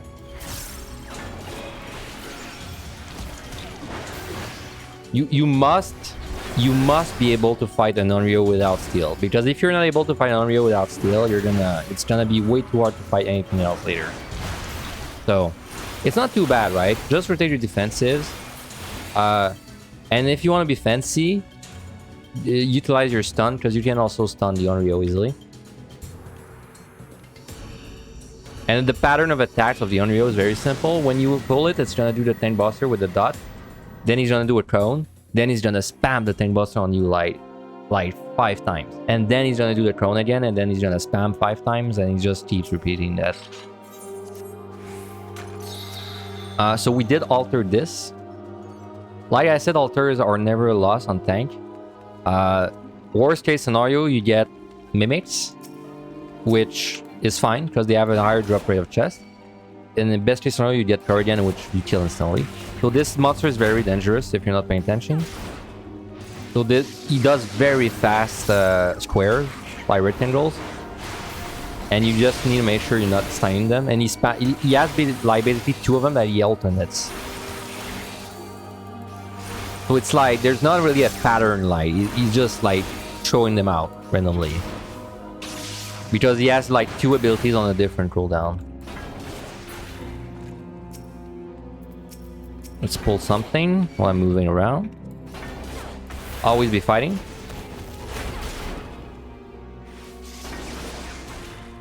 We do have a free conceal, by the way. If you find a free conceal on the floor, it's very good to just kind of keep it there. And then when the key is open, if you don't have a good way to get to the key, then you can just use that free conceal and go to the key easily.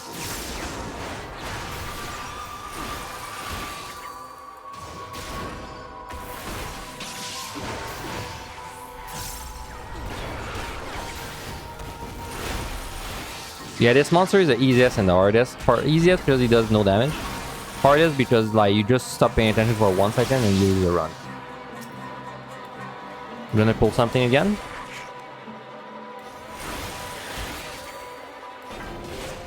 So the key is there. We did use an alteration. It was free. We didn't find the Corridians.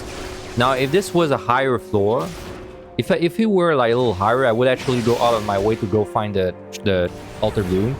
But since we're still on the lower floors a little bit, I'll just kill everything that's around there and go.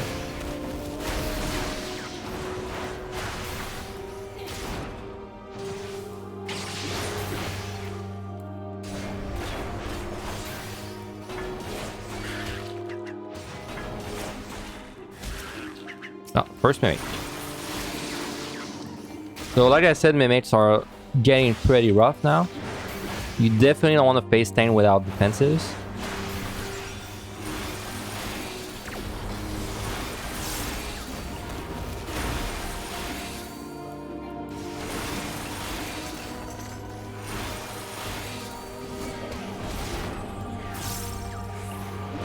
Also, a trick you can do, you can see I'm like kind of shuffling away and in constantly against the attack.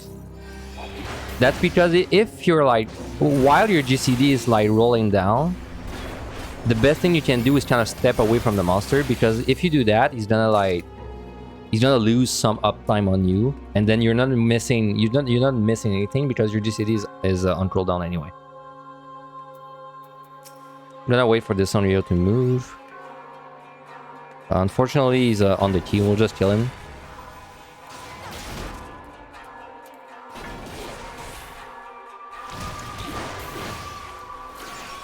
Yeah, I had the free conceal, but the time it takes me to go back and get it is less than the time it takes me to kill the Onryo. So, sorry, it's more than the time it takes me to kill the Onryo. So as you can see, you like very quickly lose control against this guy. I stopped paying attention to my defensive for 5 seconds, and I was already at 30% health. You really gotta respect the Onryos.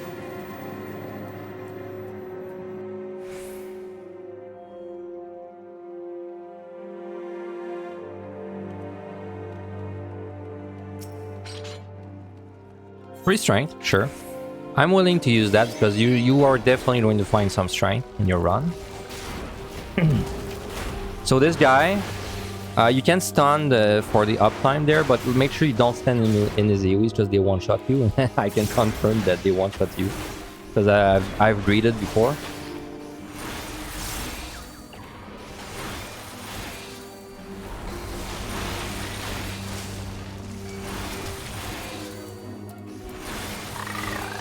Of course, check the silvers, because if you find a free Magicite, you want to use it.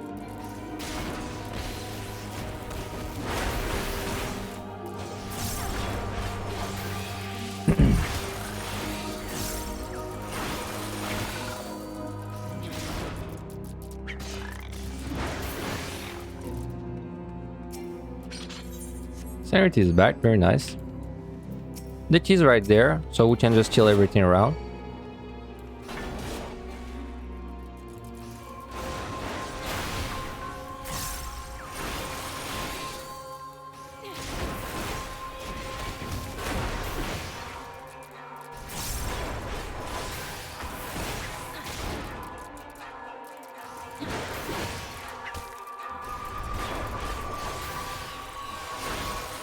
So I'm really doing... I didn't really mention it because in POTD I was doing the same kind of like shuffling around, right? I never really like thought about it. But it's something I do a lot, and I think it's kind of a good habit to pick up on the tank and melee in general. It like really reduces the amount of damage you're gonna take. So like I said, it's just every time your GCD is off, just kind of like shuffle around the monster like that. And then if you do that, the monster just does a lot less damage to you. By the way, if you shield and this does 0 damage to you, if Tentacle does 0 damage to you, you don't get the dot. You save yourself from the dot for a few seconds.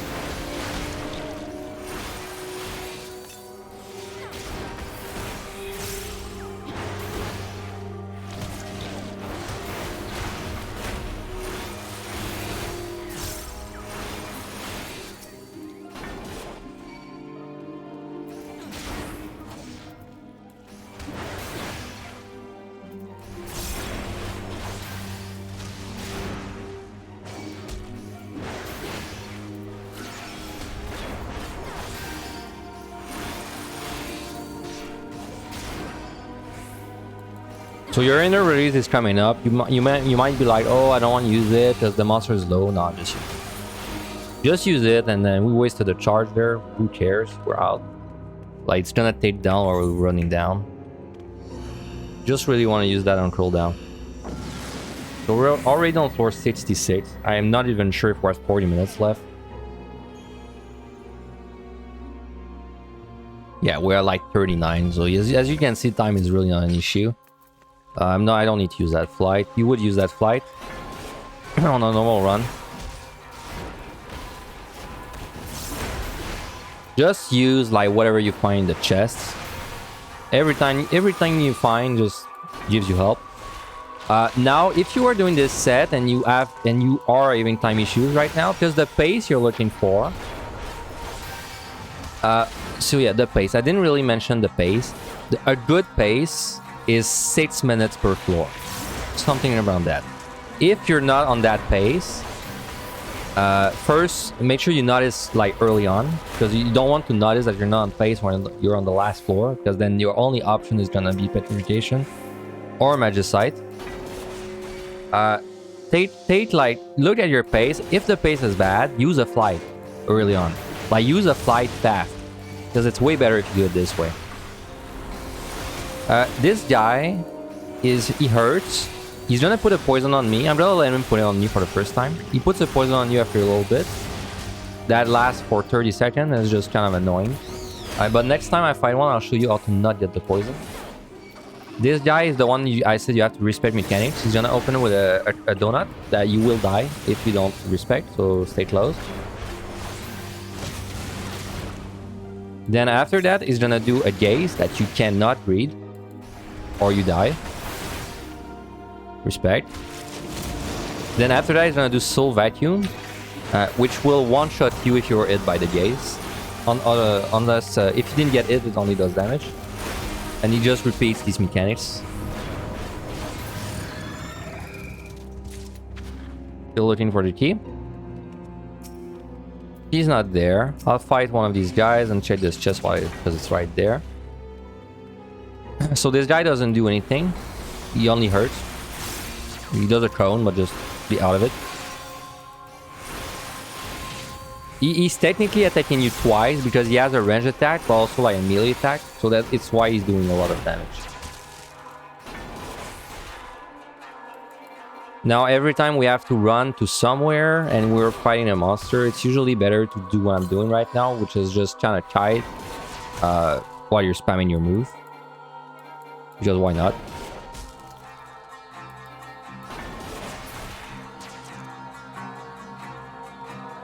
The key's right there. Okay, so we just fight everything over there.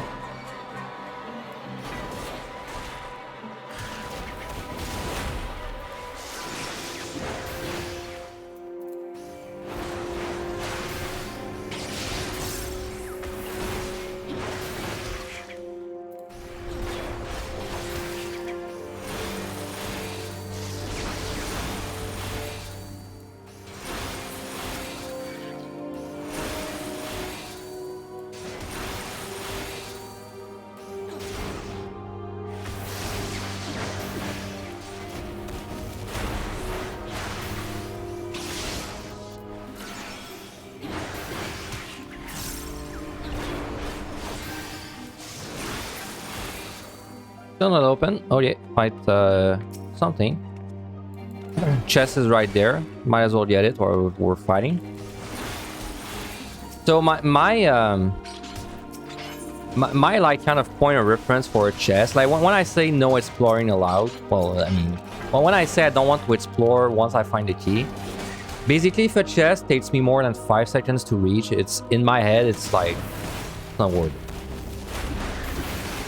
So this one, you know, I was finding something there, it was right there, it was like, what, 4 seconds to reach the chest.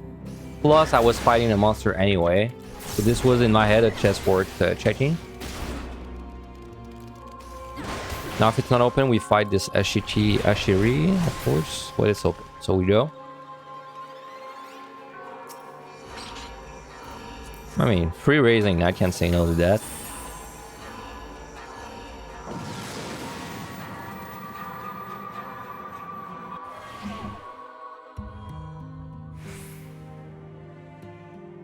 So we don't know Adam. We should be fine because we're a warrior. Now this means we lose access to the Empowering Potion, but we still like retain everything else. So this should be fairly doable. So Donut into Gaze into Soul Vacuum, which is just like a newie. By the way, if you want to be safe, you can actually stun the Gaze there if you want to be ultra safe.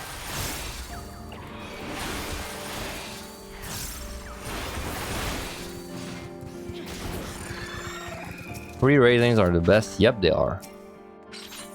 I'm gonna fight this patrol. So remember, whenever you're done fighting a monster, give yourself 5 seconds to find a new target and then pull it. 5 to 10 seconds. If you're taking more than 10 seconds to find a new target and start fighting, then you're taking too much time.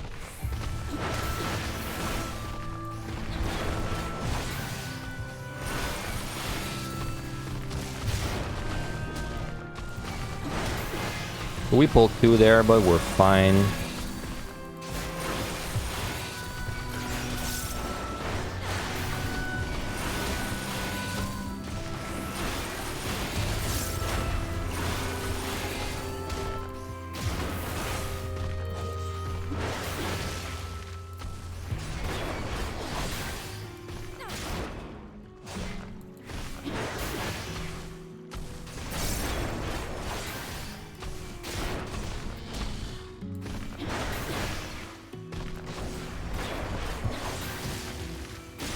Oh, I can actually show you how to not get poisoned against the Shitai Bana.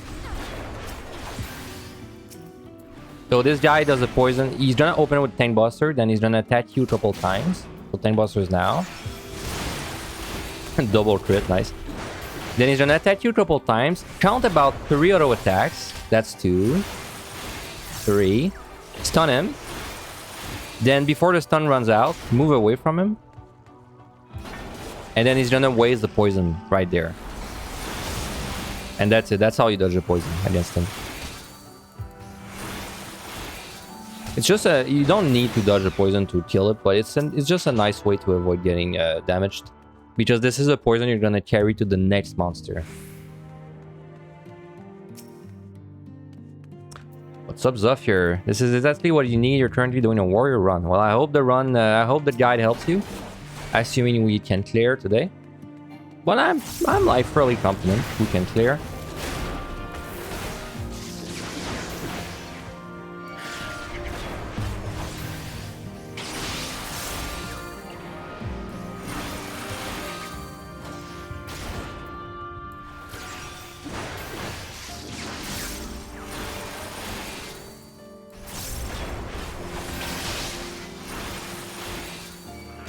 So by the way, my rules is that I'm gonna allow myself, starting from 61 to 100, I'm allowing myself 2 petrification pickups at most. That's it. Because I think two petries over 40 floors is a realistic like outcome. If I find more than that, it starts being a little lucky in my opinion. So if it's more than that, I will just not pick up the petries. Well, not use them. But outside of that, it's fair play. If I find an extra Magicite, I don't think I'll use it because the Magicite are pretty rare. Like it's not, you don't find one above like 61 that often. This was no item by the way, but we are warriors, so it was no issue.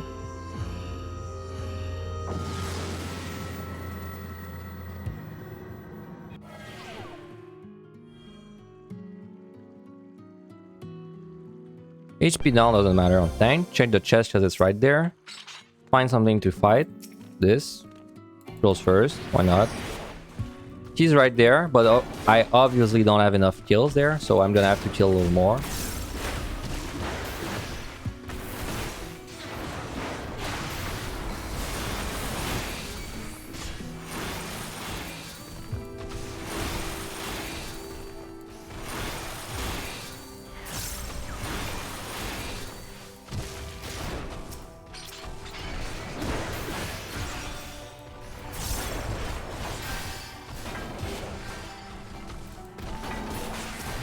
I'm gonna pull this patrol because it's going away, so you know, might as well kill it because this one's gonna stick around and I can fight him after.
So this is what's different with my run compared to maybe another runner. I think right now you would explore, but in my opinion, you don't explore. You just kill everything that's around, then we go to the key as fast as we can. Because I know we don't need to explore. And just for context, the reason I know we don't need to explore is because I did a no chest run before, and we cleared like fairly easily with it. So actually, the pumps I have right now, I can clear with them. So that's kind of like the reason my strat is the way it is because since I know we can clear what I have, in my opinion, we don't need to go out of our way to find more chests. We just kind of pick up what's in the way. We get you know, a couple of freebies, and that's it. Like that's all we should need to clear. Because it severely cuts down the amount of time it takes us to explore if we just go like as soon as the key opens.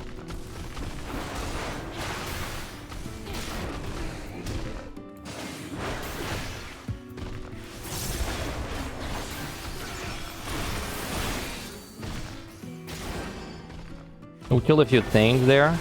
Oh, it's open. Let's go.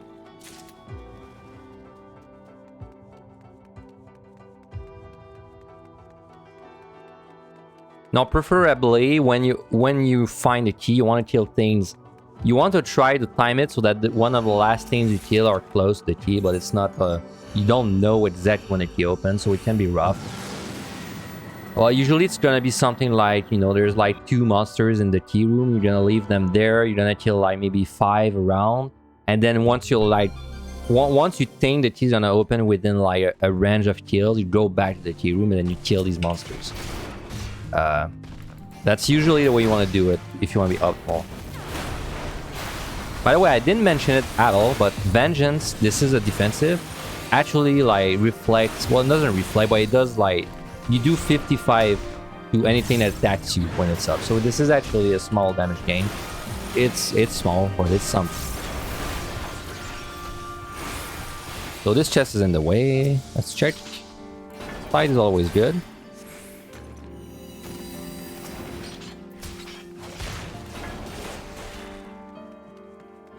A strength of tanks in general is, by the way, like we don't need steel for most of the monsters. Well, all the monsters really. which means we can actually keep stills for like very like kind of bad situations. And one of them is because you may have noticed I'm checking chests even when I'm fighting monsters. That's because if I get a mimic, I know I can deal with it with like my current setup. But even if I know I needed to steal for that like scenario, I would just steal because like where else am I gonna get more value out of my steals? Like this, if it saves me 10 seconds every chest to check it while I'm fighting a monster, and I do that 10 times, and then one of these times it gives me a mimic, I still saved 90 seconds, you know? Like that, like it's not because something bad can happen that you should never take the risk. Like if I'm gonna save 90 seconds and get one mimic that costs me a steal, then it's a worthwhile trade, you know?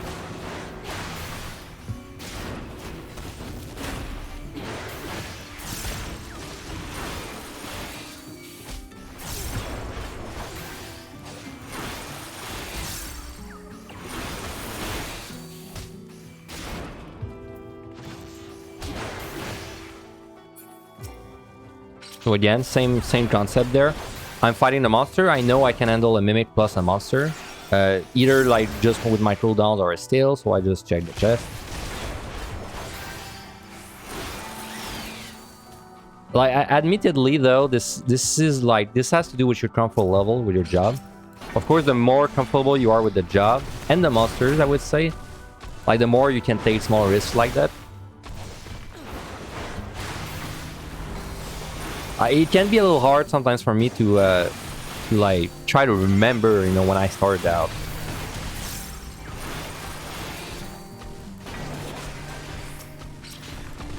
So this is a good example. So like right now I have to fight this mimic plus this 3, but I was able to check this mimic while none of the monsters were in the way, so I saved time. And then I know my limits, so I know I can take both of them. But like, of course, if you're starting out, you don't know your limits because you've never pushed them. So it's just like, I guess it's the amount of risk you're willing to take. Honestly, if you want like a quick estimate, whenever you're fighting a monster, you should expect the mimic to do about 1.5 times the damage. So if a monster is hitting you for like 1k every time, you should expect the mimic to hit you for like 1.5k every time. I think that's a good like baseline. Yes, I will still fight and check chests when I'm on the higher floors.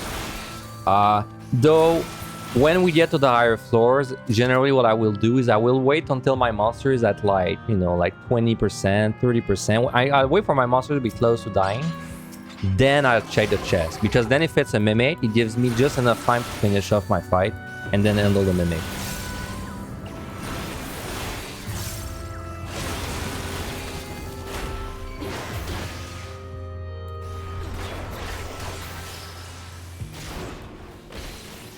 So I have a lot of extra time. It's gonna let me talk about something I have not been able to talk to yet.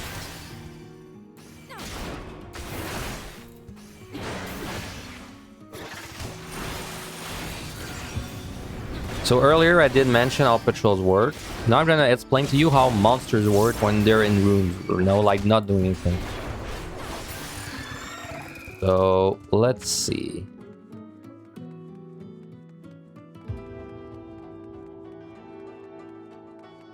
So when monsters are standing in rooms like that, oh, Jebs, thank you for the subs. 3 months, very nice. Thank you very much. I appreciate it. So when monsters are standing in rooms, the way they do things is they just stand there, and it's not a set timer, but like every 15 to 30 seconds, they will like move. And the way they usually move is they will turn around like somewhere behind them and then go in that direction for a little bit. And then they will stop again. So like, for example, you can expect this Pengu to go like... It should go in one of like these 3 directions, but this is not a rule. This is not a rule. Like sometimes they go a little bit on the side, but usually they do something like that. And they will go like in a random like amount of steps, and then they will stop moving. And then they will stay like that for another like 15 to 30 seconds, and then they will move again, and they just keep doing that basically. It's important to know that, because whenever you're gonna speed into a room, right, and you're like, oh, I need to go like to this chest, or I need to go through this room, but I don't want to pull this monster by accident. Easiest way to make sure you don't pull a monster is you have to know when it last moved. So for example, we saw that Pengu move like about 10 seconds ago while I was fighting. That means that right now it's safe for me to like be there. You know, for the Pengu, like assuming the Shitai didn't exist, it's safe for me to be there. Because I know it's not gonna move for, you know, like couple long. Now I know it's about to move because it's been about 15 to 30 seconds. So now it would be unsafe for me to like try to like sneak past him, because there's a chance he's gonna turn around and look at me. And now he just moved. So assuming, like, let's pretend the Shitai doesn't exist. Now it would be safe for me to go behind him, because now I know he moved. And then, you know, I can kind of stick around, and now I have this timer in my head that's like, okay, like I think he's about to move, like, okay, like now it's been 15 seconds or so, so like now there's a risk he's gonna move again. So then now would be a bad time to like try to sneak past him. And then that's kind of how you have to handle this. And if you want to try to like notice these movements when you're fighting something else, right? So I'm gonna give you an example. I'm gonna fight this Shitai. Of course, I have a certain level of comfort against the monster and with my job, but I'm actually looking at the Pengu right there, okay? Like I'm fighting the guy, but I'm actually looking at the Pengu. So let's say there's a chest to the right there. There's a chest to the right, but he's looking at the chest. So I'm just fighting the Pengu. You know, maybe I'm using a little more defensive than usual. Oh, okay, so he just moved. So now while I'm fighting this guy, I go there, check the chest. Okay, nothing. Go back. Like that, right? Like you want to do multiple things at once, if possible. And if you're struggling to do multiple things at once, well, you gotta practice a little bit, because of course it takes practice. But it's like, for example, a good way to like do that is maybe you use more defensives against your monster that you're fighting. You know? Like this way, you need to pay less attention to your health. I have an entire video on this like multitasking concept by one of my YouTube, if you're curious. So I'm gonna give you I'll try to give you like exact times of how much the bosses will take. So this boss with no buffs whatsoever should take around 10 minutes. We'll see. I will pull at 18, and it should take around 10 minutes. So you gotta make sure you have at least 10 minutes if you use no pumps. And if you use pumps, I will give you more accurate times after he's dead.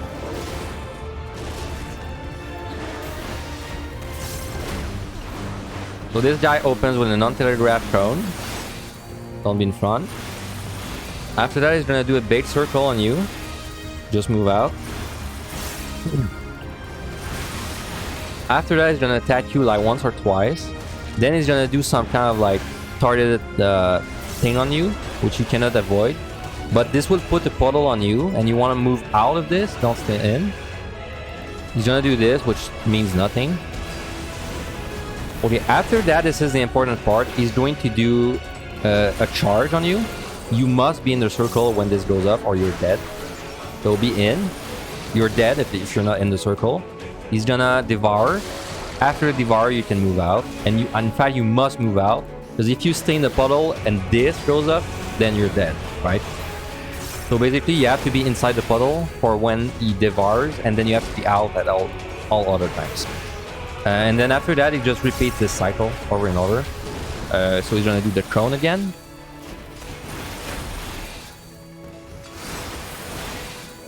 Then he's gonna do the circle.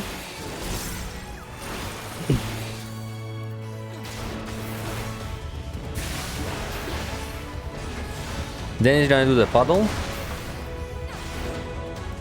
That is targeted on you, and you cannot dodge, but you must be outside of it. You have like 2 seconds to step outside, just don't take too long. Then he does like this is just because in a team group, in a team run, this will tell you who gets targeted by the charge, but in our case, it's always us. So be in when this goes up. Devour goes out, then move out as soon as you can. Because if you're not out, this will one-shot. And that's it. That's the entire fight. Now I'll show you something you can actually do against this boss. When you have a job that has a shield, which we have one with the warrior.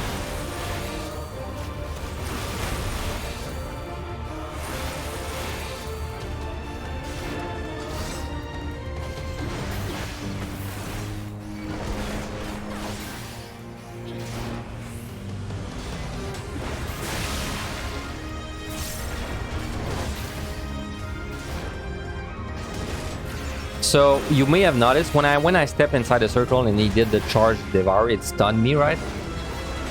If you have a shield on you, when that happens, you will not get stunned. But so I'm gonna put my shield on me, like as soon as he starts casting this, there. That means I will not get stunned. But this means I can move, right?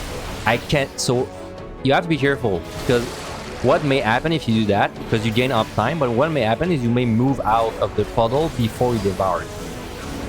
So you just have to make sure you don't move out before it devours if you use a shield. If you just want to be safe, don't shield. If you don't shield, then you don't have to worry about that. It will always like stun you, and then you're not gonna be able to move out until it's already done with the devour. So. But it's a nice way to gain uptime.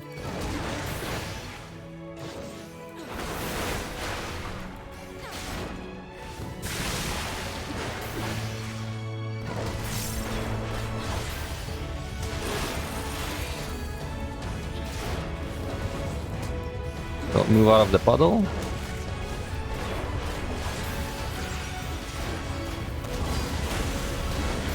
It's kind of this guy, this boss, is kind of your last good chance to practice like rotating your defensives, I guess, because this is really the last guy that it's not really important against. So, you know, this, because like even myself not been really doing that right now. I've just been using right position whenever it's up, and it's been enough to keep me up. But this is your last chance to get used to defenses, because after that we're gonna start needing them for real on the monsters.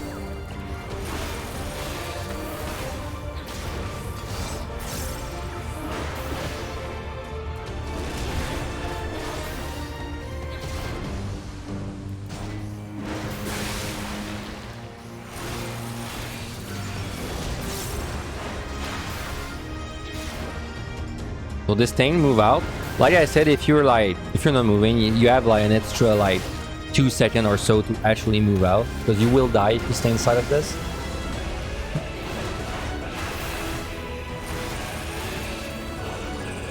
So we can shield this one. So because I shielded, do not move out. I do not want to move out before the Devourer comes out. There, now I can move.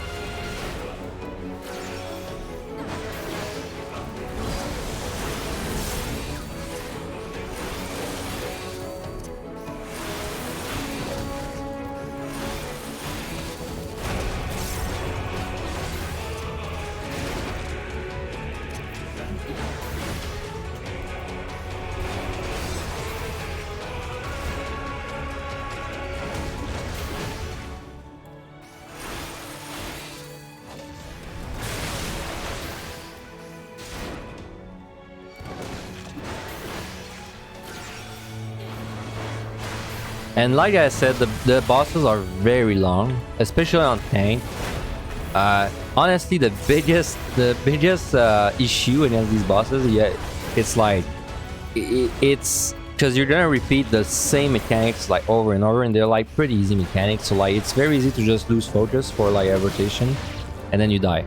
Like for example, on this boss, like you're gonna like forget to go into the puddle at some point, and then you're gonna die. Happens to everyone. Happened to me a bunch of times. Not because the mechanic is hard, because there's nothing happening.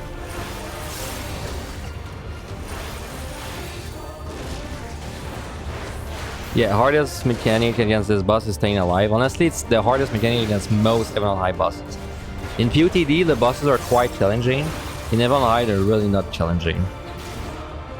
It's challenging to get to them and have enough time to do them, but like the actual fighting is always like very easy.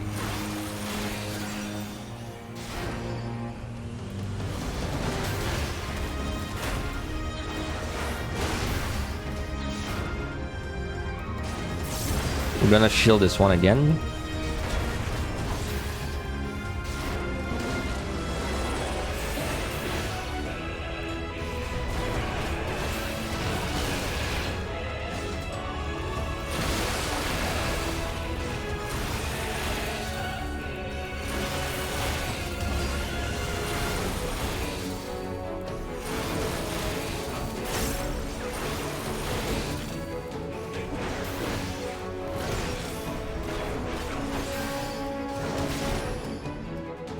By the way, I've not been using my tinctures, but you may very well use tinctures if you want well, against anything inside of there. Usually people use them on bosses. You can use them on the monsters as well. Tinctures of strength. The thing is, if you use a tincture, it's basically gonna share the same cooldown with your super potion. So it means for 5 minutes you cannot use a super potion. So that's a trade-off.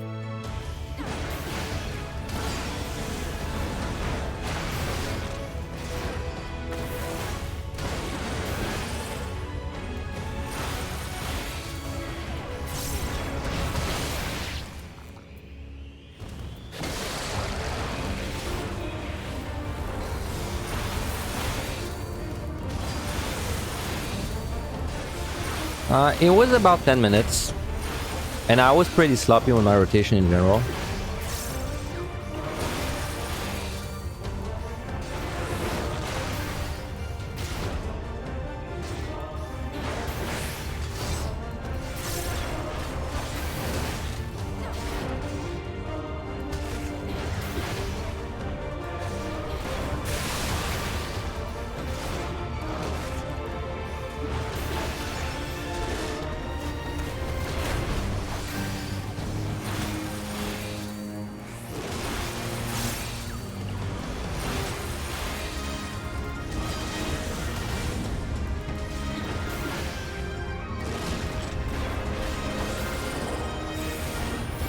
We have the shield, just don't move out before the devour.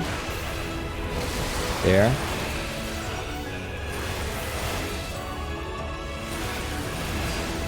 Alright.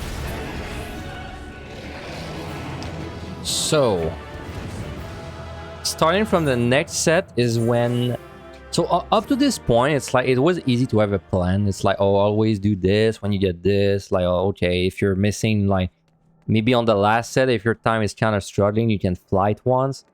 Starting from now, it's more like the adjusting sets. Like, because now it's like we have to play really with the debuffs we get. So it's hard to like put out a precise like roadmap of when to use the things. But we're gonna try and show like when is a good time to use them. So for this boss, it's around 10 minutes if we don't use anything. The boss I just did. If we use a strength, it's around... Well, a strength is 30% faster. So technically, if you use a strength, the boss is, let's say, around 730 to be safe. And if you use a frailty, it's around... It's gonna save you around 1 minute per frailty. No, more like 45 seconds. So that's the way. Like, so 10 minutes if you have no buffs. 730 if you have just a strength. And then remove 45 seconds per frailty you use, and that should be the time it takes to kill the boss in general. So for this set, we are going to be using landmines on the first 3 floors. It's kind of important to know how to do landmines. And landmines are much more rough inside of Evanlight than POTD, so this is definitely rough. We don't need to do like crazy big pulls on the landmines. Only usually 6 monsters, which is usually 2 rooms, is more than enough to like open the key or like get very close, or it doesn't matter. But anyway, let me talk about the monsters we're gonna see, because there's well, now is when the start, like the things are getting nasty. Where the hell is my equipment there? So Shikubi actually doesn't do much. Ichijama is it's like a raid that shoots a big circle in adjacent rooms, which are very easy to like get like Venn diagram by them. When you're fighting the ghost itself, it's gonna do like a very big AoE called Scream, but you can interrupt or stun it. So like you don't on tank, you don't have a reason to be like, you know, caught off guard by that. Hyoga is a patrol that you have to respect its mechanics. It's gonna open with a gigantic cone that you cannot run away from. You have to go behind the tiger, basically. After that, he's gonna do a gaze, and it's a 360 gaze, and if you look at it, you're dead. So you just gotta respect the mechanics. Otherwise, that's not too bad. No idea is just pure damage, not that bad. Okami is like a lot of damage. You can do it on tank without pumps. It's just, annoying. Also, it life steals a little bit, so it's a fight that takes a little longer on average. So it's not a good monster to fight generally. The UT is the UT Tokiage is he's like the Gozu. He shoots AoEs in other rooms, but they're like much smaller. But like because they're much smaller, they're easier to miss. Like it's easy to have your camera aiming up, and then you don't notice like the small circle on your feet. And if you get hit by that AoE, I'm not sure if you're dead on tank, but you're pretty damn dead on like everything that's not a tank. So it might actually one-shot you on tank as well. So you gotta be careful. Pyozan doesn't do anything. Mammoth it's a monster that, because you remember earlier when we say that Conceal can be cancelled if you are hit by an ability outside of combat. This is one of the monsters that does this. So this monster will do like every minute, I think, he does like a big AoE around him that does a little bit of damage. It's not threatening, but it will kick you out of Conceal. That's the most annoying. And when you're fighting the Mammoth, he does a cone in front of it, but it's actually like a square. So you have to like, when you dodge the cone he does, you have to actually assume it's a square, because it will kill you. If you just sidestep the cone, he will kill you anyway. Tofu is because you remember when I said earlier, like to practice your line of sight stuff. The Tofu is why, because this monster is a good option if you can do the line of sight. And on the floors he's present, he's usually the least bad option. So like it's good to learn how to play against a Tofu. If you don't do the line of sight strat, this is one of the few monsters that will straight up you cannot do. If you don't do the line of sight, he will out damage you, and you will die. Griffin does a lot of damage. As like an enrage, you have to know how to deal with, but it's not too bad honestly. But this is definitely one of the monsters you need to rotate your defensives well against. Lion doesn't do much. He does a bait circle, but you can stun it. So it's like the ghost. It's not really an issue. The Yak on tank is actually very simple because he has a 30-second enrage where he pulls you in, then he does a big AoE that will one-shot you, but it's a long cast and you can interrupt it. So on tank, it's not an issue. The UT Otoko is not an issue either. He has kind of an enrage again. I like to call anything that's like you need to line of sight or interrupt, and that a monster does after 30 seconds, I call it an enrage. So this one does an enrage as well. He does a huge circle after 30 seconds. You can line of sight or stun or interrupt. You have a lot of options. Mimics are really starting to pack a punch on this set as well. So that's it for the monsters. We're quite a lot. We're ready to go. So like I said, we're doing landmines on the first 3 floors.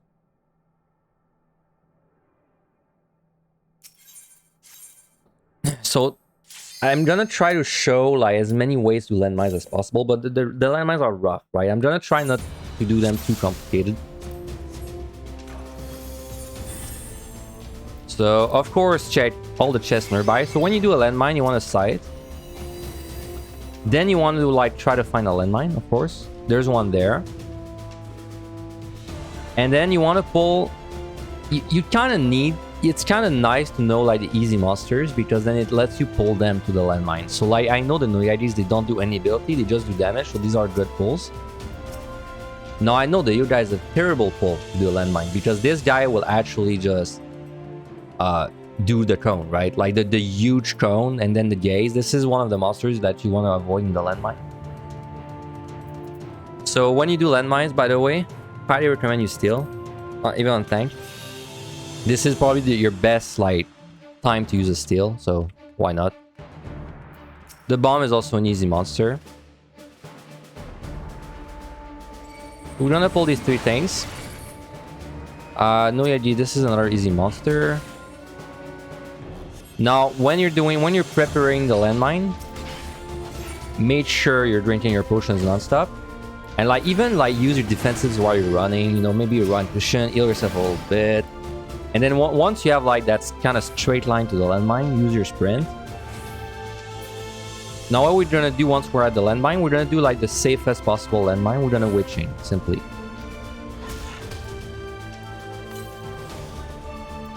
So that is 7 monsters. That should be fine. So we want a witching. Now the way you do a landmine with your invuln is you simply press your invuln. Step on the landmine. That's it. And then you should not die because of your invuln. Then you just pop raw intuition. AoE down the monsters. Make sure your defenses are active because they will do a lot of damage to you even though they're witched. And that's it. We're out. Unfortunately, we got a mimic that we have to deal with, but we're out. So.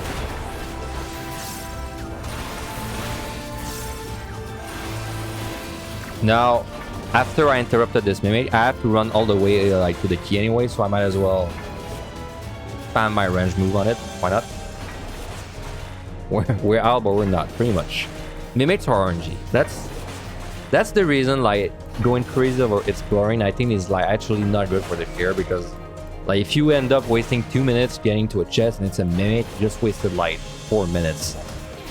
If you just check your chest in the way, you're not gonna get as many mimics. So we're gonna do another landmine on the next floor. I would like to show you like landmines that don't require witching. If you have a bait floor, like if you side and the floor is like super bait, then this is maybe a floor where you can do landmines without a witching. Well, I guess this is a good example. So we're gonna do landmines, even though it's a big room. It's just like the most easiest way to save time. Most easiest way. Yeah, that's not a good sentence. So if you do a landmine without witching, I recommend 3 monsters, 2 or 3. So pull them. Oh, that's no ability, man. That's kind of bad, though. Okay, well, okay. Because of the no ability, let's do like 2. 2 should be fine. So the way you want to do a landmine when you don't have stuff is make sure your potion is active, your regen potion. Try to wait until both monsters hit you. Like that, then step on the landmine. Like that. Like you need to make sure they don't auto-attack you at the same time. That's it. That's the only thing you have to watch out for.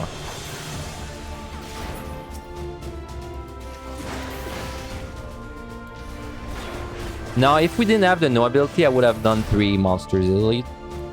With the no ability, I think 2 is as far as I'm willing to go. And honestly, even if you're scared, just do 1. Like that's fine too. Like you're still saving like 40 seconds per monster, so why not? So wait to get attacked, then move. So wait. Well. Wait until there's also not a giant AoE in front of you. Or wait until he does an ability like that, and then step on the landmine. The biggest way you're gonna die, like most easiest way you're gonna die on the landmine is you don't wait for another attack. And then the monster kills you on the same time you get attacked. So we can do 2 there. Bomb is even easier. As soon as the bomb casts the AoE, I will go on the key. Like that. Sorry, on the landmine.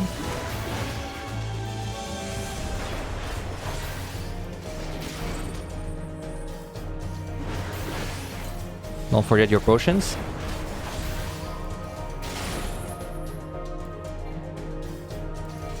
And now I don't even know how many we kill. We kill like what, 5? 4? We killed 5. That's the 5th one, and we're open, so we're out. So if you were on a good time, like we are right now, you're gonna have the steel left for the 3rd floor, which is perfect if that's the case, because then that means you can do landmine for the 3rd floor, and you don't have to refresh your steel. Now I know there was a free on seal. I might actually go back for it. I think it's worth a minute or so. I'm gonna check this while it's on the way as well. Food buff check. Forgot my food buff again. I'll put it on 1 second. So I have a free conceal over there. Let me go get it. So for this floor, I use a safety and a conceal to get out. I know the real key is this one.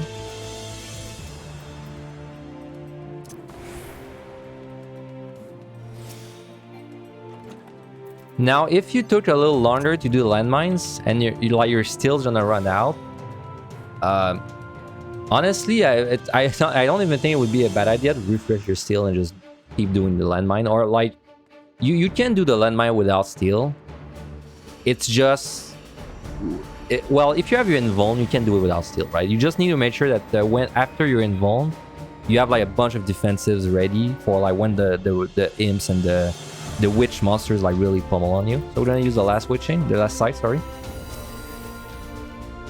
I mean, that's a free conceal. Let's just use it so we can scout all the landmines real quick. There's one there.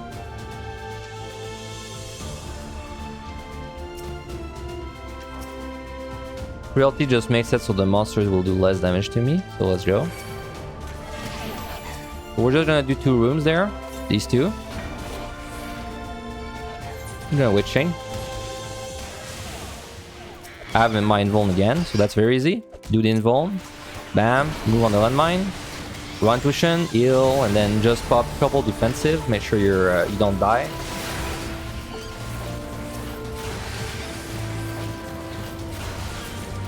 And then we're still not out. Doesn't matter. I would say don't go above 6. Don't, if this is a landmine, we're just gonna use it. It is a landmine.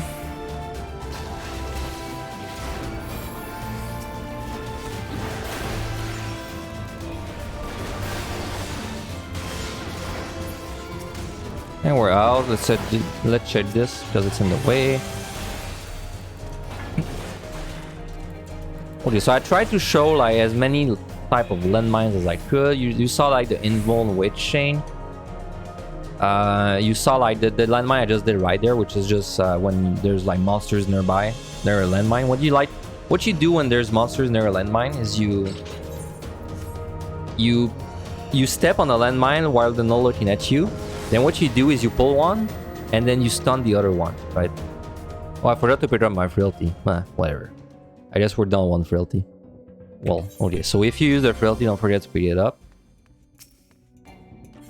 So we have the witching back. So this is Gloom. If we were a DPS, that's kind of... we would be sweating a little bit on the Gloom floor. Since we're a tank, though, it doesn't really matter. We're just gonna kill everything.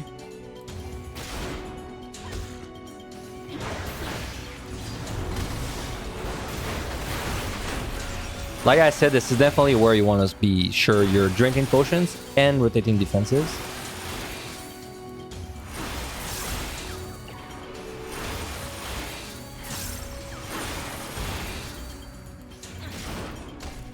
Now, if you're landmines, I would say if you're at this floor with like 10 minutes, like if you're at this floor before 50, you're doing pretty good. If not, maybe a flight is a good idea, right? But if you made the 3 floors within like 10 minutes, pretty good. Like you're in a good pace. Now, something you can do though, when your strength are at 3, I would honestly almost always recommend that when you have strength at 3 and you're fighting, just use 1 and fight with it, because if you're keeping your strength at 3, like the risk of finding a strength and then another one and then wasting the other one is too high. So honestly, if your strength are at 3, just use 1. Okay, so now we have to respect the patrol there.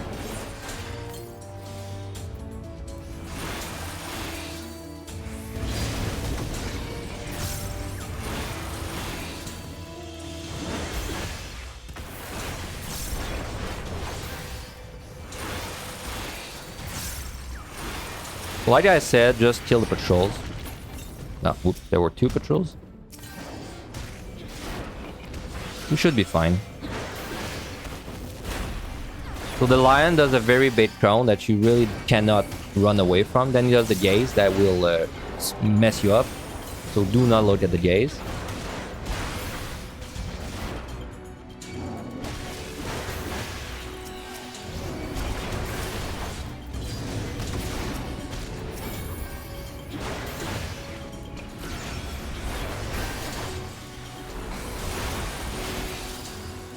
Do not greet this.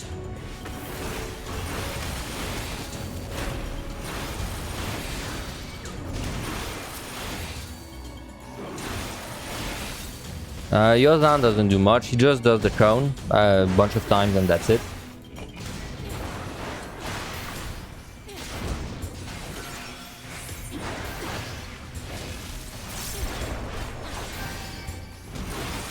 So these are this kind of pull. I'm gonna admit that if you pull like 2 monsters like that and you're starting out, I would witching like this.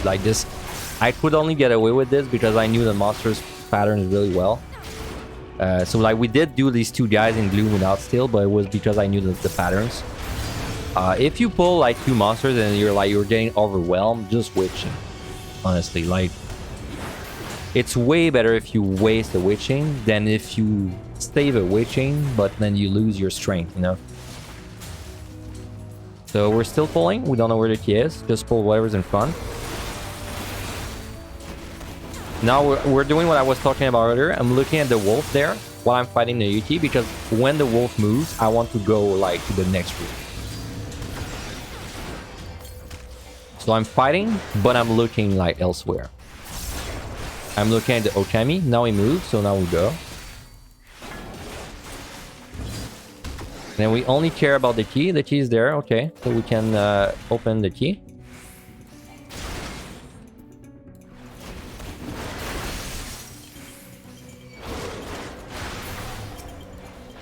So Mammoth is more easy than Okami. Mammoth, like I said, he's gonna do a cone at some point, like very soon into the fight, about 10 seconds after.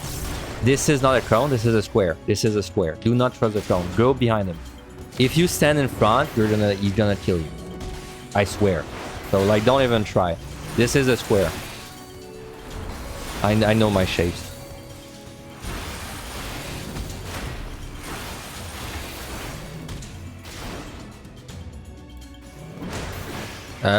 And after he does the cone, he will technically do it like again, but it's like the cooldown is like a minute, so you're probably not gonna see it again.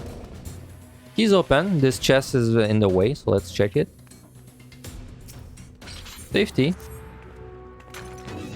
Now I know this wolf moved like 10 seconds ago. I don't know when this one last moved. In this case, I believe it's better to wait for this one to move, because this one is probably like gonna move towards A, and then this one's probably gonna move towards B. So like they're gonna give me an opening. But this is not science. Like there's always a chance. There's always a small chance that it just like moves to the right. It doesn't always go to the opposite, but it usually goes to the opposite. So I don't. We're on what, 75? Yeah, we're on 75. So no item. Perfect. I can showcase why War is OP. So no item. We don't care. We just kill the monsters even with the no item. This is a floor. This is a floor where you would have to Serenity on a lot of ducks, right? This is like the warrior privilege right there. As long as you rotate your defenses and use Raw Insertion whenever it's up, you're fine.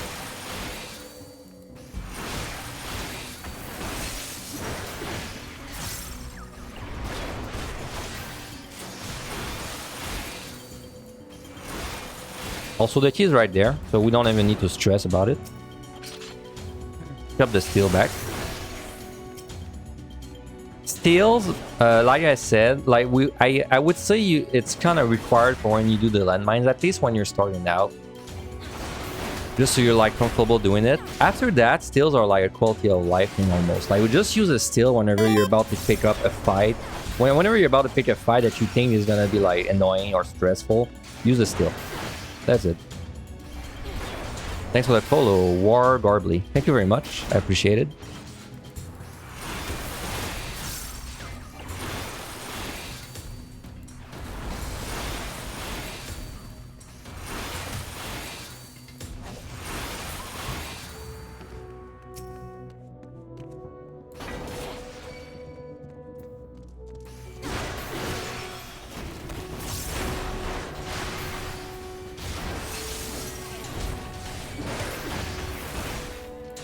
By the way, stun is very powerful. On tank, this is like a 5-second thing. This is it like pretty much makes it so you get auto attack 3 less times, which is a significant amount of HP. Like it's like 3 auto attacks is like 50% of my HP. So though not all monsters can be stunned. That's of course the issue. A lot of them can though.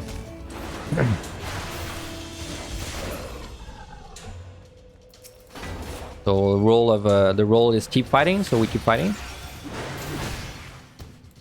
Like maybe if maybe if we squeeze past these guys, like try to dodge them, there's like juicier targets, but no, we don't care. We just want to pull. And then if we need more monsters after the moment, we just keep going. I mean, we'll definitely need more monsters. So let's already start going. But the point is more like, I didn't waste any time waiting for the mammoth to move, like, because maybe there's a better monster or something. Ooh, lucky he didn't crit me. Now the wolf in Noadam, I think is doable. Definitely not a good fight though. I would almost rather fight like anything else.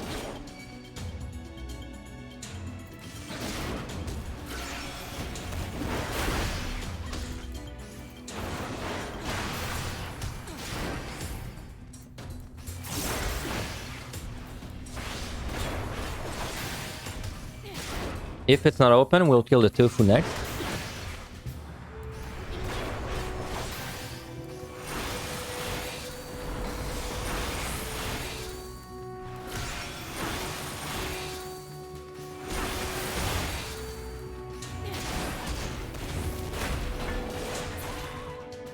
No, we'll kill this Noyagi instead.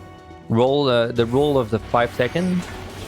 So it was gonna take me like 2 extra seconds to kill the Noyagi. So like sure, okay, for like 2 extra seconds, I'm down.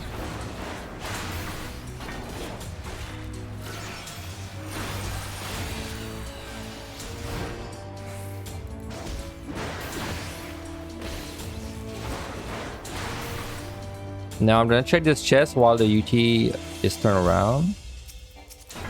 The witch chain, okay.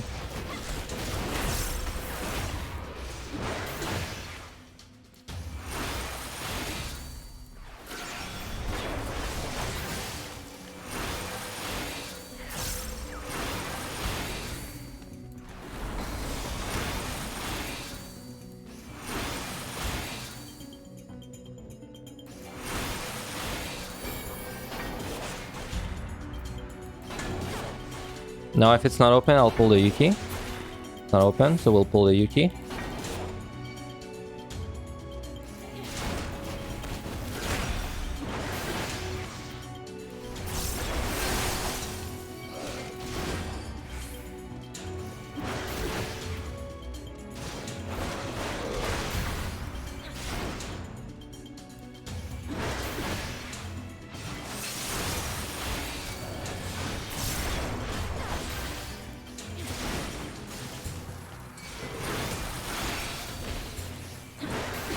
By the way, when you stun a monster, like what I did there is bad. When you stun a monster, you want to stun it when it's not doing any cast. Unless you need to interrupt that cast specifically. But like, because if you stun it during a cast, it's just bad. Because then you want to stun it when it's doing the most damage to you, which is when it's not doing cast.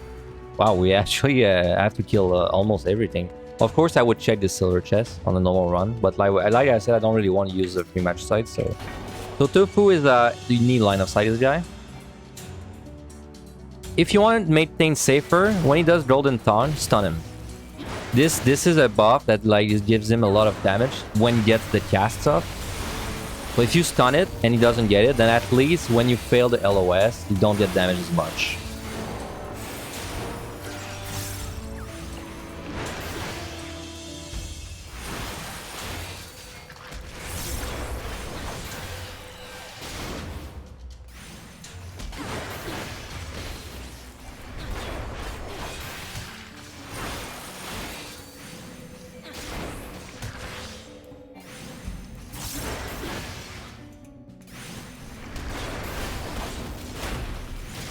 I could not do this monster bio. If I just like face tanked it, I would not be able to do it. In the no item at least, I would not be able to. That was a very high kill floor. Damn. Killed, like, actually killed everything except one thing.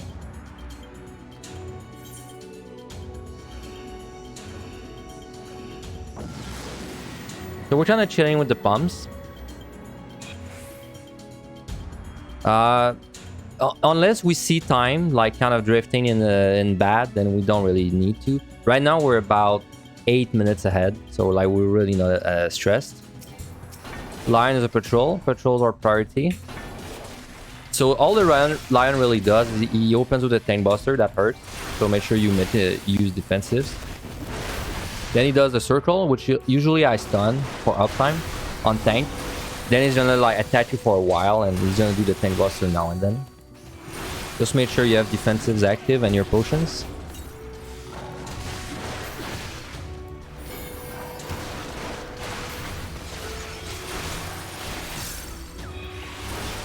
Good to know you always use steel against them. Yeah, there's a lot of monsters like that people they use like steel for them, but they don't really need to.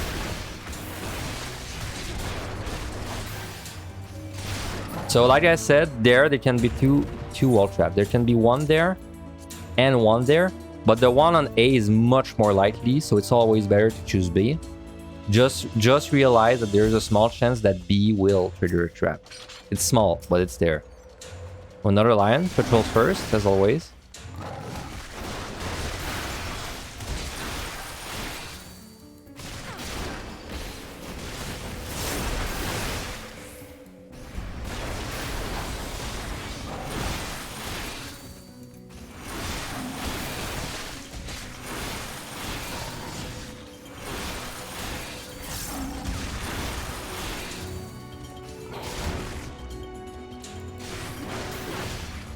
By the way, it might look like, you know, I'm saying like, oh, this guy is dangerous.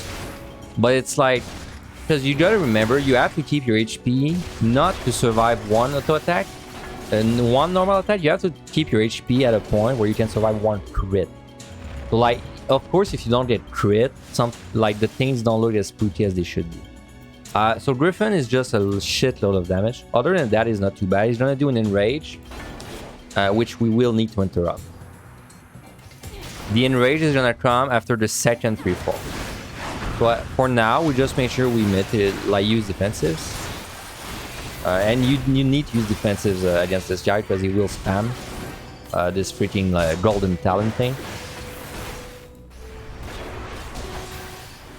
Then when he does the second free fall, after this, he's gonna tank buster you one more time. Then he will do the enrage, and there's two ways you can do the enrage.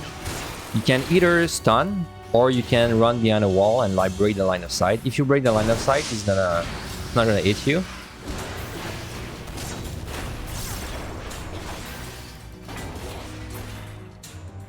So that is a treasure room, I believe.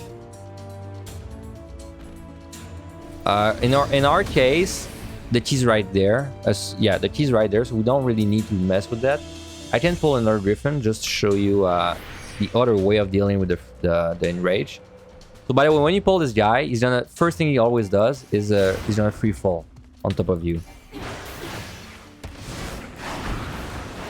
Now, of course, we don't want to fight the lion at the same time. So I think that's a good example of what do you do if you don't have room, like if you can't really LOS because you're stuck between like monsters or something. It's fine on tank because you can stun this guy.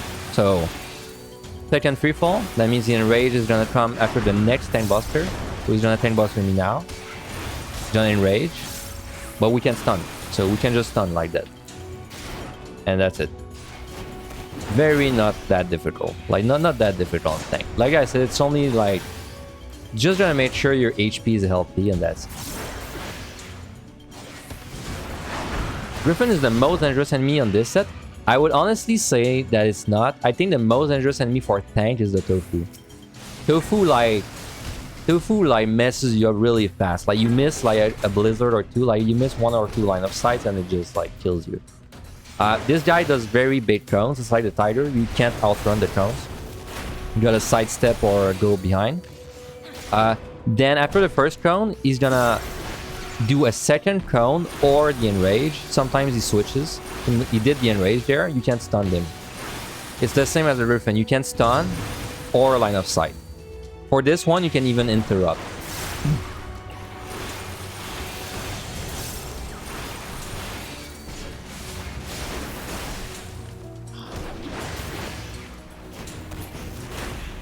He's open. When there's a treasure room, it's not a bad idea just to check like nearby chests, because you never know. Like if there's a chest, that no one's looking at, it gives you time to check it. So the mammoth is looking this way. I don't care about this chest in this case. We're just gonna go.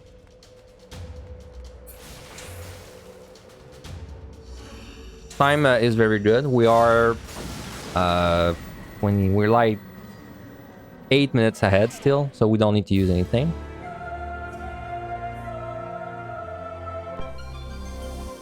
Because remember the pace that you have is 6 minutes per floor. Around that. I'm gonna pull the yak, pull the first thing I see. So yak has a 30-second enrage, but we can interrupt the enrage, so it's not really a big deal.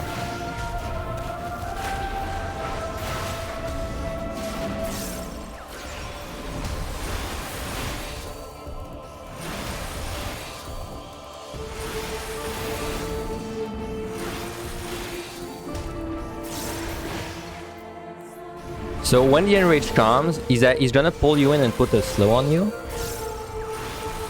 I'm gonna try to show it off. So he pulls you in and puts heavy, and you can interrupt the enrage. Honestly, the most dangerous part of this enrage is the heavy, because if you are unlucky enough or you're fighting a yak nearby a UT, the UT is a small like lizard that shoots fire ice balls at you. If he decides to shoot an ice ball at you while you have that heavy, you're dead, because you cannot outrun it. Just something to keep in mind.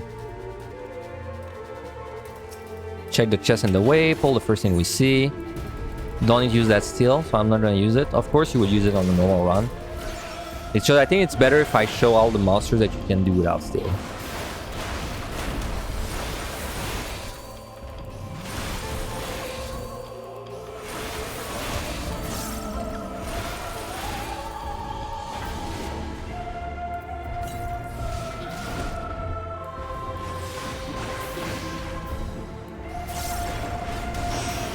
In rage, we interrupt.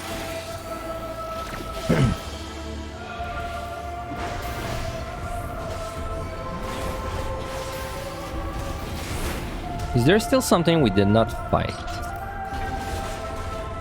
I think we fought. Everything actually. So we safetied this, so it's safe to just go there.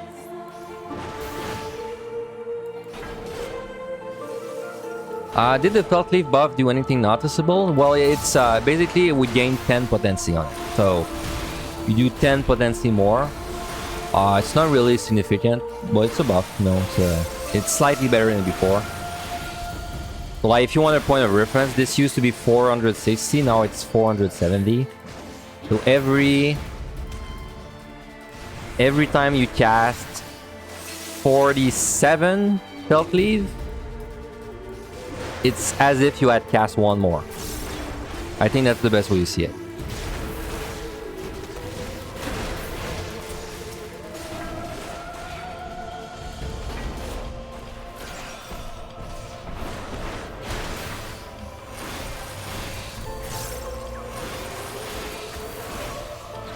Yeah, upheaval also red buff. This also gained 10 potency, so that's something.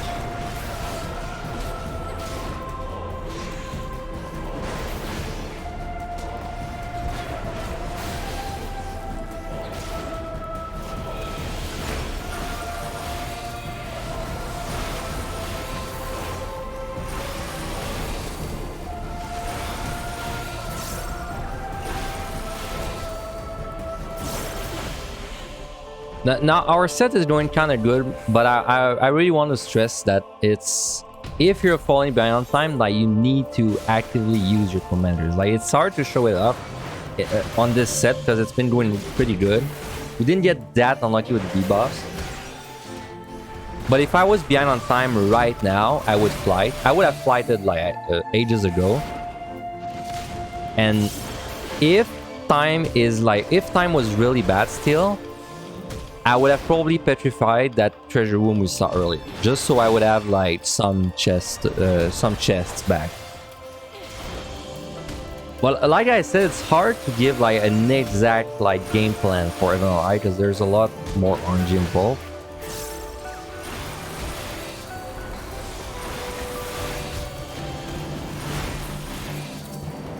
Still not open. Let's pull the UT because he's the most likely to kill me. Because he shoots ice at me when I'm not looking.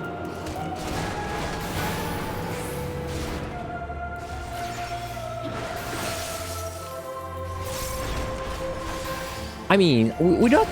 I'm saying we didn't get bad debuffs, but we didn't get like that good buffs. Like we got no ability once. Got Gloom once. And we got no item once, I think. Or twice. But it's no item is tricky because it kind of doesn't matter on war, right? So like no item is really not an issue. The one that scares me the most is no ability on war. And then after that it's Gloom.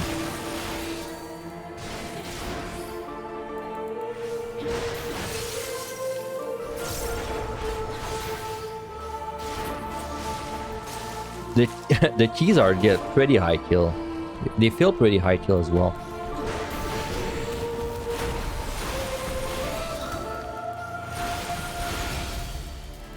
Yeah, I'm gonna show you what you can do for the enrage on this guy. So every time so far I've stunned him, but you can actually line of sight the enrage.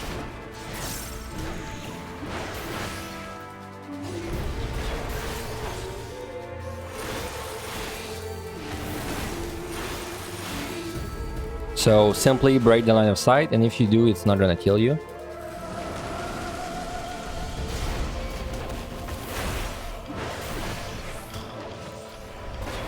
No, I will not Elder Magicite the 90 boss. I will like present it as an option, but I will not do it because I want to show the boss, of course.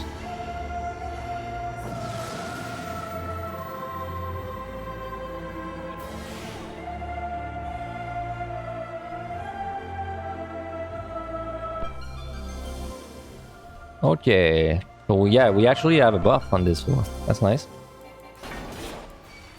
So just pull everything. Keys there. Okay, so we just kill everything around there.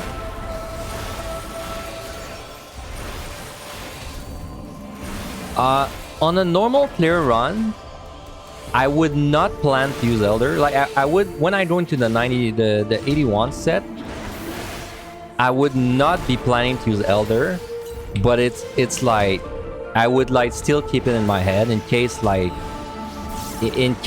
it just so happens that this is my best option, but you would never like plan to use it. It's just an option.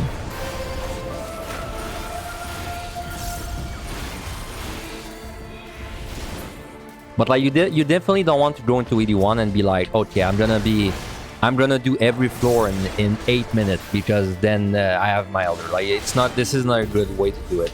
You should still try to do each floor in like 6 minutes and use bombs to gain time. Because if you don't do that, what's gonna happen is that when you don't get Elder, you're gonna like crumble because like you're not gonna know how to do the set without one.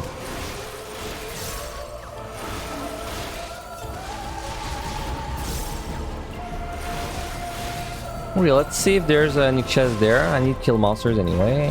No chest. Let's pull you.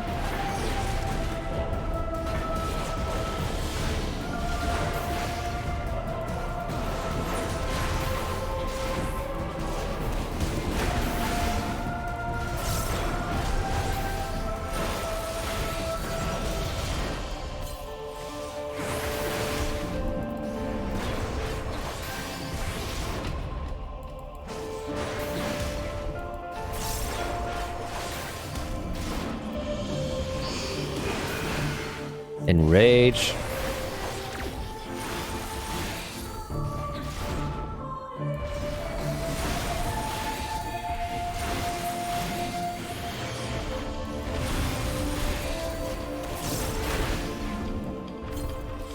I'm gonna start making my way back now.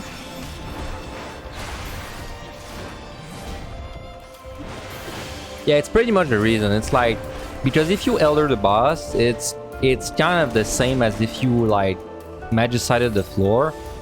Except if you magicite the floor, you're also getting chests out of it. So it's usually better to magicite the floor.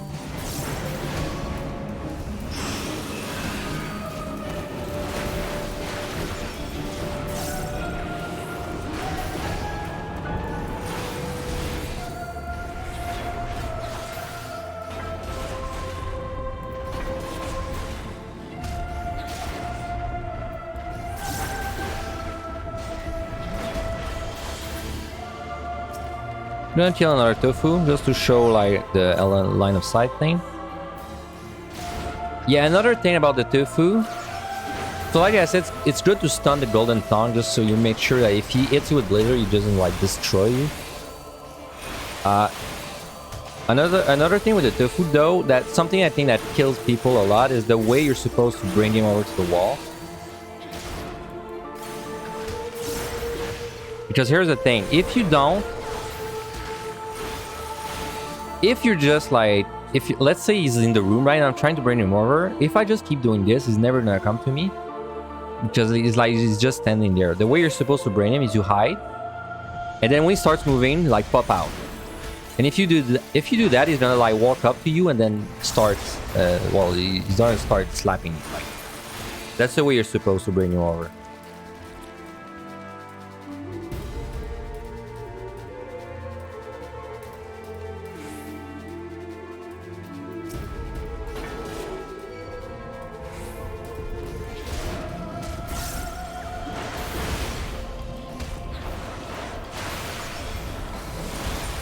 I feel like my time is too good, and I'm considering using a flight. Because I feel like it's unrealistic. I don't know. I feel like it's doing too... Because the run I'm doing right now, it reminds me a lot of my no chest run. I feel like we picked up nothing. We picked up a strength.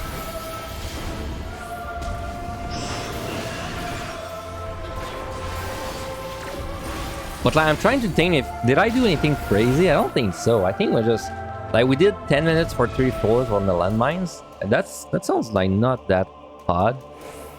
We got like, I don't know, I would say average debuffs. All we use an alteration? No, we use just a strength. We use 2 strength. 1 at the beginning and 1 after. Okay, good.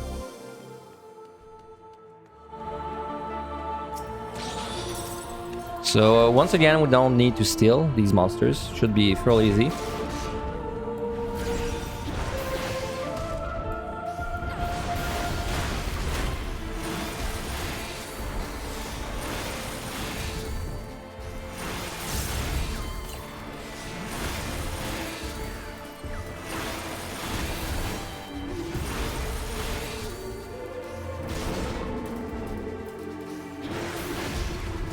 Now, if this was a Gloom no item, then I would like consider Serenity.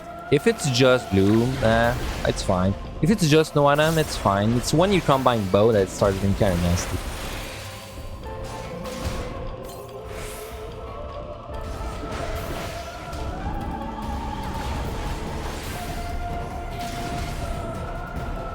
So we want to find the key, of course. And make sure we check all the chests on the way.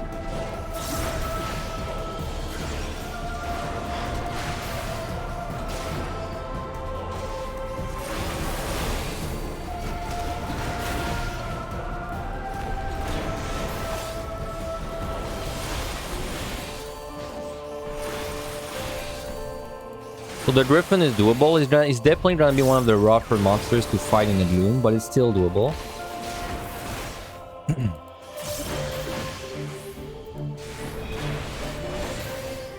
This would be, by the way, if you were scared of doing this Gloom core, this would be a perfect time to steal. If it makes you feel a little safer, no issue stealing there.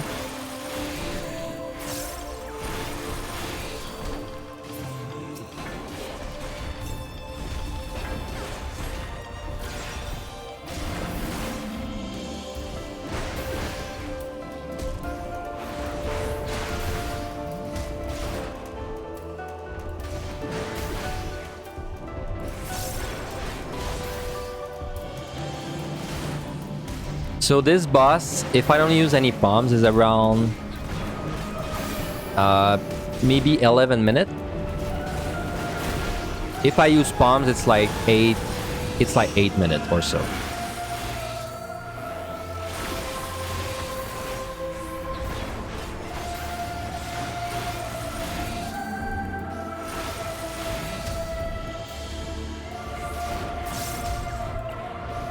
Alright, good afternoon, Atkasha.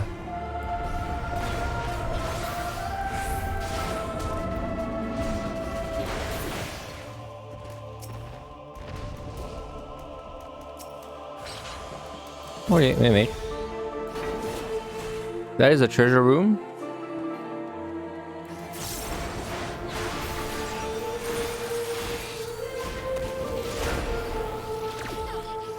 Treasure rooms are, if your bombs are running low, but you have like a good amount of petrification still, it's not a bad idea to fortune and petrify a treasure room, because it's like you're gonna get a lot of value out of it.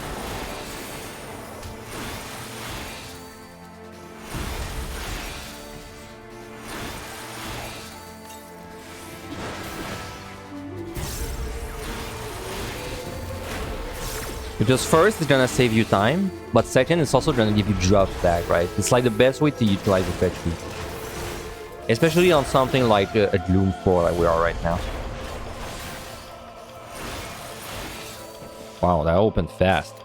I mean, like, if we know that the boss takes 11 minutes, it's of course, like, of course I would say always leave the floor when it's time. But if we know that the boss takes 11 minutes, then we have no reason not to, like, explore, you know, to get some chests.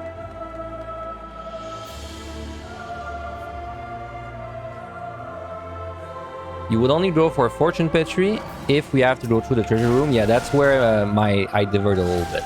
Personally, if I find like my chest, if I find that my resources are running low, I will usually petrify fortune in the treasure room, even if it's not in my way.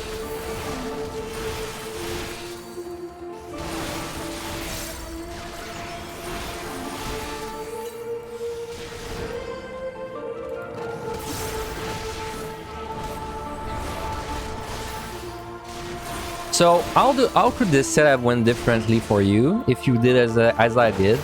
You could have done it a little more like glooms that would have kind of killed your time. You could have messed up the landmines. You could have ran out of witch chains for the landmines because you used the witch chains on like accidental pulls. So all these things, they would make it so your time is less good. And how would you make that time back? Flight early. Like use a flight like as soon as you see you're behind time, just use a flight. And if it was really bad and you know like you just kept losing time, then you would probably start thinking about doing a petrification with a fortune, and you would probably try to do it on the treasure room if possible. I'm gonna pull a griffin in gloom because just I want to show it off.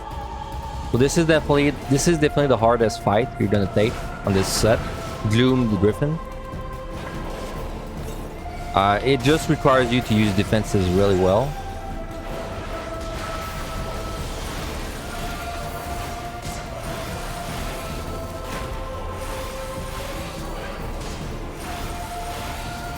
So we're just waiting for the second free fall. There it is. That means that he's gonna tank buster me once, then enrage. There it is.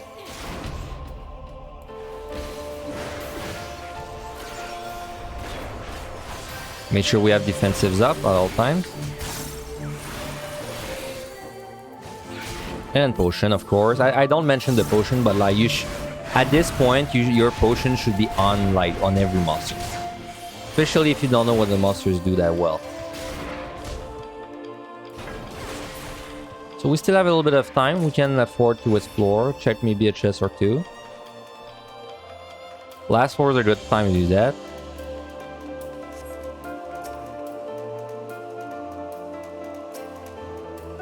He's like barely in range, man. He needs to move a little bit. Okay, there. Do we have a steal? At the end, we don't need that steel, so I'm not gonna use it.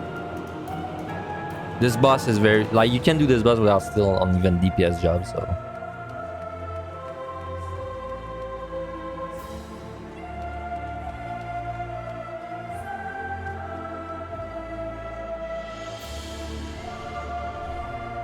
Yes, at this point I have memorized like which ones do what.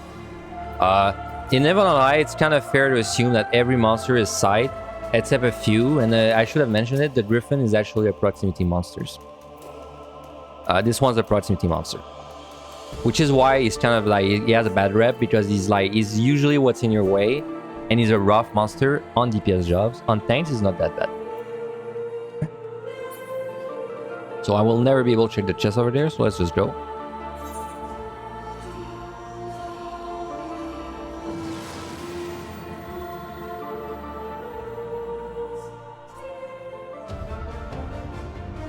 So this boss is very simple because he has a static pattern. As long as you're standing on A, everything's gonna miss you the entire fight. Except the cone he does, you have to dodge it, but that's it. So we're gonna pull at 11:50, so I know how much time this takes. So this boss rotation is easy. He's gonna open with the cone.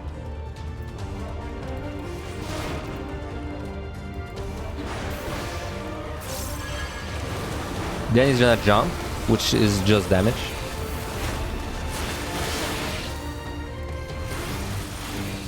Then he's gonna do the actual mechanic, which is this. So what you're supposed to do usually is you're supposed to make sure you're away from the ice balls when they get hit by the crystal, because they blow up like this.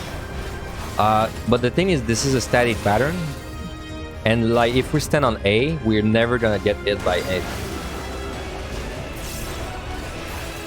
So after the crystal goes out, he like yells and like everything breaks. And then he's gonna attack you for a bunch. Then he's gonna do the cone again. And that's basically where it resets from this point on.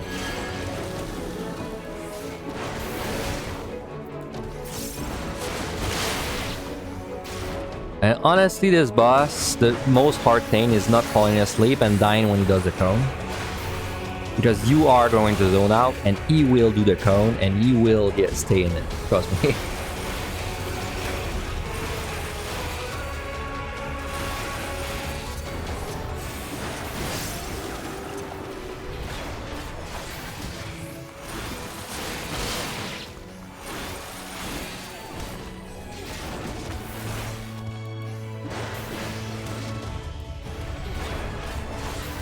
Right there's the cone.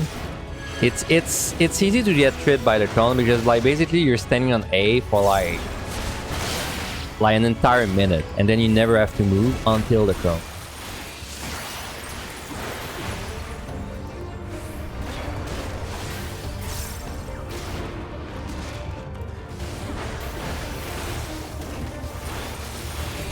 So by the way, we use no petrification there.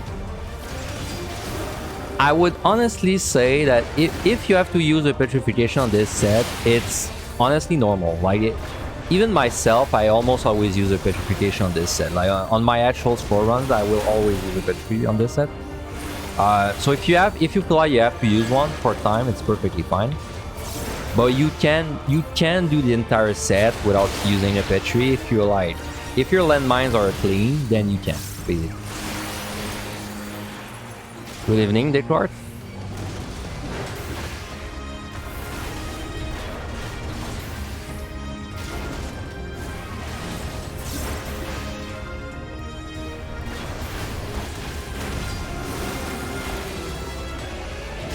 Try not to fall asleep against this boss. I wish I had something to say for the bosses, man.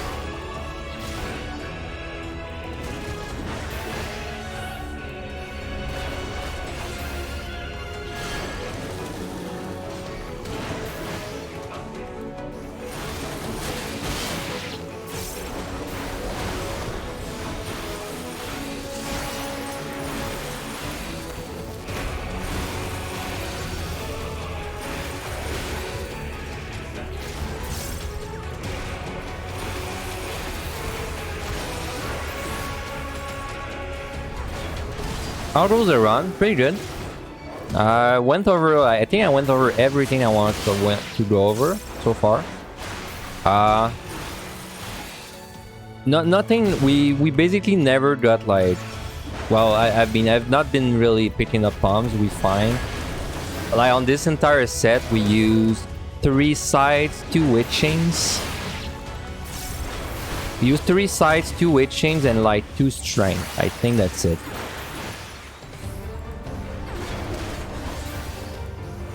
But it's hard, man, because I want to balance things. Like, I want this to be a realistic, like, you know, guy. Like, I don't want to be like... I don't want to get too lucky, but I also don't want to be it like I do crazy things and I'm like, oh, it's easy. Like, you don't have to use anything if you just... you just pull 6 monsters at the same time, you know? Like, I need to keep this, like, realistic, so... But I think this was fairly realistic. But like I said, like, if your landmines are not clean... Or maybe you get a little more unlucky on the debuffs. It should be normal for you to flight or petri this set at least once. Now, if you start needing to petri twice... okay, then if you start needing to petri twice, then you need to work on the set. Like, you're doing something wrong somewhere. If you have to petri once, if you have to flight once, then I think you're fine. You're doing fine.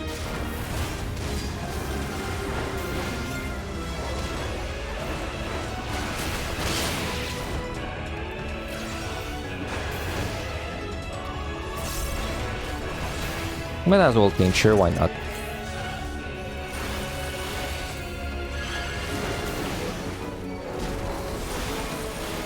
This boss induces so much fatigue, you always need a break after. Well, I'm actually taking a 2-minute break after, so you're not wrong.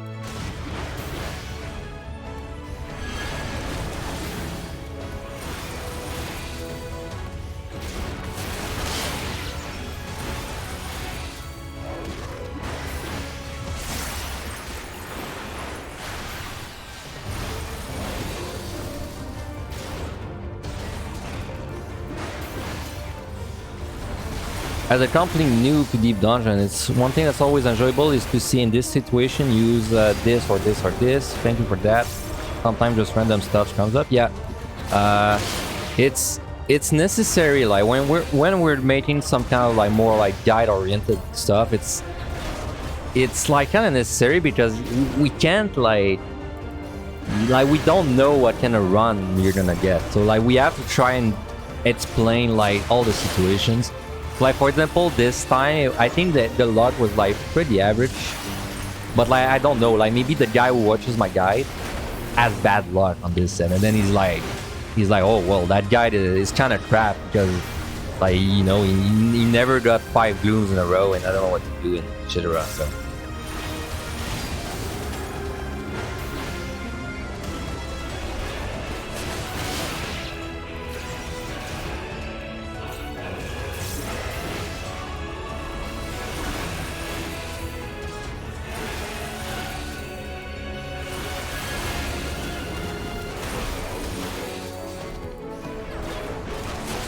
Each run is different. Each runner's decision making is unique. That is I think that's the beauty of it. But in the context of the guide, this is a guide to clear. So like the guide is, I'm trying through my guide to take away like as much decision making as you need to. So for example, it's why I kind of like remove the whole like exploring part of Deep Dungeons because I just don't think it's necessary to clear. So that's like one less thing you have to make decisions about. And you know, like even the landmines, I'm like 71, 73, you do landmines. Like I don't even think there's a choice there. You just do landmines and you do them with a steel. That's how it is. But like once it gets to like RNG of debuffs and stuff like that, then you need to like give like suggestions.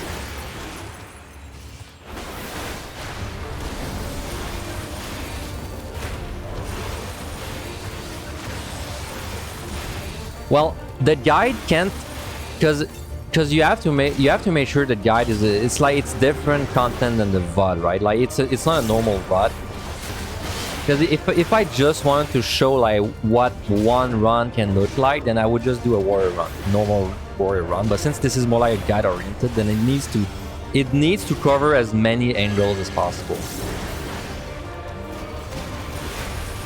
Which is why I'm like, also one thing I'm trying to do is that if I do get very lucky with my palms, then I will leave palms behind, right? Like, because I don't want this to be like a super lucky run and then like, okay, yeah, so that's how you do it. You just need to be lucky. 5-head.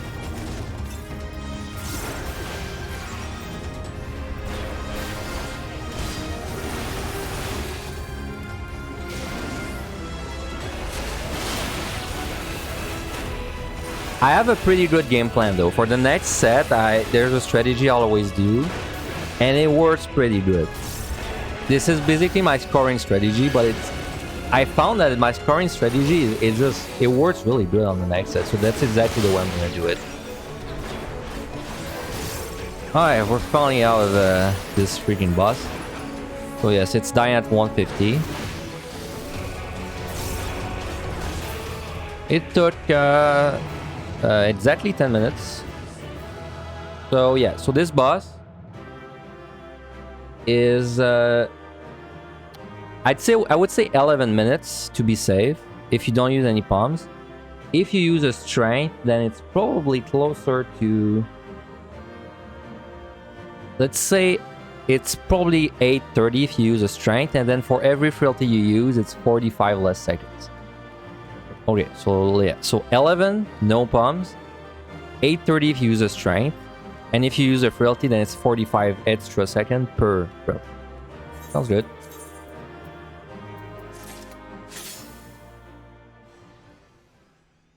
Alright, I'm gonna take a small 3-minute break again. I'm gonna get something to drink. I'm gonna run a quick ad to remove the pre-roll. Sorry about that. And I'm gonna be right back. It should not take too long.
I'm back. Sorry about that. Wait, what? What? Oh, okay. Sorry.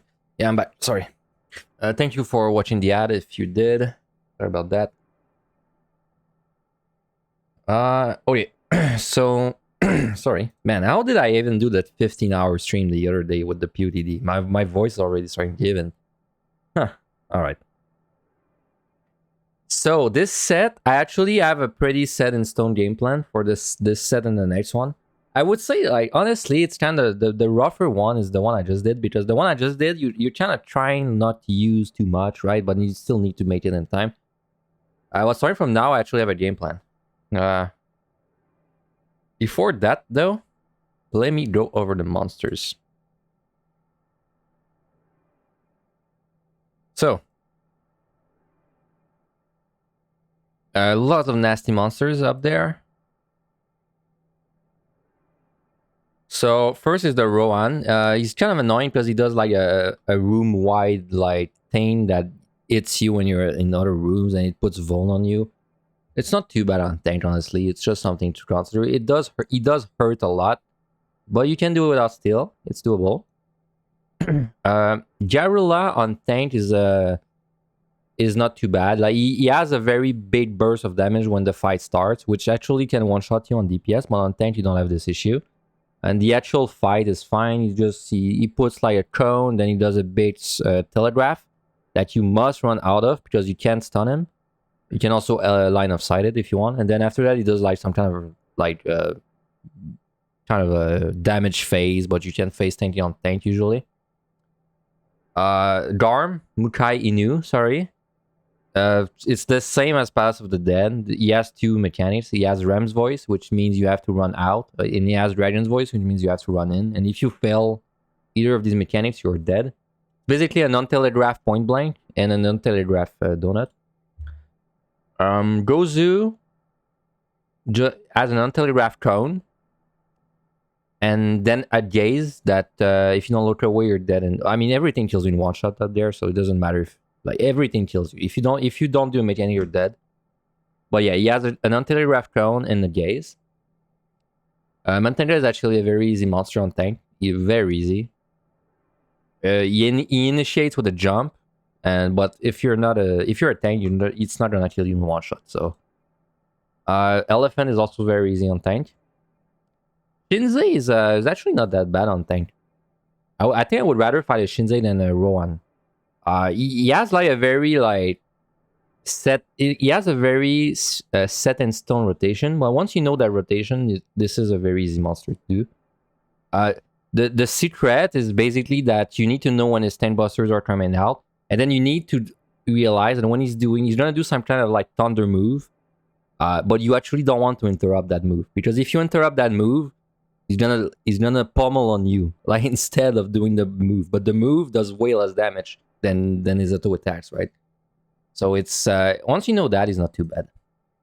Eugen hurts a lot. On tank, it's not too bad. He's just like pure damage, basically. Cyclop is annoying for uptime, but other than that, is not too bad. He does an untelegraph line and then an untelegraph point blank AoE. The Aragiri, you just need to know how to do this guy. Once you know how he works, it's not too bad. He's also like the Mammoth. He does a cone for one of his attacks, but it's actually a rectangle. So if you just try to sidestep the cone, he's gonna kill you. Enko is just like the Ryujin, just big damage. Proti is very easy. You just need to respect the mechanics. He does a donut, and then he does a cone. And then after that, he does some kind of Vuln thing that doesn't really matter. But then it's really like only the donut and the cone that you have to know. Manticore is like a nightmare on DPS jobs. Actually, very nice monster on tank. This is a very easy patrol to handle. It's like the Matenga and the Jarula. He's gonna like charge you when you pull him, and then he has 30 seconds of increased damage. But on tank, you can face tank. Well, not face tank, but you can like handle the damage up easily. Mimics are starting to be an issue there. You're still fine doing a mimic with no steel, like just normal.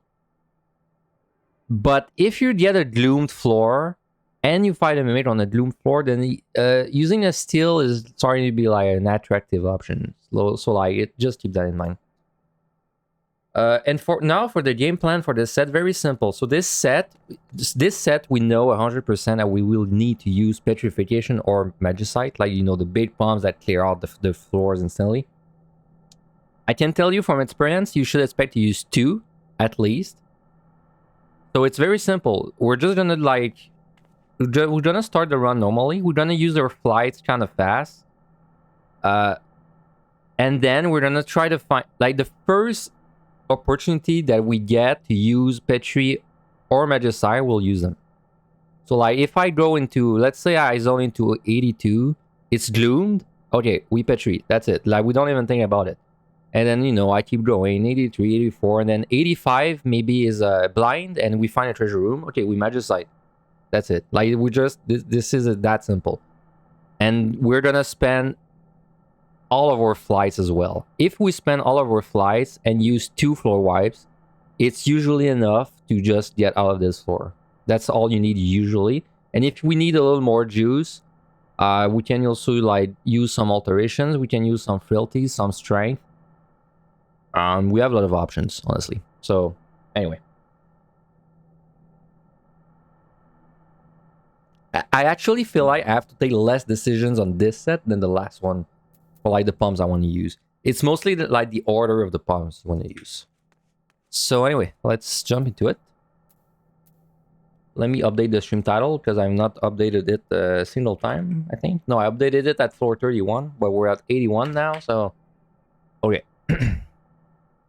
Shenzi used to fight you super hard with Shadowbringer with... in Shadowbringer, you would not fight them without steel. I think it's... Honestly, I don't even think they were harder in Shadowbringer. I think it's just we didn't really understand the Shinzes that well. Because I remember when I started out, I would never fight the Shinzes, even with steel. Because they scared me. And then at some point last year, I was forced to fight a Shinze, and I fought one, and I was like, okay, that's actually not too bad.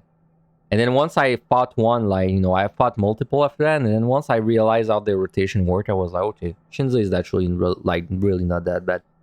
He looks very scary, but I would rather fight a Shinze than a Rohan, personally. Alright, so let's go. Eat food.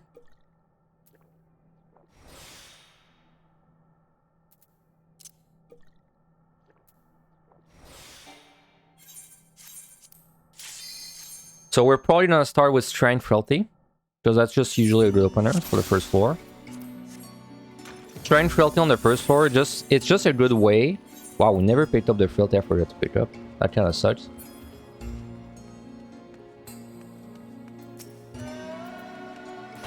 So these Garms, these Mukai Inus are proximity, by the way. So you cannot, like, sneak past them. So.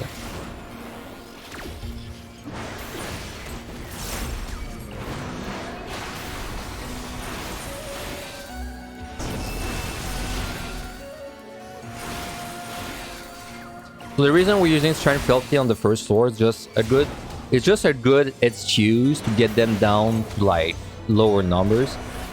Because then if we pick up extra chests and we find like one of these in the chest, and we can like store it for later, basically. So this is the monster that charges you, which does a lot of damage. On tank though, it's not really an issue. So when he does this bait circle, you are supposed to run out, but you can line of sight it as well. So if you like break the line of sight between you and him, you can keep a little more uptime. Good to know. This stain is just damage. You can hide behind a wall if you don't want to get hit, but on tank you can usually face tank. So remember, we need to find the key. Top priority. Let's just pull whatever's there.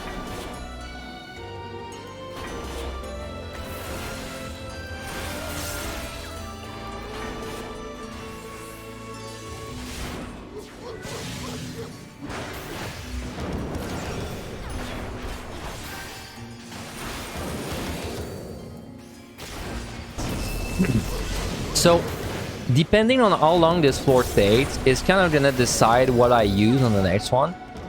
The shorter this stays, the more likely I am to use a flight. The longer this stays, the more likely I am to go into the next floor with Iron Altar. The reason for that is because my first priority is getting my altar and flights down to 2, because I want them down to 2 in case I pick up extra. And so basically the logic there is, if I have a strength running, I would rather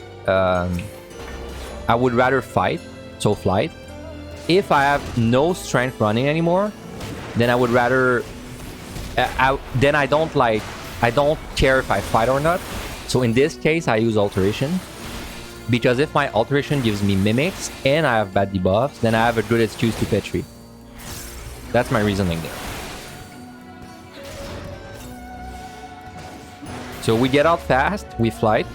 Sorry. If we don't get out fast, we alter. And then whichever one we didn't use, we'll use it for the next one. Because that, like I said, my main priority is getting my stuff down to 2. Because as soon as my stuff is down to 2, it's easier for me to like check chest and just like take what we find.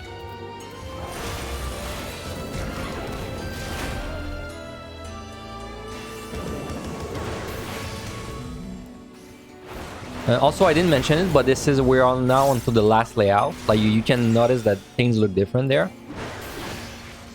As far as I know, there's no wall traps on this. From now on, there's no more wall traps. I've heard of like 1 or 2 traps that are apparently wall trap, but I've never hit them myself, so I can't confirm they really exist. Personally, I think there's no wall traps from now on. So as long as you're hugging the wall, you're never gonna hit a trap. So we're out fast. We're gonna check this. Okay, so we're out fast, which means I was gonna flight, and I found a free flight, so it kind of works out. So because we're out fast, I'm using a flight. Why am I using a flight? Because I'm out fast? Because I have a strength running. That means I would rather fight this. So if I have bad debuffs, I would rather Serenity this than Petrification.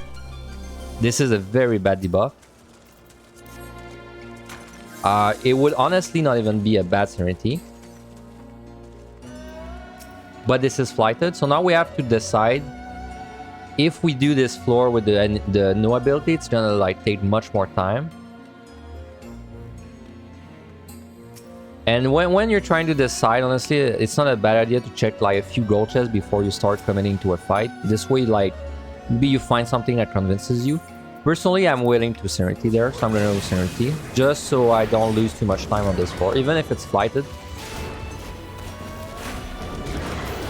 Because you gotta realize warriors don't really rely on Serenity as much as other jobs, so it's perfectly fine to like use a Serenity on this.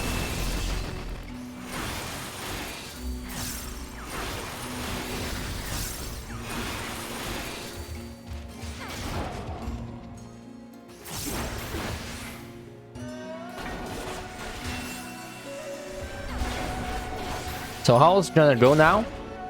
The strength is gonna run out on this floor. We're not gonna refresh it because we didn't pick up anymore. And basically the next floor, we picked up a flight, right? So like technically we could use the flight. Okay, this is a monkey without steel. It's doable, but it's that kind of fight where you need to rotate your defensives very well. Probably one of the harder monsters to fight on this set. I think it's actually the harder monster to fight.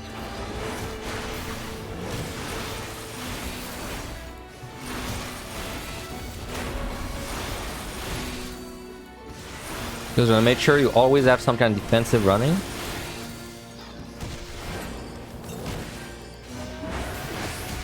Also, we found the key already, so we're just checking chests that are nearby. Like this one. Safety is always good.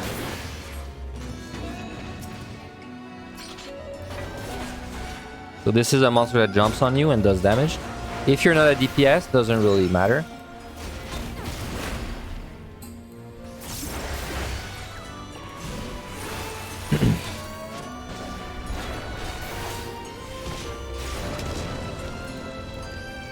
Touch holes there.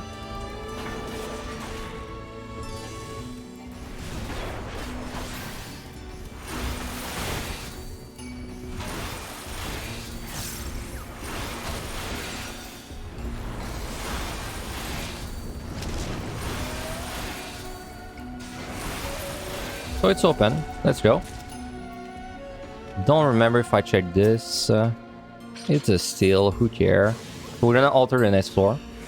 Like I said, usually I will flight or alter the first floor, and then I will do the opposite for the other one. So this one, if we have bad debuffs, this is a Petrify or a Magicite. This is a Magicite.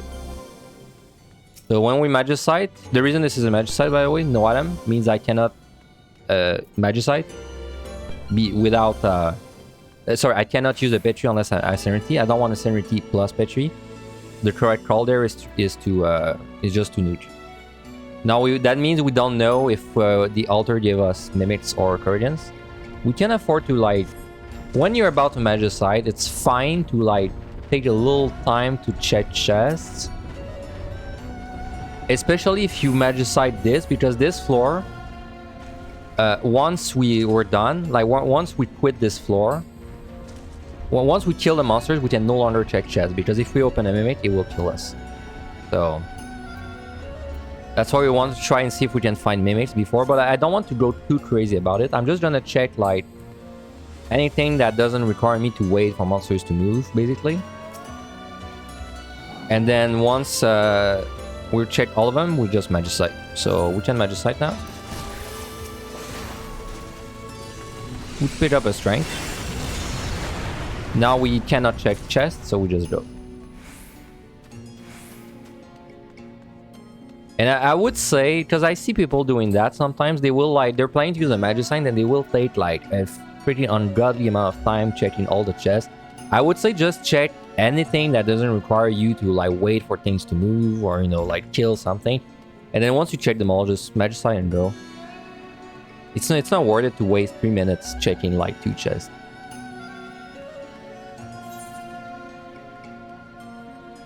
So now we obviously cannot use anything on the next floor because we cannot use bombs. If I could use something, I would use a flight right there.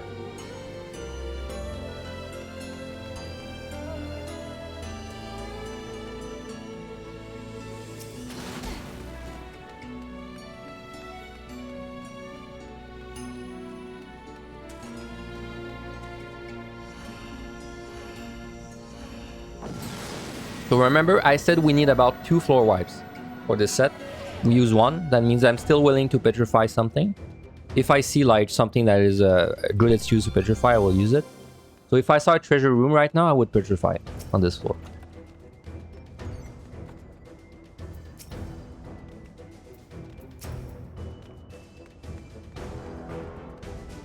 Okay, so I don't see... there might be a treasure room, but I don't see one quick, so then...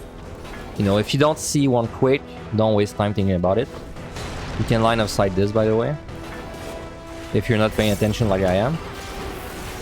So this gaze, do not green, of course.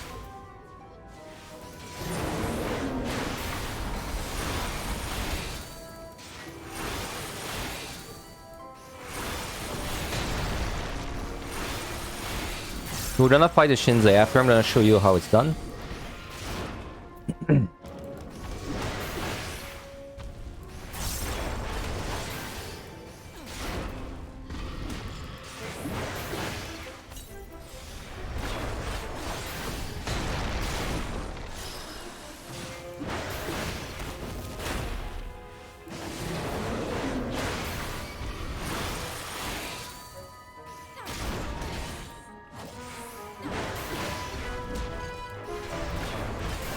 So Shinzei has a very weird opener because he's like at the beginning he's spamming his spell almost. It feels like random.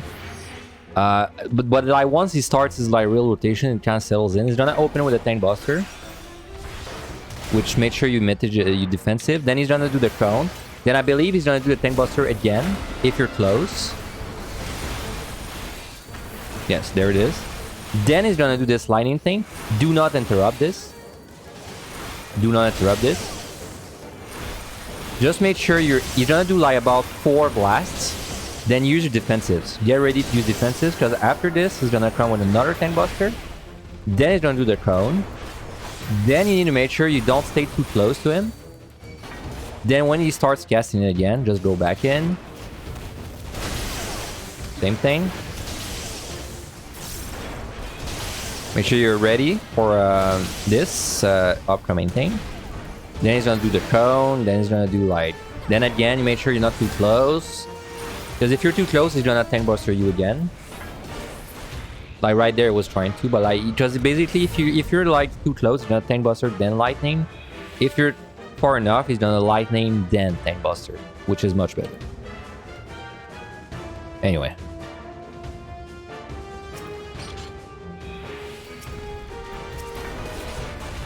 Wait, so the key's not there.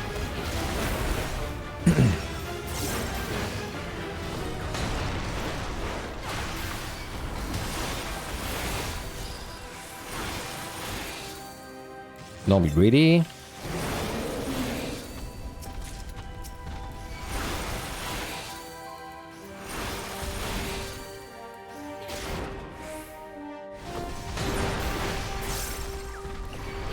So really, we're looking at our palms right now. The plan, like I said, is we're probably gonna empty out our flights. So I'm like 95% sure I'm gonna fly the next floor.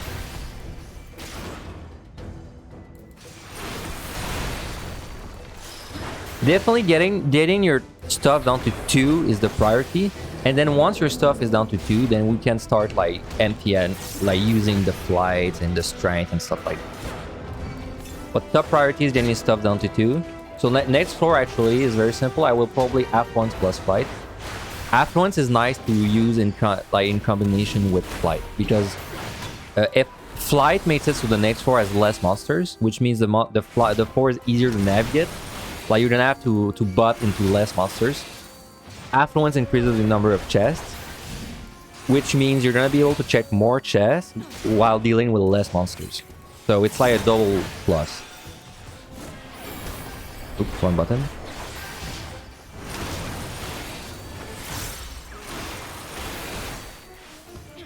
Wait, we should start cutting him back because we don't have any reason to be sticking around there.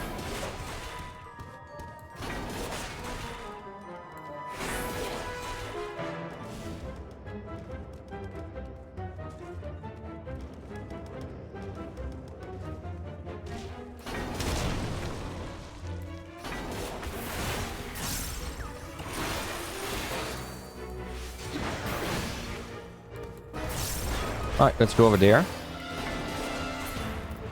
Can kill a Ryujin. Ryujin is just like a shitload of damage. You gotta make sure you have your defensives rolling. He's gonna do like some kind of small circle AoE. I recommend what you do is you stand behind him when he does that. Then he's gonna do elbow drop and move out. This is gonna waste his time. But you need to make sure you move out of the elbow drop. The elbow drop is like a big tank buster behind him.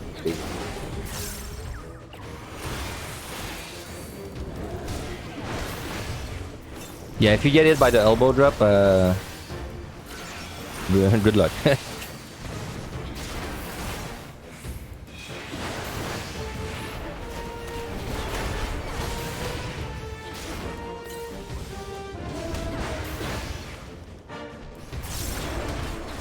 By the way, you can stun these guys, which is it's like once we get to these sets, there's much less monsters you can stun, but this is one of them that you can stun. Just drop. Fangs, mimics. Okay, so we can show up a mimic as well. Mimics, they start to hurt a lot, like I said. Definitely don't want to face tank that with no defenses. You're dead if you do that.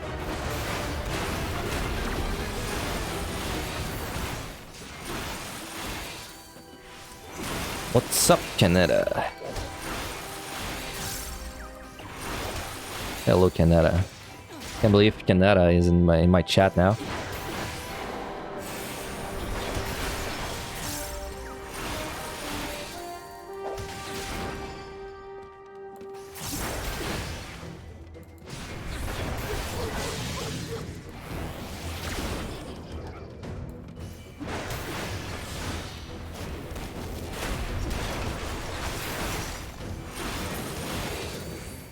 So we're out.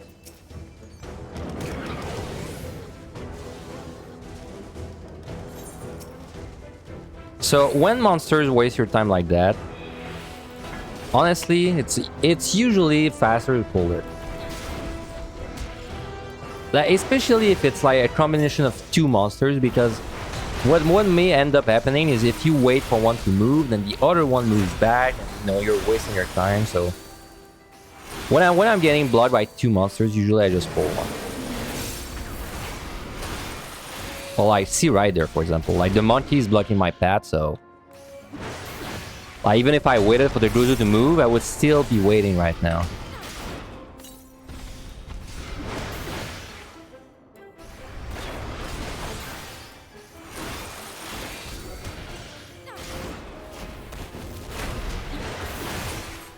Time's actually amazing, by the way, so... But we did Magicite once.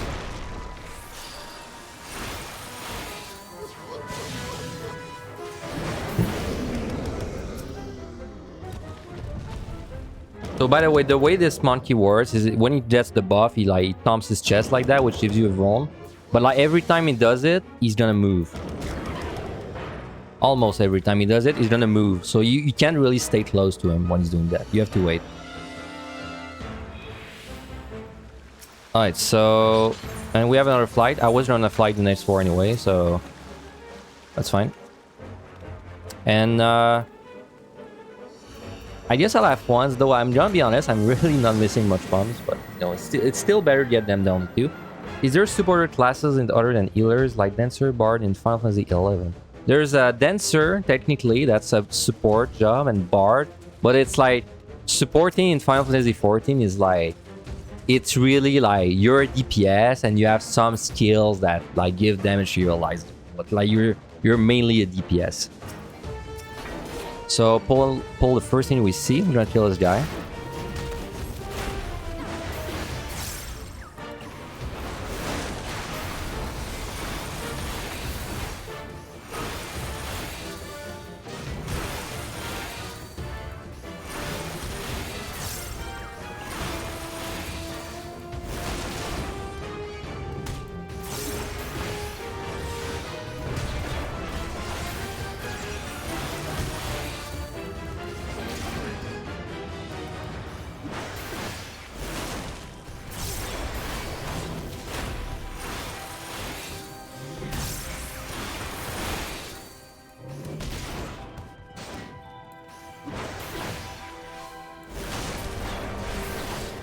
This is flighted, and we will flight again.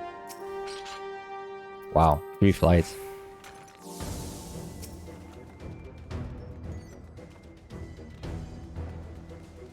I mean, honestly, at this point, I don't think I'm gonna pick up anymore. It's like, I think if I find another flight, I will just let it rot in my inventory, because we already found 3 flights. I think 3 flights is about what you would get on a real run, so... Okay, so big damage coming. Gotta tank boss, sorry, gotta mitigate this. Cone coming. Cone is when you can rest.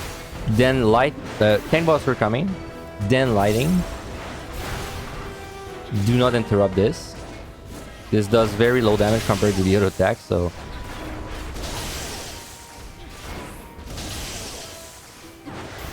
Okay, I have tank busters ready. Cone, be a little far. Well, mission failed. If you're far enough, he doesn't do that tank buster after this.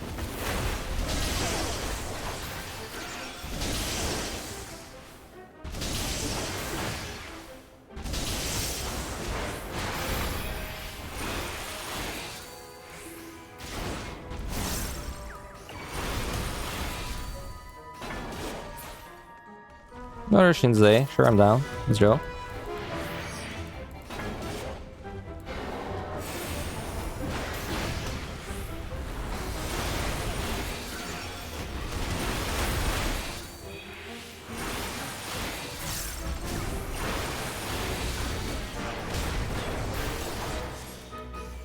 Down the trap.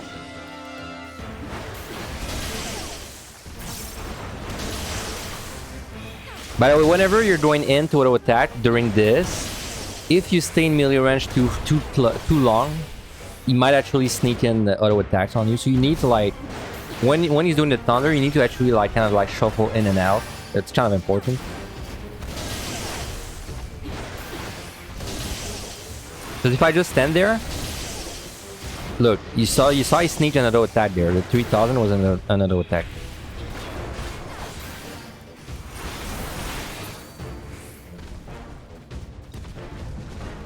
So we're just gonna keep checking chests. Keep checking chests, keep pulling everything that's in the way.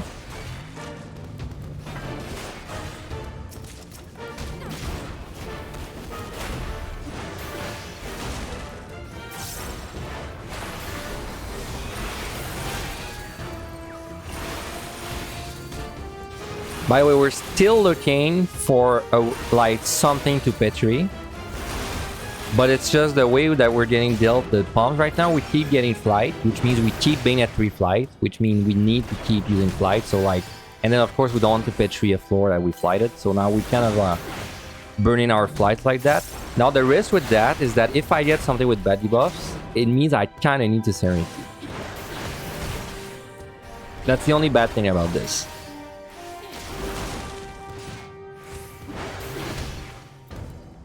Now, of course, we got so many flights. We got 3 flights from chests.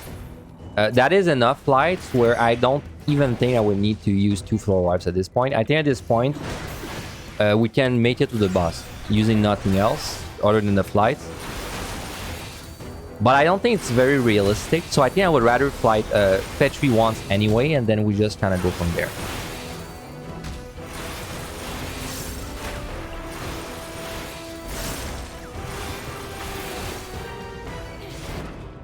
I don't have much to say about the monsters. I guess I explained most of the mechanics of the monsters when we were going over the before we went in. Like once we're in, like it's mostly just do their like mechanic, which is usually some untelegraphed thing, and then they just hurt, right? Like this is the mechanic of the monsters up there is they hurt.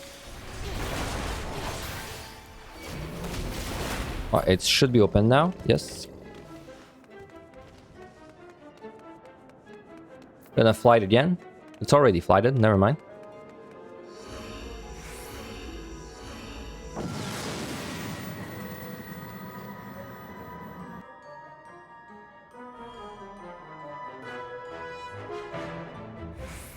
So this is a gloom, but we flighted.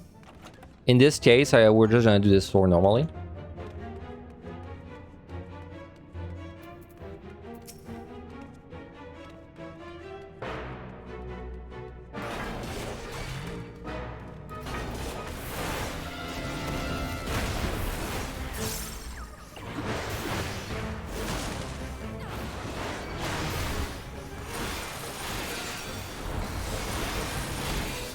All of these monsters should be doable on tank without steel. Ryujin would be a little spooky. Doable, but spooky. But I think everything we should be able to do it without the steel. Even the Shinzei, I think we can do it without the steel. Shinzei would be spooky though, definitely.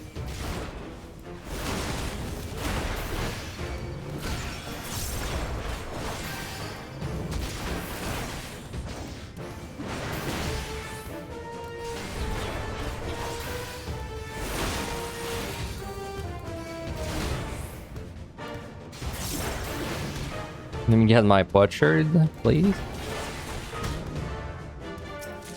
10.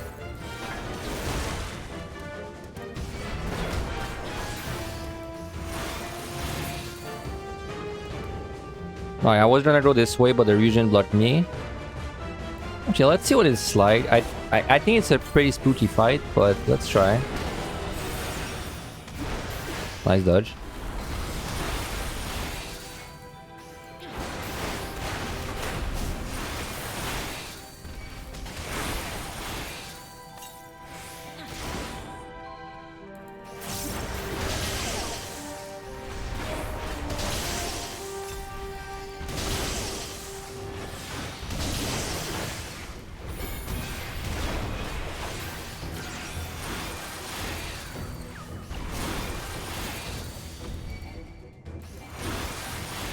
Okay, we just need to survive one more 10 buster and I think we're good.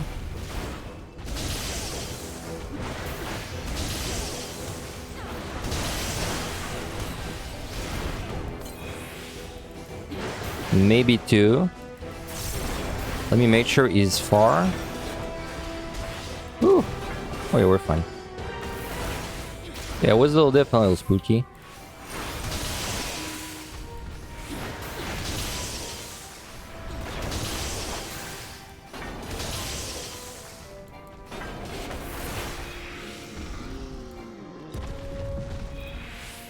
Might as well fight a Cyclop. I have not fought one yet. So this guy is very easy. On telegraph line into on telegraph point blank. Honestly, it sucks for uptime. That's it.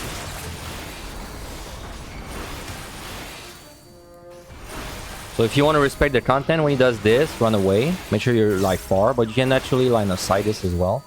So like as long as you're between, as long as there's a wall between you and him, it will not do damage to you.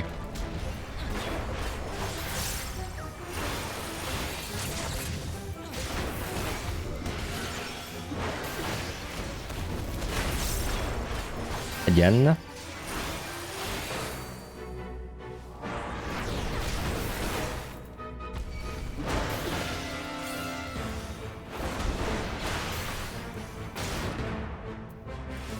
Enko is like the region, would be kind of spooky in the gloom without steal.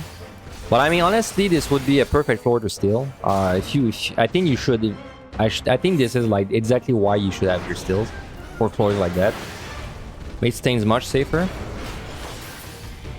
We're already out. Unfortunately, we don't know where he is yet.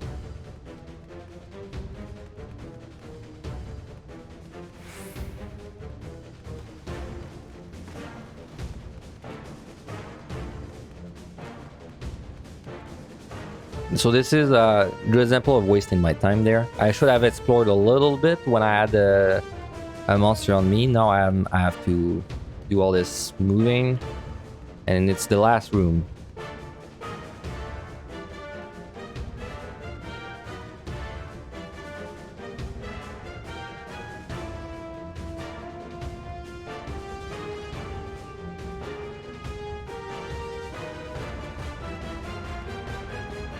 There it is.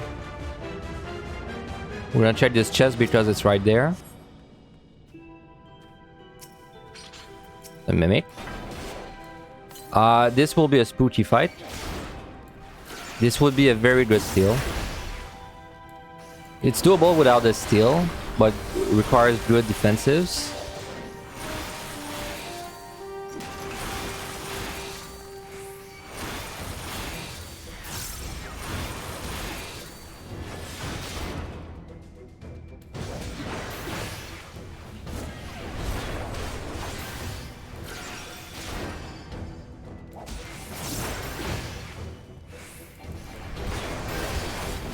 Wasn't so bad actually. I thought it would be worse. Yeah, I have no more defensives up. Need something. Let's do Trill Battle.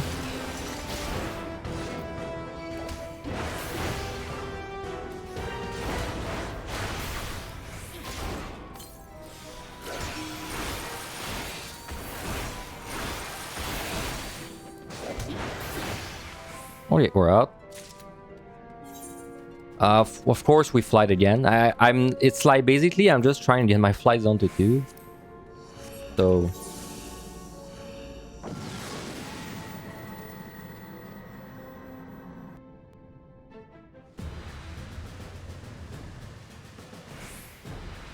no debuffs this time. This is obviously a fight floor.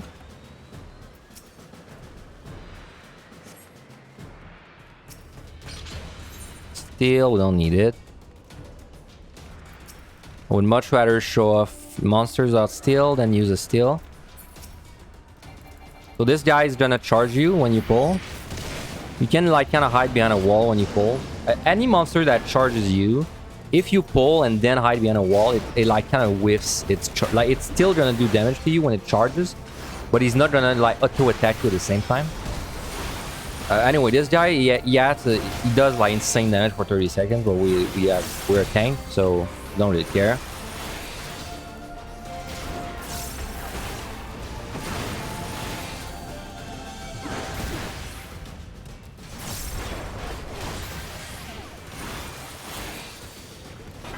So we found 3 flights on this set. We found nothing other than 3 flights, I believe. I honestly don't know how lucky that is. Like finding 3 flights but nothing else. Is that really that lucky? We found 1 strength as well. I don't know. But like we can definitely do everything that's left on this set without ever using a petri. Maybe I do it. I don't know. Maybe I just burn all my flights and because if I was on a normal run, I would. This is what I would do. I would burn every single flight I have on this set, and then on the next set, I would use like as many floor wipes as I could. But just as a heads up, I think you should expect to use 2 floor wipes on this set like 90% of the time. So in a perfect world, I would have used I used the Magicite, you know, on this floor, and I would have probably used a Petri at some point as well. In fact, like, you know, the Gloom floor I got last floor, if that was not flighted, that would have been a Petri, for example.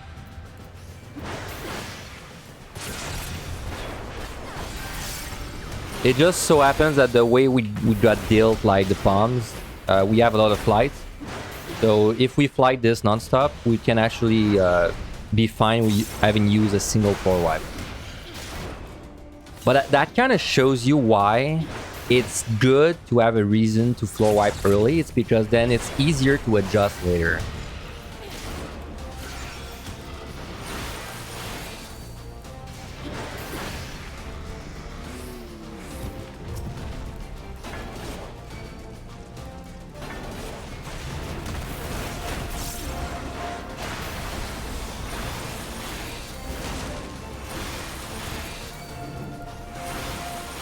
Here's what I'm gonna do, I think.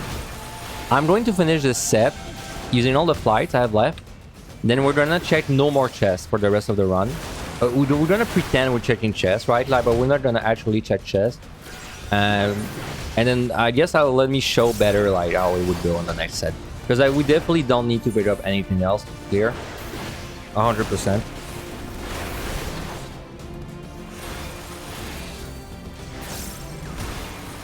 We did not pick up a single Petri, we did not pick up a match site. All we picked up is 3 flights.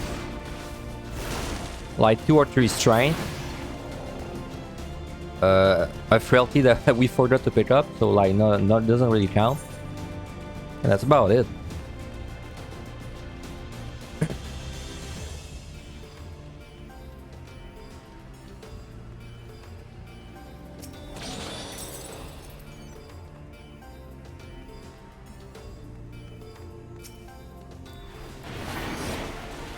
There's a chest in this room, I will check it.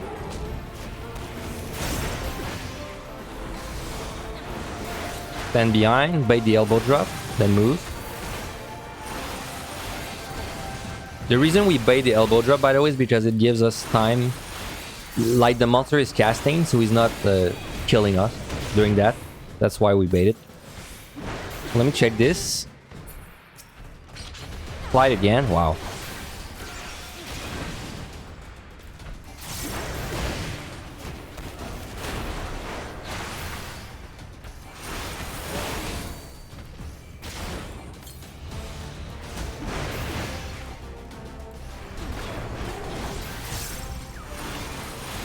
Flight City, hell yeah.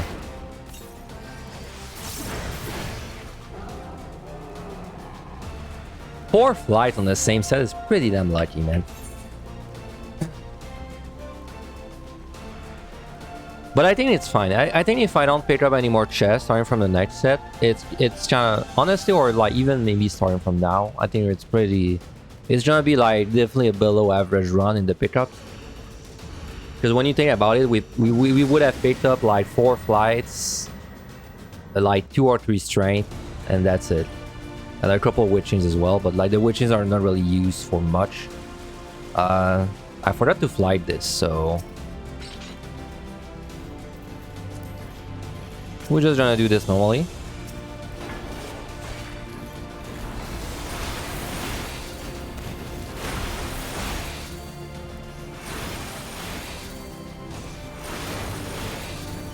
So the cookie does a donut. After that does a very big cone that you cannot outrun. After that is gonna like do some kind of Vuln thing on you. And if you want to be fancy, you can actually like kind of line of sight on a corner like that. If you do that, he's not gonna pull the Vuln on you. But that's about it. It's a very weak Vuln, so it's not really a big deal if you get hit by it on tank.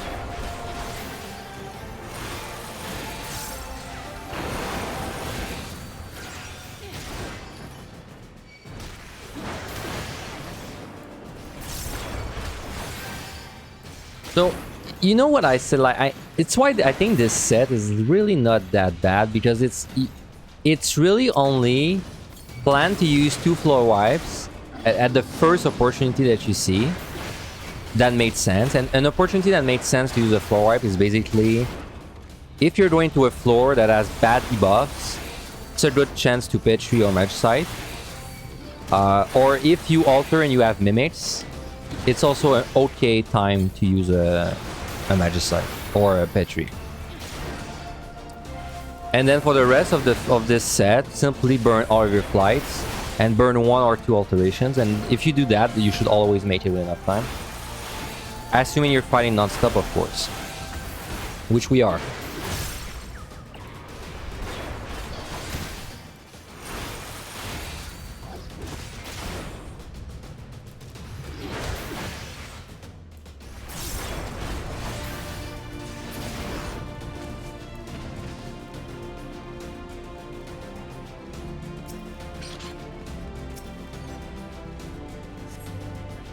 Picked up enough ones, very nice. Let's keep looking for the key while we're fighting whatever is in front of us.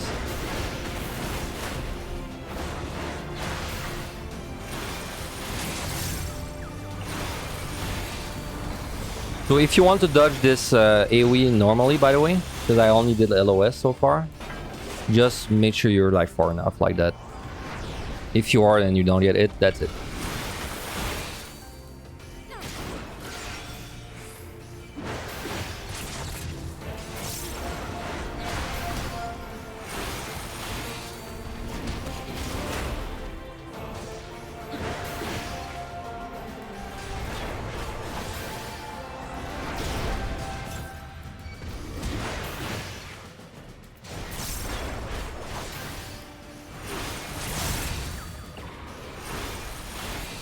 I guess at least we're showcasing every single monster. I think we fought everything possible up to this point. And we fought everything without steel as well. No, we didn't fight the Araragiri, so we'll fight this one next. This one is this is a simple monster to fight once you understand its mechanics.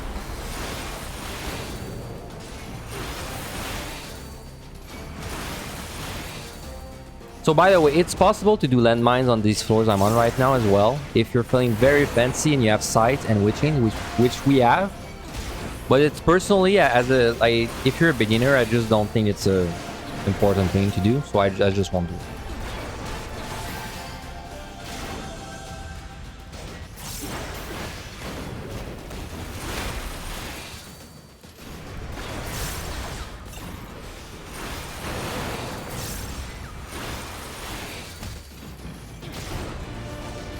Okay, so I'm gonna show you all the Aragari words.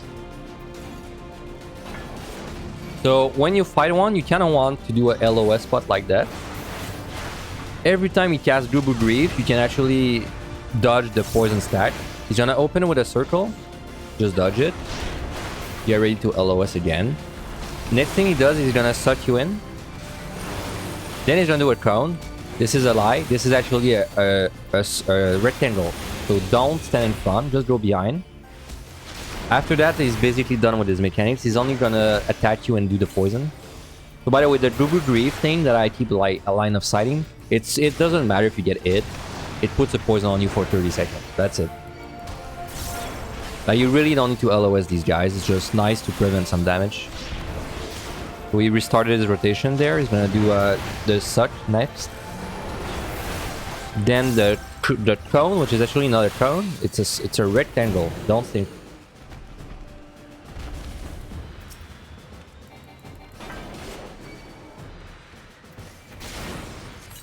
So by the way, when you're going to go into the last floor, you have to make a decision with your time. Yeah, first you have to know how much time the boss takes, around like how much time. And then you have to basically decide if you fly or wipe or fight normally. Usually you have to account for if you are unlucky, because a flight is gonna be between 2 to 6 kills and wait, let me not die. Okay. Yeah, so a flight is between 2 to 6 kills. So like, if you use a flight, you have to make sure that you're fine if it's like 6 kills, you know. If you're going to the next floor and you know like the kill count is like you're not sure if you're gonna make it, it's not a bad idea to use an alteration instead, because if you use an alteration you can take the gimbal. Then if you use an alteration you can be like, okay, if it's Corrigians I will fight, but if it's mimics I will nuke instead. So in our case, this boss takes like what? Let me double check. It's like you probably want to strength this boss, honestly. So with strength, this is below 10 minutes. So that means I have 6:45 to do this floor. I know 6:45 like with a flight is enough time. So like in my case, I will fly. I know even if I have 6 kills, this is enough time. Now, if I had like 3 minutes left, I would not fly. If I had like 3 minutes left, I would maybe alter, just if I get lucky with no Corrigians. And if I don't get lucky, then I would simply Petri. So this is very bad debuffs for... this is a risk also when you fly the last floor. There's a risk that you just get like very nasty debuffs. And then you have to decide if you have to Serenity them or not. In our case, we don't have to because my time is really good. So we can just fight normally.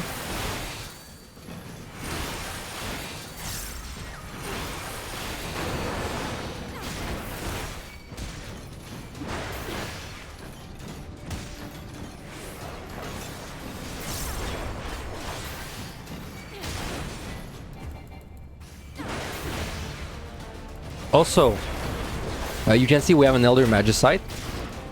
Never go into this set expecting to use the Elder Magicite against the boss, because what this does is it one-shots the boss.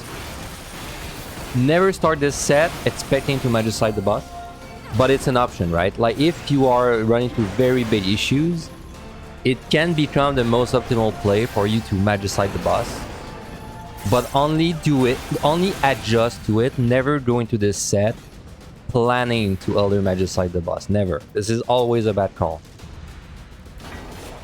When you Elder the boss, it's because you messed up somewhere, basically. Did this way.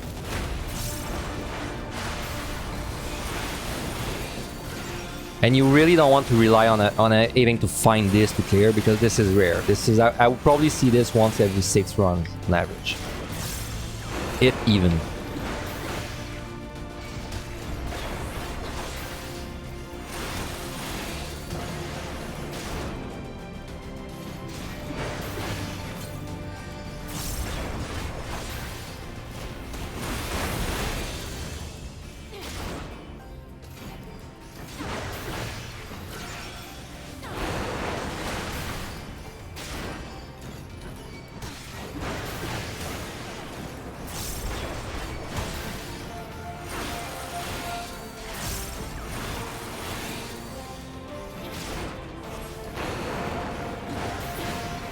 Encro in Gloom is an HP down. Now that's a steal. I think I would steal at this point, because this is a pretty nasty combo.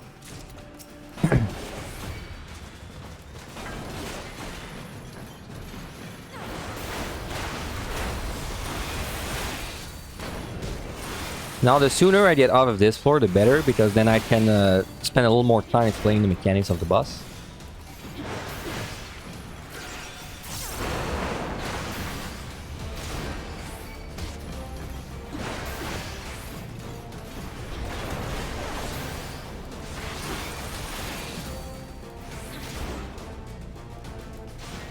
You know, this is very like very similar to my no chest run that I did. In gameplay, this feels very similar. It's, I guess, like HoH is just much more consistent. Like, I really do feel like I could play this way every run and clear like very close to 100% of the time. So, okay, if we have only Encros left, then I'm gonna steal.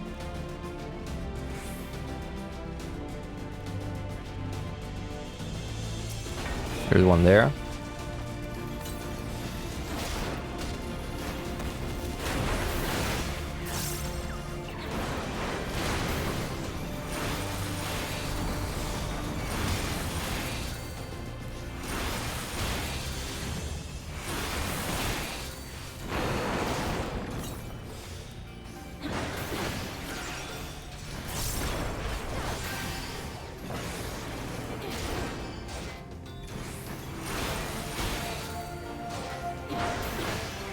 I'm gonna wait for him to do the cone, then I'll check the chest while he's doing the cast there.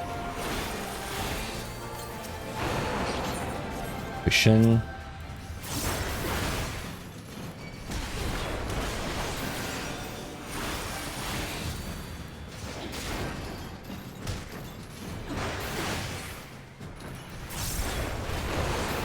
This is, I believe, 4 kills. And we're up. Okay, perfect. So we only need to strength this boss. And honestly, I'm not even sure if we need to strength, but I'm just gonna use it to be safe.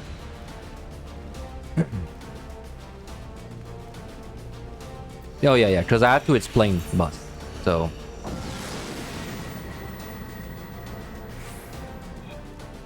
this boss is very simple once you know the rotation. This fight starts when the boss is at 85% is when this actual fight starts. So I'm gonna give you 4 markers. I know people like to show it off with 3, but I prefer 4.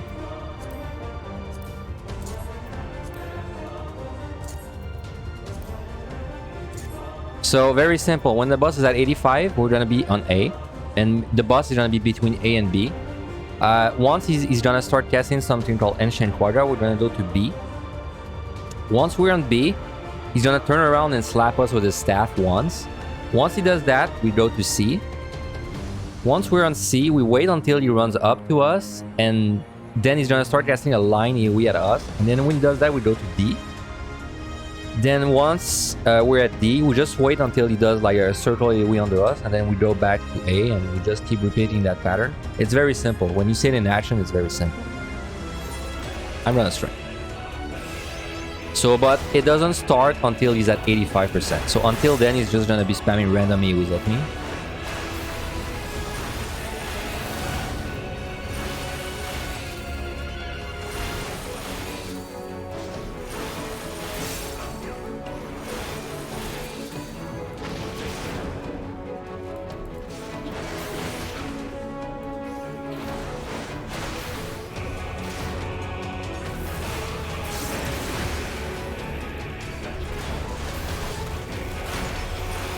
Again, you don't need steel for this guy, but you do need to make sure you're drinking your potions. Because whenever he's gonna do the spell called Ancient Quadra, and this will always hit you for 50% of your health. Of your max health.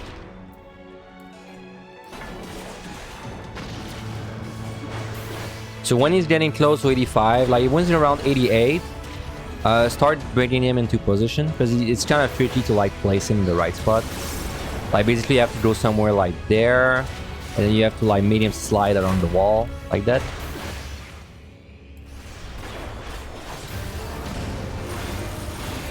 And once he's in between the two, you stand on A. Make sure you're drinking your potions, because you need to be full health.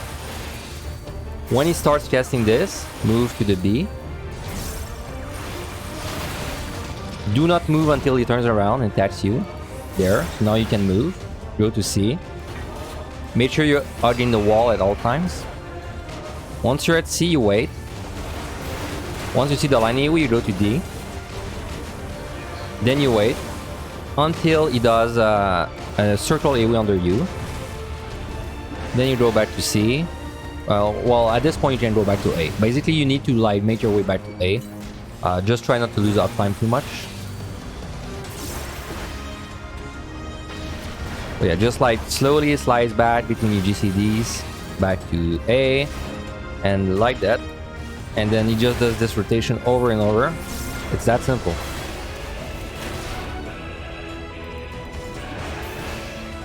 Quadra, move to B. Wait until he turns around. Okay, now we move to C.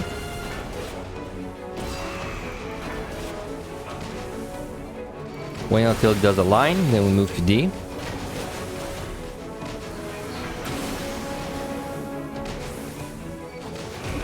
Wait until he does a circle, then move back to C. And just slowly move back between GCD.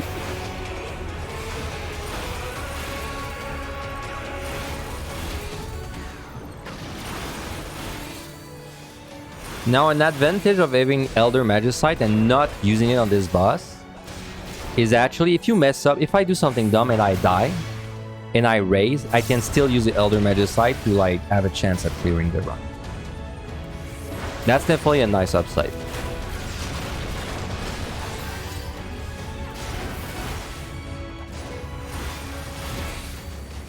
So there are technically some patterns where he puts no ball that explodes over there, which means you don't need to go to C. But just do it all the time, honestly. It makes things safer.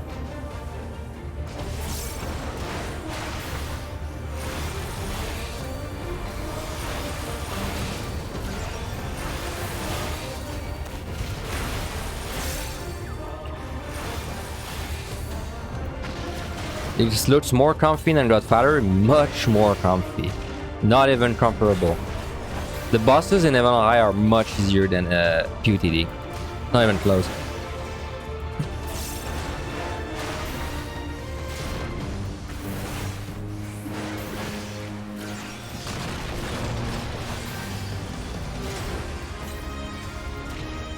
So if you accidentally get hit by one of the balls, I'd like to show it off, but like I don't want to die. But I guess if I die, I just use my Elder Magicite. Yeah, okay, that sounds good. I'm gonna show up because something that might happen is you might get hit by one of these balls, and if that happens, you're gonna get knocked back, and you're gonna get a slow on you. If that happens, it's not over, because if that happens, you can actually sprint, and sprint is gonna give you just enough speed to survive. Also, since you're a tank, another option is you can actually on game. So I'm gonna try to show it up and not die. If I do die, I just use Elder Magicite and we're fine. So this will happen if you're greedy with your timing. So if you're greedy with your timing, you're like, you know, you're staying around a little too much, and you're like blah blah blah. And you're like, oh my god, I got hit. Pop sprint. If you pop sprint, you're gonna have just enough time, even with the slow, to like get past this part. And then make sure you're moving for this, because you need to make sure you need to start moving before it casts this. Because if you don't, it's gonna hit you. And that's about it. That's how you survive if you get hit by a ball.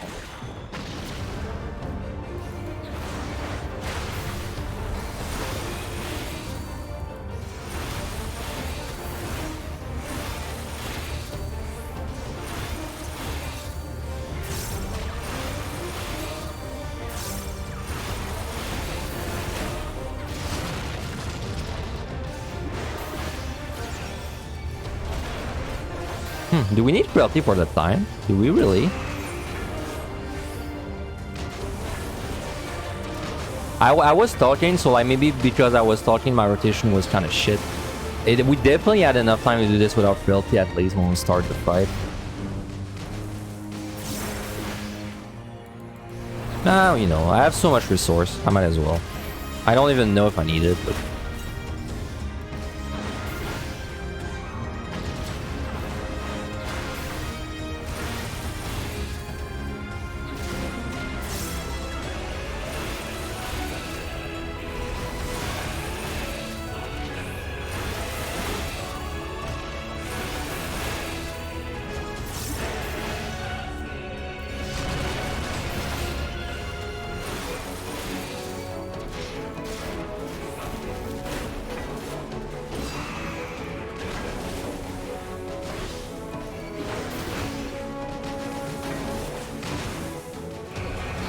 Very simple fight. Once you like understand everything, very simple. And like I showed you, when you get hit by one of the balls, you can even recover with your sprint. Of course, you can home game also if you like really are in a bad spot.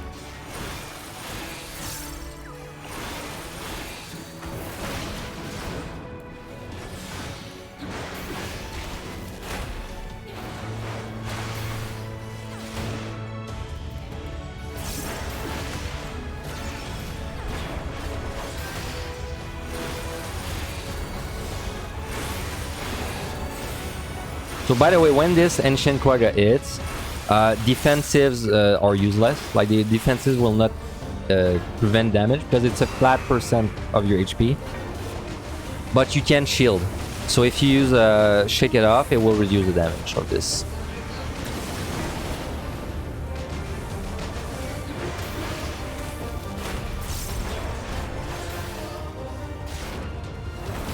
Oh yeah, yeah, I'm fine on time. I'm not even sure if I needed the frailty, honestly. It was probably gonna die with like 30 seconds left, maybe.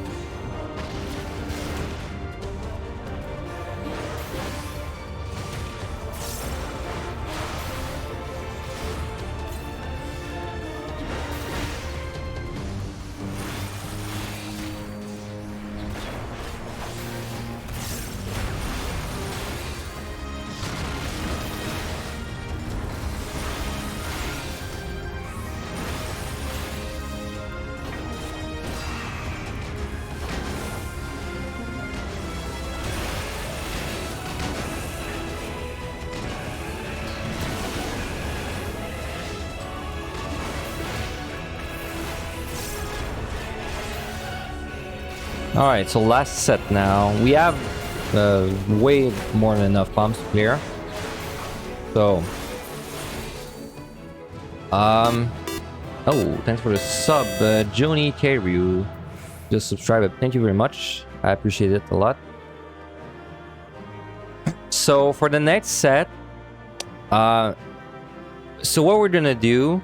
I think we got kind of lucky with our flights on this set. We picked up 4 flights. That's a lot. So what I'm gonna do is I'm not going to open any chests on the next set, just to make up for that kind of a... It wasn't even that insane. Like, it's not like we picked up Petries, but I'm still gonna not open any chests on the next set. And we're just gonna clear what we have. We have more than enough to clear.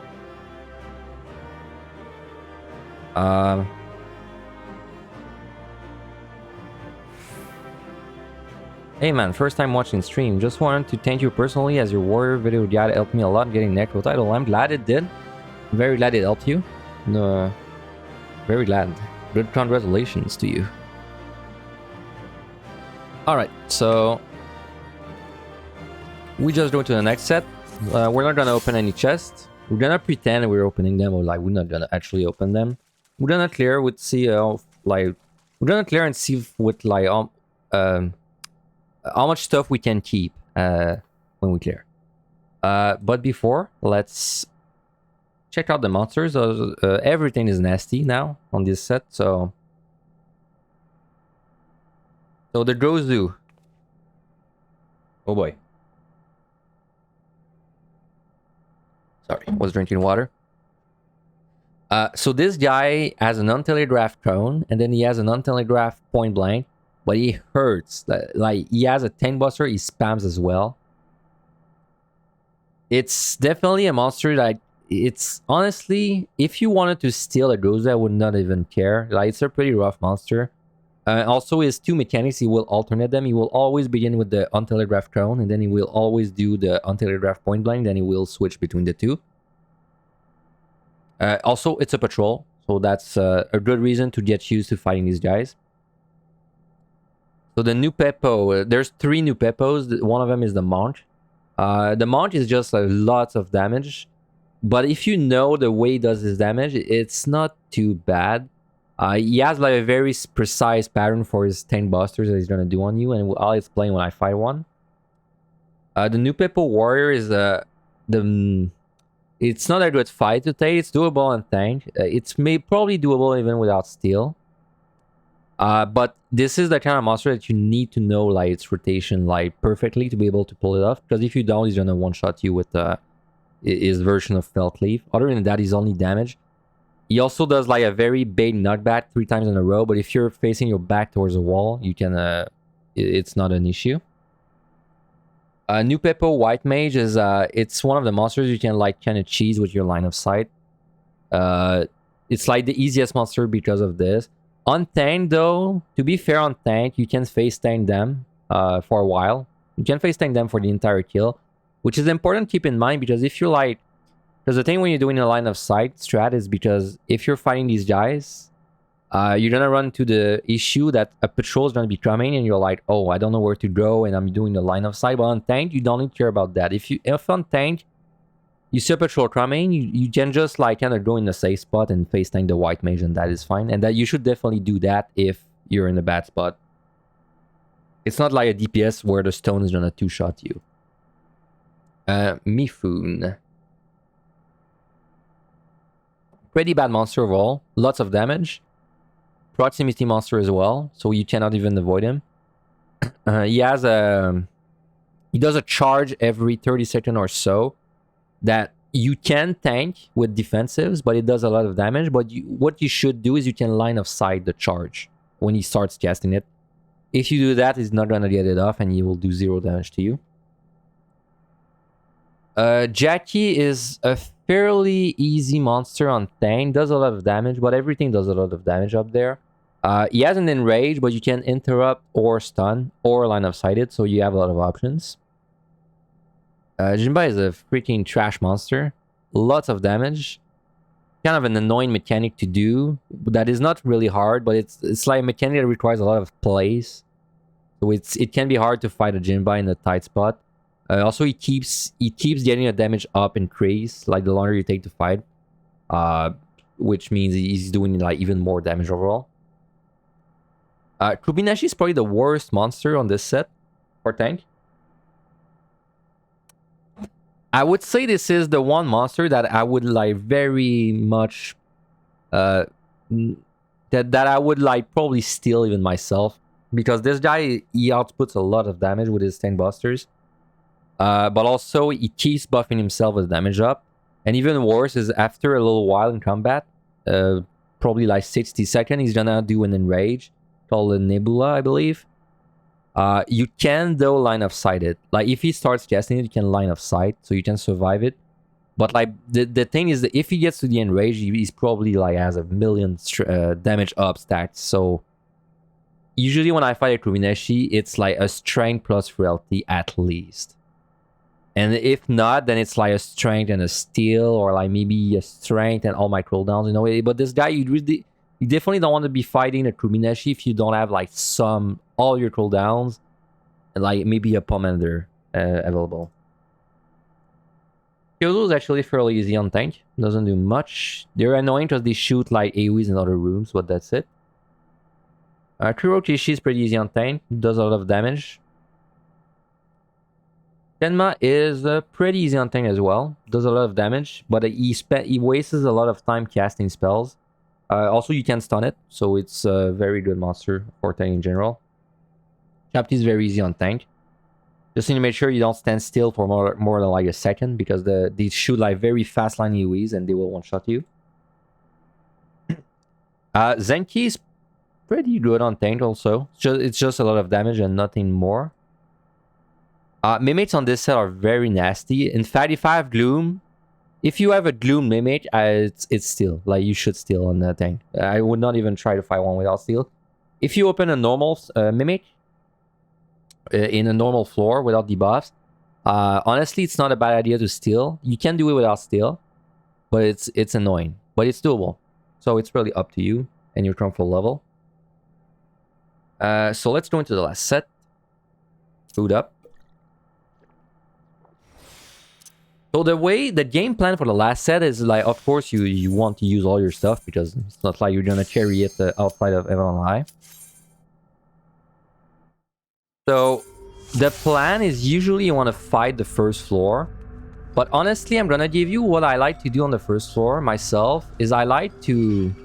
Okay, I guess we're gonna fight a warrior. Why not? Let's raising, because this is not a happy fight. So I think you can do this guy without steal, but it's tricky. You need to stack your defenses like hell for after the charges, because he's gonna do like a very big hit about now. This Raging Rush.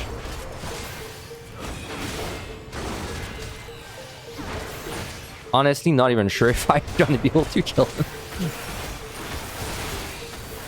No, I need to witch him.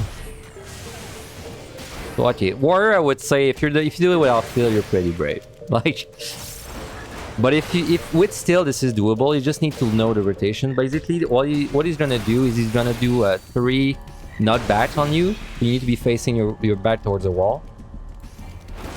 And then shortly after this, he will do a very big tank buster, and you need defensives for it.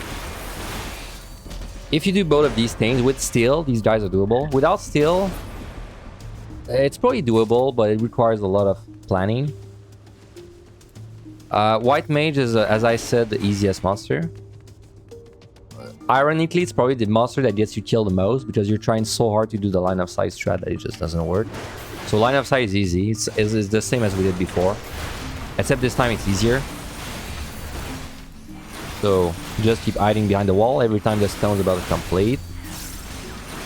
But you're a tank, right? So like, if you're face tanking the stones, it's not even that bad. Like that.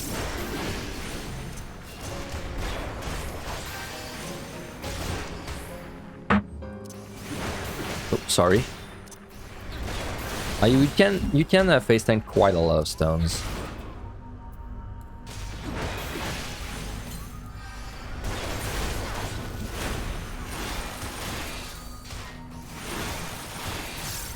So what was I saying? Yes, I was saying, honestly, the first floor usually you want to fight it, just normally. On tank, I would say you definitely want to fight this floor, because on tank, it's the issue if you're playing DPS jobs is that sometimes you run into the issue that there's a ton of Gozu patrols, and these are annoying on DPS even with steal, but on tank you don't really care, because if there's a lot of patrols, you can just steal and take care of all of them. Now, there is a treasure room there. This is where, like, there's multiple options. Because, see, this is a good time to petrification, you know? Like, there's a treasure room full of monsters. You have fortunes, you have petrifications. We didn't really commit much time to this floor. So, like, a good play there could be just to fortune petri this floor. That's it. That would be, honestly, a good play, in my opinion. If we did that, we would get 3 gold chests. Sorry. Plus whatever drops. But then you're losing a petri for a floor that you would have bad debuffs on, right? It's really up to you, right? Like, I think personally, if I was trying to clear, I would petrification this. Personally, I think this is what I would do. Now, I'm not going to do it because, like I said, I'm not going to open any chests. And even though I opened the chest already, so... But as I said, I don't want to open any more chests because I don't want to screw the luck too much. So I'm going to play like I'm going to avoid this, like, this treasure room. Like, how you would avoid it normally. Anyway, let's fight a Gozu. Gozu is going to open up with a charge. Make sure you have defensives up. It's going to do a lot of damage. Make sure you have defensives at all times. He opens with an on-telegraph cone.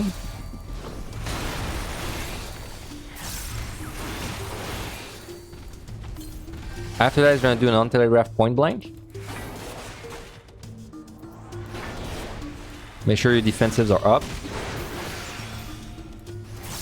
Then he just keeps alternating between the two.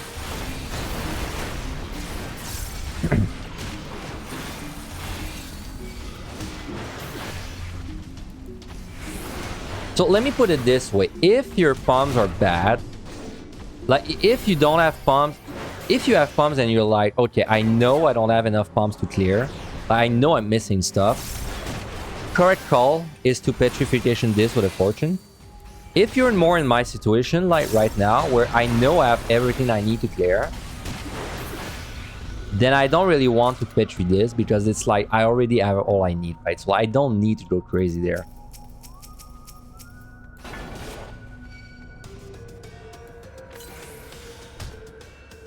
So what's nice about the white mages is you don't need to hide behind the wall for a long period. He's gonna run up to you by itself, so...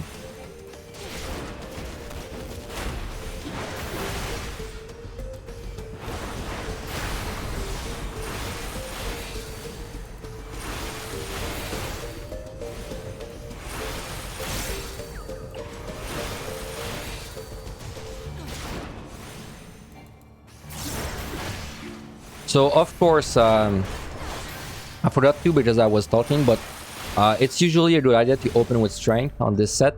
Because, like, at this point, you don't need to be saving your palms. You need to be saving your serenities, steals. Well, not really on tank. You need to be saving your serenities. Because you may require them later, but everything else is kind of fair game. Except your magicites. It's kind of important to keep your magicites and petries for, like, bad debuffs if possible.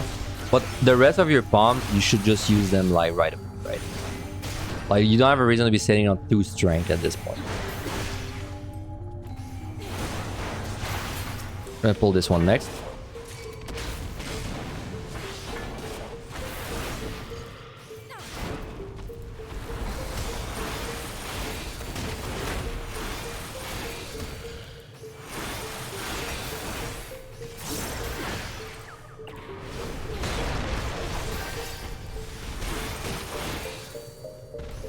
As you can see, this is a pretty bad monster. It's doable without steel, but it's like you kind of need to fight a couple before like you're able to do it without steel, in my opinion at least.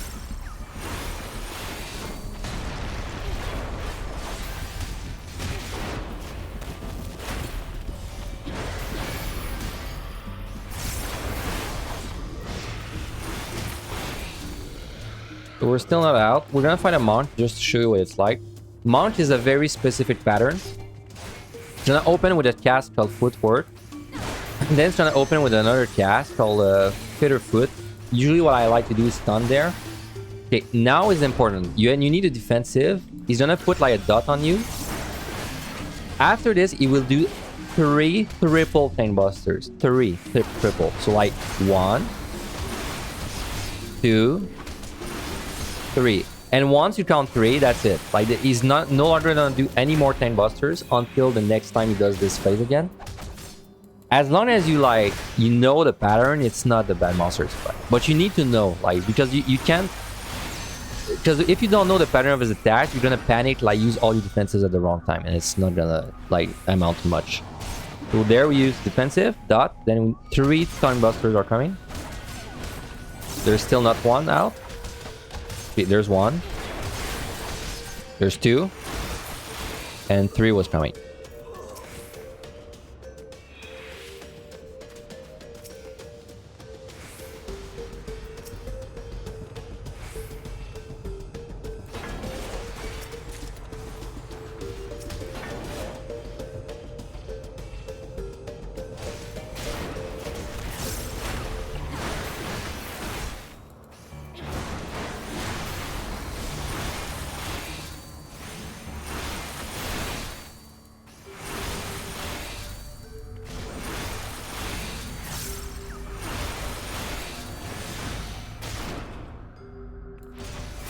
So that's kind of how I would do this first floor, honestly.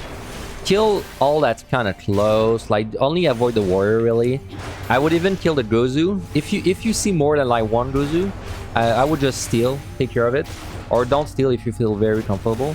But like just take care of the Gozus, because the only way you're really gonna die on these floors is if you accidentally pull something that you can handle like a warrior.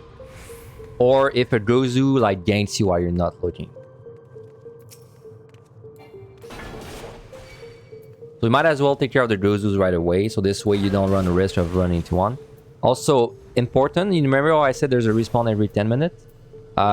This is basically where it starts being relevant, because there's a respawn in 5 seconds right now. So it can be like, it could be a Gozu in front of me.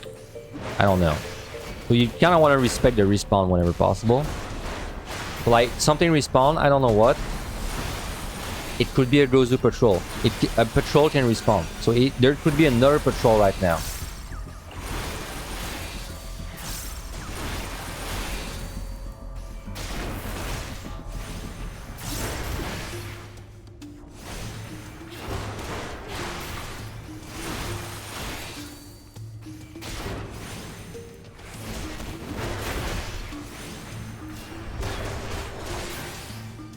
Still not open, it's fine.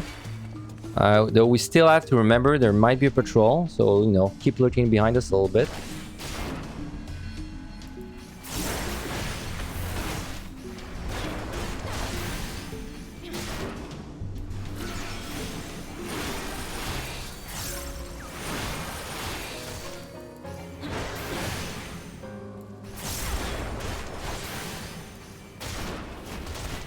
If possible, yes, try to be in the hallway whenever there's a respawn happening. It's definitely the best way to do it. Now, is it something you're gonna think about every time? I doubt so. Like, it's hard to remember that there's a respawn every 10 minutes. Especially because that 10 minute, it depends on which time you enter the floor. So for example, I'm about to leave right now. The respawn is gonna be in 10 minutes from the time I go to the next floor. Oh, by the way, like I said, there's no reason to keep your palms. So like what I like to do usually, I like to... it kind of depends. If I'm sitting at 3 petries, I prefer to alter. If I'm sitting at 2 petries, then I prefer to flight. So in this case, I will affluence and alter. The reason I prefer to flight if I have 2 petries is because then if I find a free petrification on the floor, I can pick it up. But then if I have 3 petries and I use a flight, if I find a free petri on the floor, I can't really like... I mean, I do use it, but then it's not much gain, right? Ooh, that card against there, very nice. So of course I would check all these chests. But like I said, I don't really want to open any more chests. There's a Gozu there. Might as well pull it. Always take care of the patrols first. No reason not to. Even if it's going away from me, I would much rather take care of it.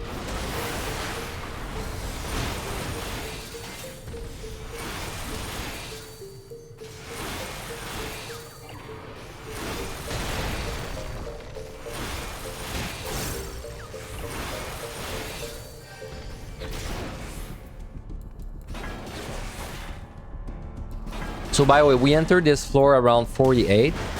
This means the respawn of this floor is going to be on 38. Like, it's always 10 minutes from the time of the specific floor.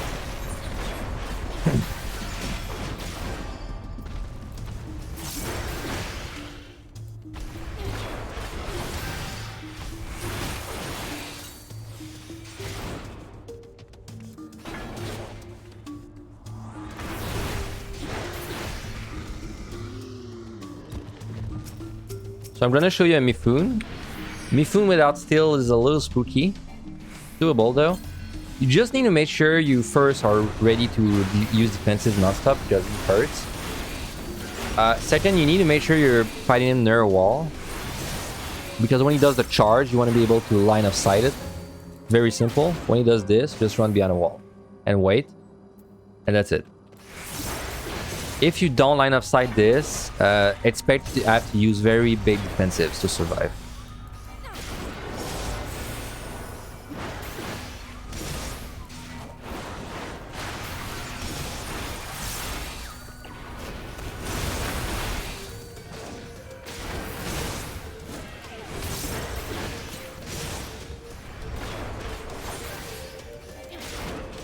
He does it again. I can show you what happens. If it hits you, lots of damage. And it can crit. It crit right there. See? So you just really don't want to get hit by it if possible.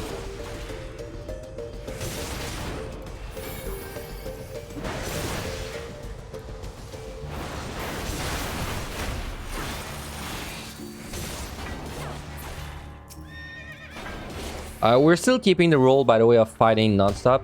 So the key's right there. I don't really have a reason to explore. Now, things are different if you're like very much starved for commanders. Like if we had no shot at clearing, like we had like 1 floor wide and you know like 1 flight and that's it, then we would like be checking more chests overall. So like we would basically be losing a little more time on each floor to check chests. But in our case, and I would say honestly, as long as you follow kind of like what I did, you should really not be getting to this set with like that bad of bombs. Like even if you consider that we never picked up all the flights we picked up, we would still have went into this set with like 4 wipes, right?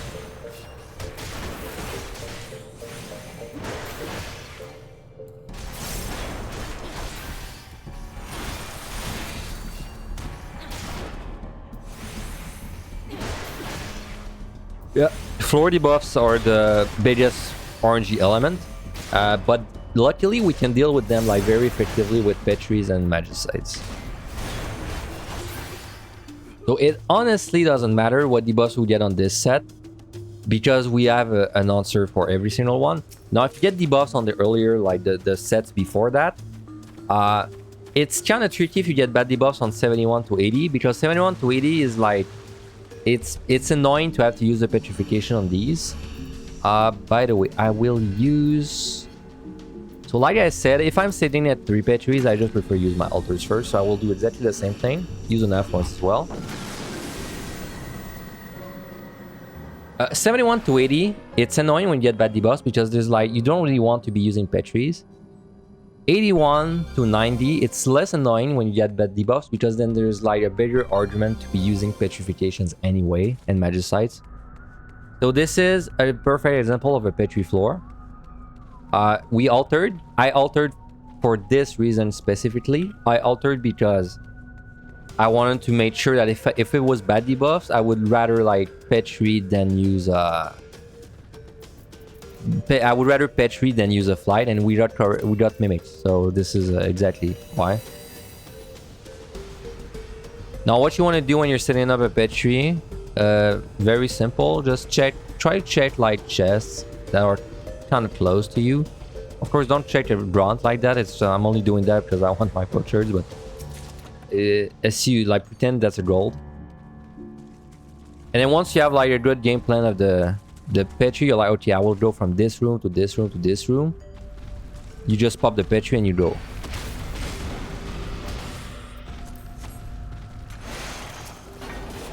Now that guy kind of forced my hand, but it's fine. So my game plan for this petri is to go all the way from this beacon of return to the key. So that's what I'm doing.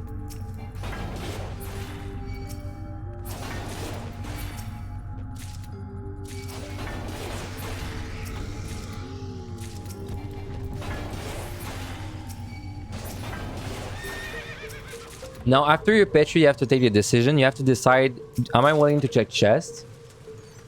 If your palms are amazing, if your palms are kind of crap, yes. And in fact, this is kind of a perfect time. If your palms are crap, you would check all these chests, and then you might consider using your raising. By this I mean you would check all the chests, and if like then you kill yourself if you have mimics. Like you kill yourself away from them, and then you revive, and then that's kind of a way to get all the loot that you need. In our case, though, we don't care because we have amazing palms. If you go into this set, so when I keep saying like palms to clear, if you go into this set and you have 4 floor wipes, if you have 4 floor wipes and 3 serenities, in my opinion, you're kind of set to clear. Like you really don't need luck to clear at this point. Now, if you're going to this set with like below 4, I would say, okay, below 4, I would like maybe make sure I check chests that are like close to.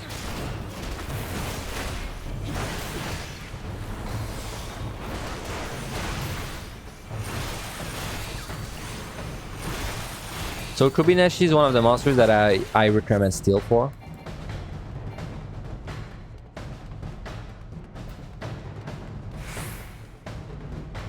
Okay, I kind of want to fight everything if possible, so we'll do that.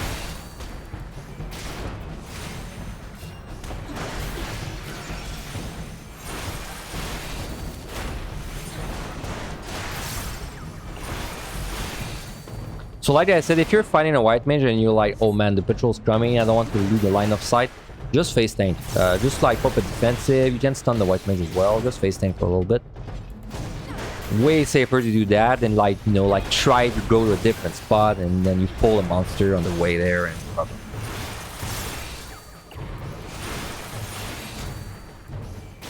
So if you're fighting a Kobayashi or a warrior, I would personally steal. And I would probably strength as well if you have one, just so that the fight is like a little faster. So we're gonna steal plus strength. I'm gonna fight a Kobayashi. This guy with steal strength is not too bad. Now there's another one.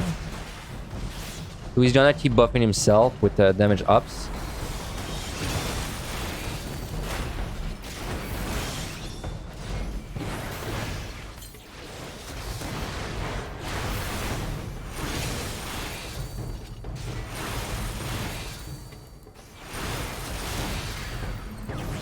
By the way, this guy is doable without steel. I've done this guy without steel before. I've done it with strength though, like strength and no steel. We can maybe try one after just to see. So as he keeps getting damage ups, he's gonna get bigger and bigger. And he will also enrage after being in combat for a load. It's gonna be called like Nebula something when he enrages.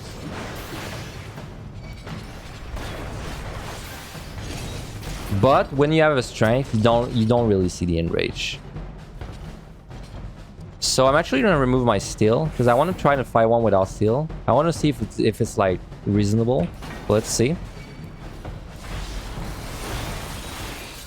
You definitely need good management of your commanders. Sorry, your defensives if you do one without steel.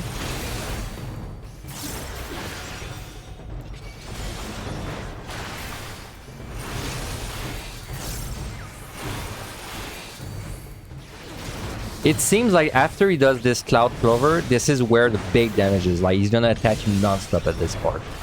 This is definitely where you want the bigger one of your defensives. In my case, it's Vengeance.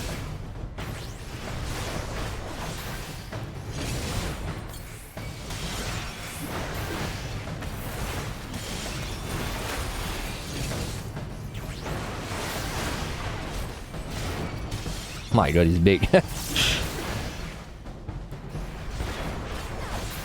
Okay, so these are doable without steel. But I would say if you don't have a steel or a strength, then you're kind of pushing it a little bit. So Jinba hurts a lot. He's kind of the same as the Kuruneshi. He's gonna keep buffing himself with damage up. Now his mechanic is very weird. It's like a meteor. Well, first he does the gaze. Don't look at it. He's gonna put a meteor like it's basically a meteor that is snapshot where you are. And then it will... And then you need to make sure you line of sight the shot, like the spot we're at. So it's like a 2 movement thing.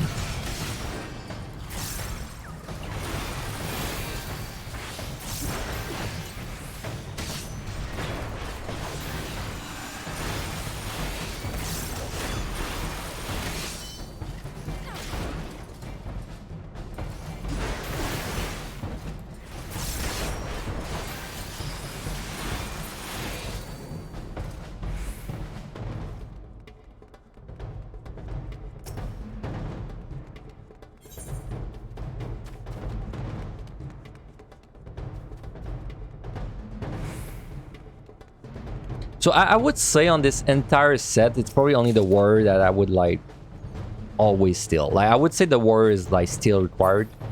It seems like everything else you can kind of do it without steel, but some of them it's like you need strength to make up for it. The warrior though, no shot. Like the warrior without steel, it's just a nightmare.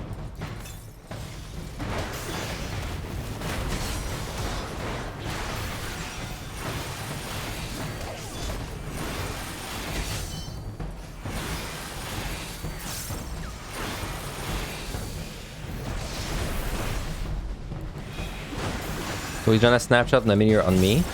Just wait until he's about like halfway down to the cast bar, then move to a safe spot, like relative to your position, like that. Not relative to the monster, relative to your old position.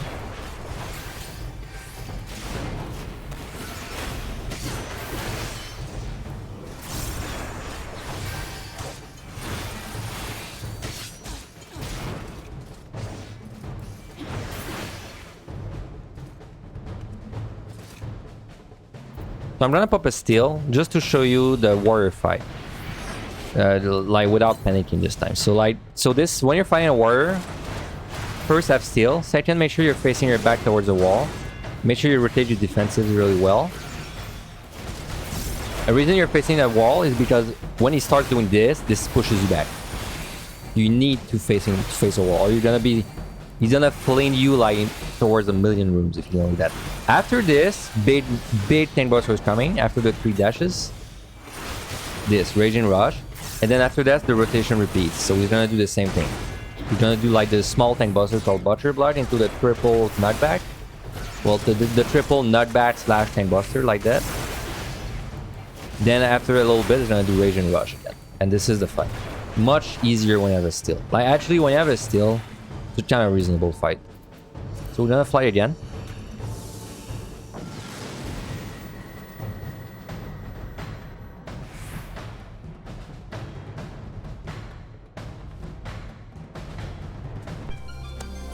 This is a good example of a Serenity floor. So we flighted, we have 3 Serenities. These debuffs are kinda ass. We just done a Serenity. That's simple. If we had not flighted, I would have petried this. So I'm gonna remove my steel again, so I can show you monsters without steel. Jackie is very simple. He has a tank buster called Dark Dome. It's a range attack. When he does Carib, you can either LOS or stun or interrupt. In this case, we will stun. If you let him get his stuff, get his cast off, it's gonna do 99% of your health, which means you're probably dead. So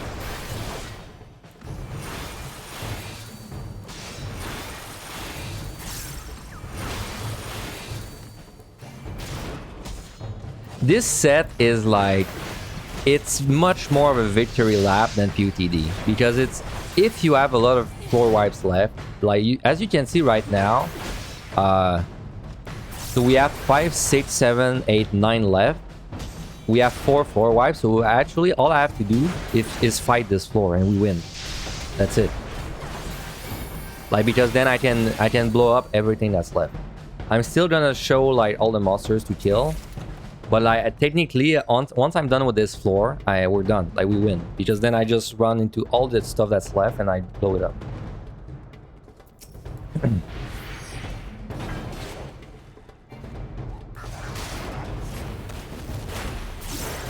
Like your performance on this set, it heavily relies on your performance on the last 2 sets, which is kind of funny. Like it means this set is actually the least important out of the last 3 sets you did.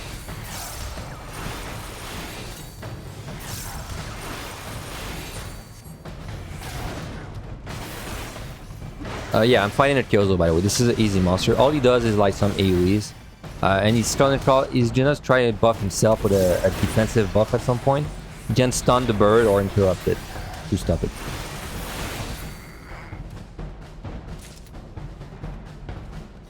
Also, by the way, not a bad habit to pick up. Whenever you have as many sides and safeties left as floors, just use them. Like for example, right now we have 5, 6, 7, 8, 9. We have 5 left. We have 5 ways to remove traps. Might as well remove. Just makes your life a little simpler. I have fought everything in this room, so let's just fight a Jackie.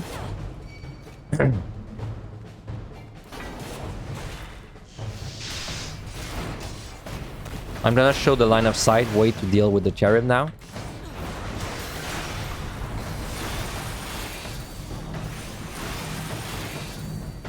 So if you hide behind a wall, it will simply whiff.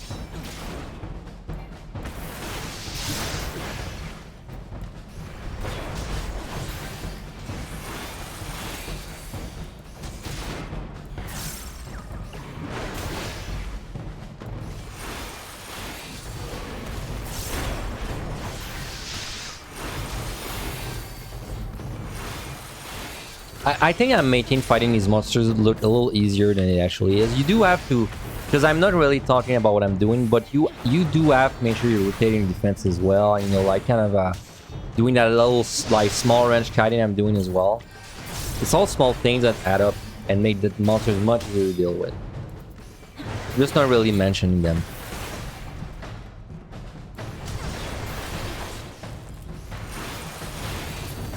Same with the stun timing. Like you want to stun the monster whenever it's about to do the most auto attacks, and of course doing that requires you to know the monster's pattern as well.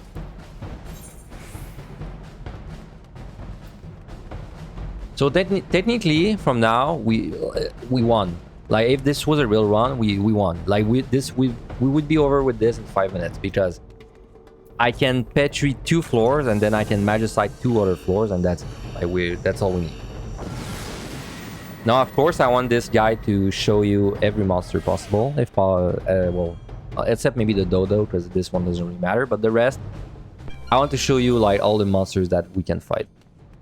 Now this is a textbook petri. Like you really don't want to deal with something like that. And something else that I didn't mention. So you know how like certain floors are bedrooms, like we saw multiple. 97 and 98 have a higher chance of being a bedroom. A pretty higher chance, like pretty big chance. This means you really want to try and keep like some serenities and some safeties for this part, because if you end up getting 2 bedrooms that have no item, you lose. If you don't have like the serenities to deal with it. It's rare, but it can happen. It can happen. So, just something to keep in mind. Now, of course, we are gonna site this because we have the sites to spare and we're gonna petri. Whenever you're gonna do a petri, it's a good time to use your fortune. Like whenever you're about to match site or petri, it's a good time to use fortune. So I'm gonna just do the petri there.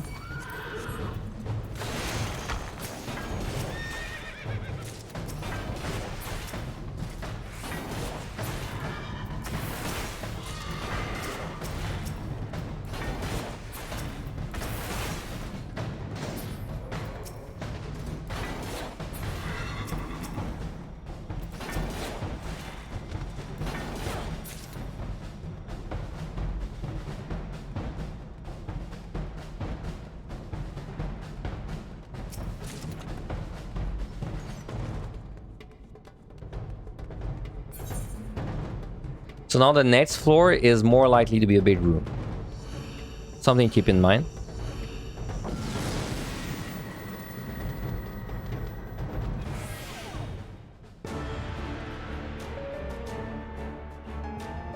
It is not a big room in this case.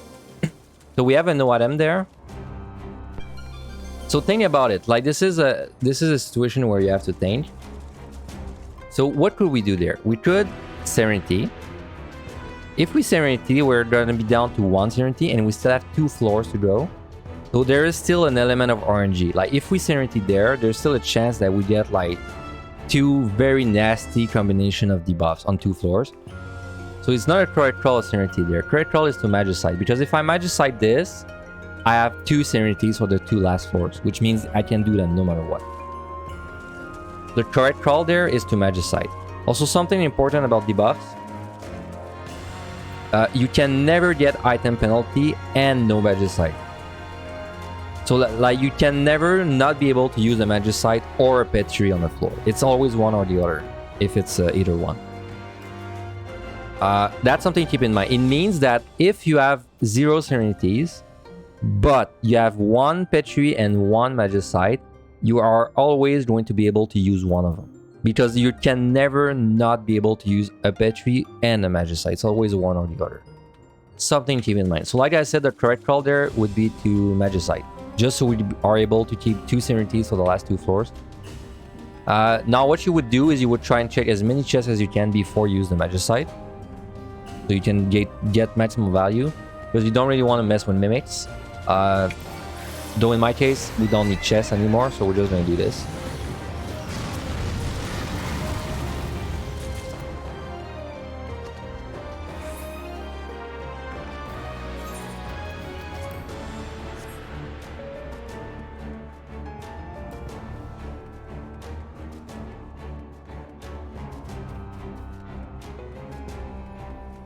So now as far as RNG is concerned, we can no longer lose. It's impossible because we have Serenities left for everything and floor wipes left for everything as well. So like at this point, you don't need to stress.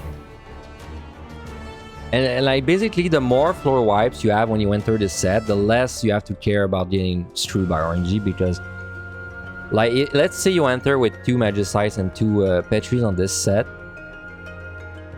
The game would need to like really throw a lot of debuffs at you, because let's say the game gives you something terrible. Like let's say the game gives you 4 no items in a row and you enter the set with 2 Magicite, 2 Petris and 2 Serenities. You don't even lose, because you can Magicite 2 of these no items and then you can Serenity the 2 others, right?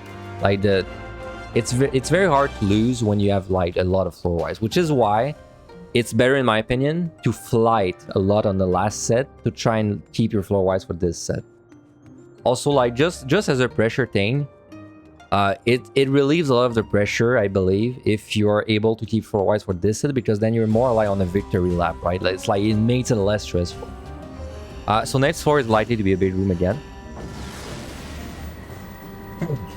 I would like it to be a big room so I can show something. Never like it. We actually got no item again. So in this case, the threat call is to Serenity, because we have two. Well, actually the threat call, it doesn't matter, because we would win. Like, you could Magicite and then Petri the last one, or you can Serenity and Magicite. What I'm gonna do is I'm gonna Serenity. I want to fight this floor. Because I want to show all the monsters possible. So the Tenma has big tank busters that hurt a lot. He's gonna spam them at the beginning. The beginning is the hard part for this monster. Once he starts doing Burning Bright, so untelegraphed line AoE, this is where it calms down. Then he's gonna do a circle AoE. You can, this is a monster you can stun, by the way. So if he's in a bad spot, you can just stun him.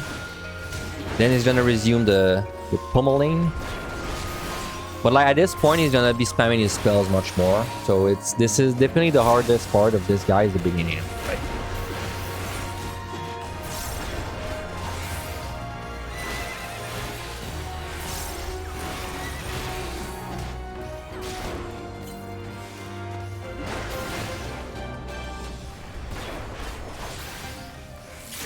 So like I said, you would win at this point, like, of course, because you would have used a Petri or a Magicite, then use the other one on the last floor. We are only fighting this to showcase the monsters.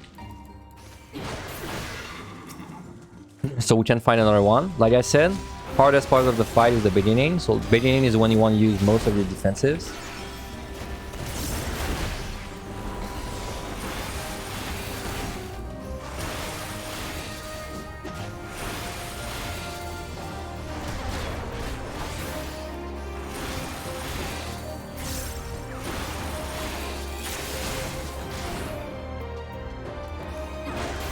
If you want your uptime and you're not scared about eating too much damage, you can stun this AoE. Just make sure you have defenses ready for after this AoE, because he's gonna like attack you a few times.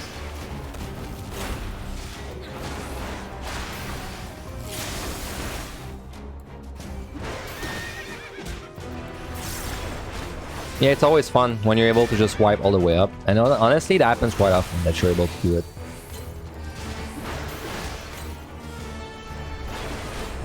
Maybe less on DPS, but on tank, it's like you don't really have like... There's not really any impossible monsters, so you can fight like any floor you want. On DPS, it's trickier because sometimes you're trying to go up and save your floor wise, but then you keep getting like too many patrols or stuff like that. Kurokishi doesn't do much. He has like big hard-hitting tank busters, and that's it. But he doesn't do them as often as the Tenma.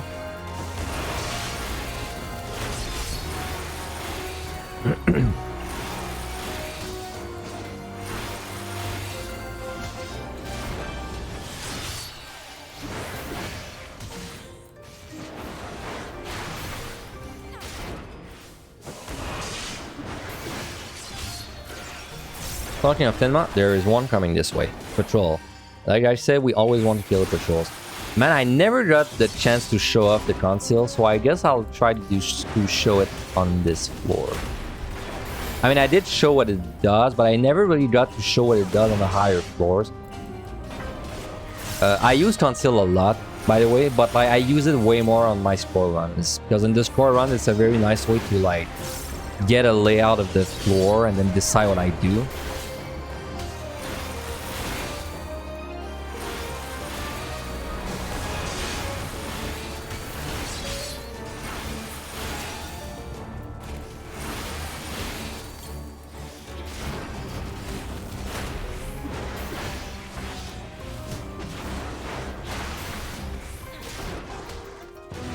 So big damage at the beginning of the fight.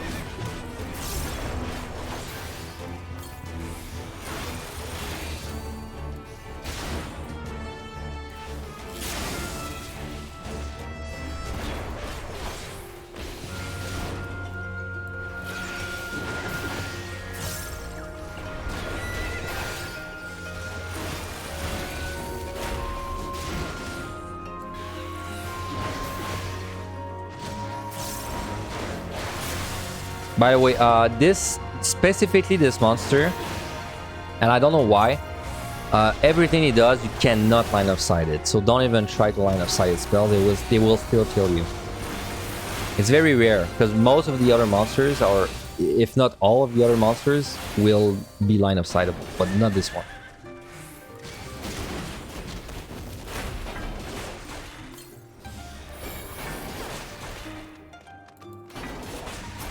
Okay, gonna pull the Zenki next. First time we're fighting a Zenki. Zenki is pretty easy on tank, just a big tank buster after a turn.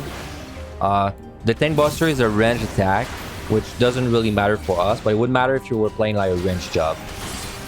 It's that, Abyssal Transfixion.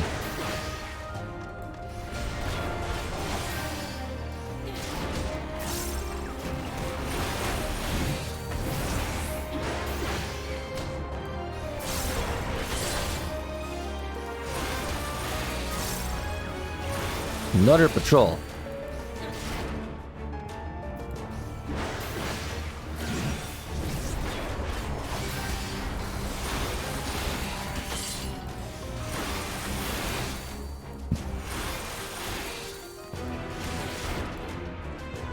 I think the only thing I didn't show up yet is the Shapti. Trying to think if I forgot any monsters, but no, I think Shapti is the only one I didn't show yet. So let me conceal. Of course, we don't need to conceal really, but so like I said, conceal lets you walk through traps, so we don't need to care about the middle of the room. And you can still open bronze chests for safely also when you're in conceal. So for example, this Mifune is a proximity monster, so if he was really in the way, we could just like conceal past him like that. Conceal is a good way to find the key.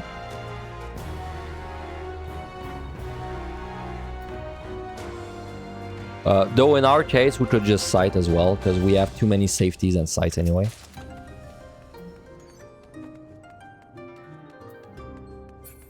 But lots of ways to do things, honestly. This is the upside of Heaven on High compared to POTD. It's way more flexible in the way you want to approach things. Okay, so this is the last monster I didn't show off. This is Shapti.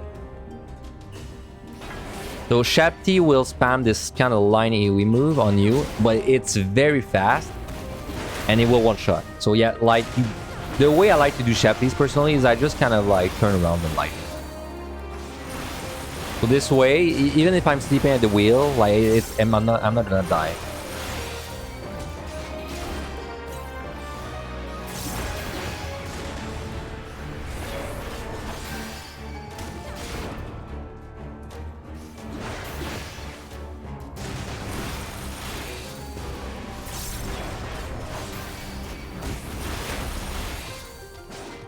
Oh, the Gozu did the thing. So like the Gozus, like I said, they shoot in other rooms, right? But they are actually, they try really hard to shoot in the other rooms, and they need line of sight to do it. So what the Gozus do sometimes is they will go a very long way outside of their like assigned room to try and like cast their thing on you. Which is what happened there. This guy went so much out of the way. Well, now we're gonna Witch Chain. This guy went so much out of the way that he actually pulled on me. And this one's doing it. Look, this one is doing it. Good example. See that? Like, look how far he went to try and like get the thing on me, you know?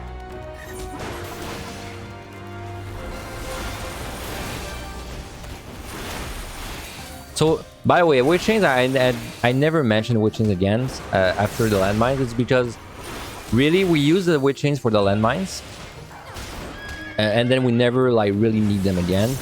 So from this point on, they just become like an oh shit button, pretty much. Which is what I use them for.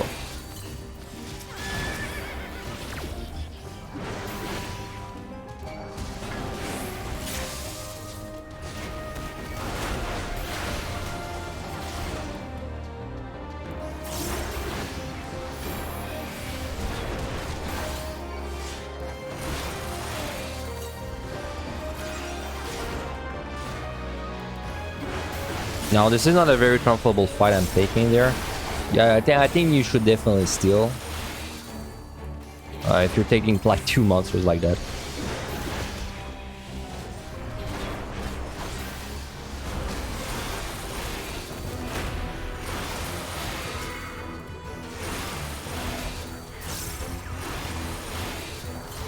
Is there any mechanic that would make the Gozu ability faster? You die to a random one shot in the big room before. No time reaction. No. There's nothing that would make this just faster. And I think what probably happened to you in the big room, specifically the layouts of the big rooms on this floor, they have like these kinds of like water puddles in the middle. If these birds cast the telegraph in the water, it is very hard to see. Well, I mean, if any monster casts the telegraph in the water, it becomes like very hard to see. I can actually probably show it off right there. After he's dead.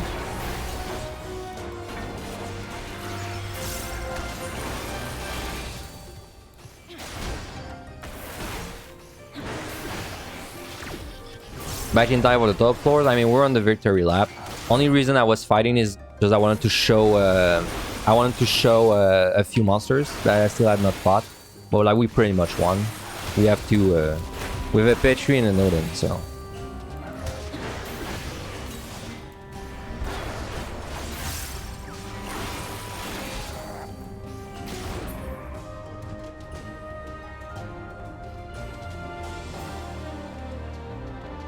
So yeah, if a monster casts an AoE inside the water, it is very hard to see the AoE. Ah, come on. I wanted to show the AoE. Whatever. I'll kill the Zenki first.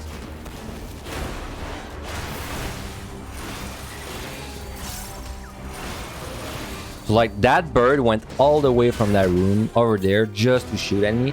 This is definitely one of the top ways to die on this set.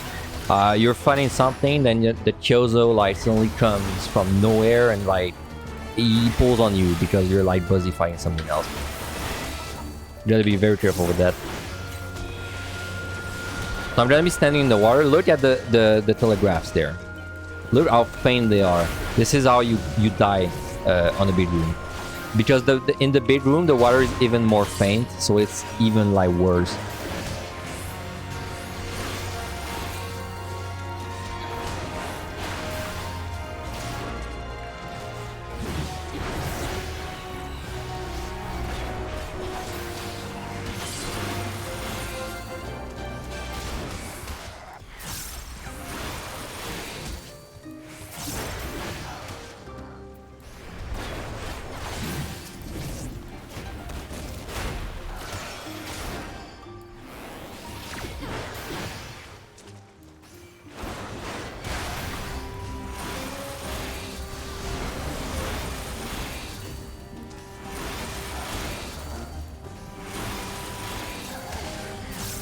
Nice crit.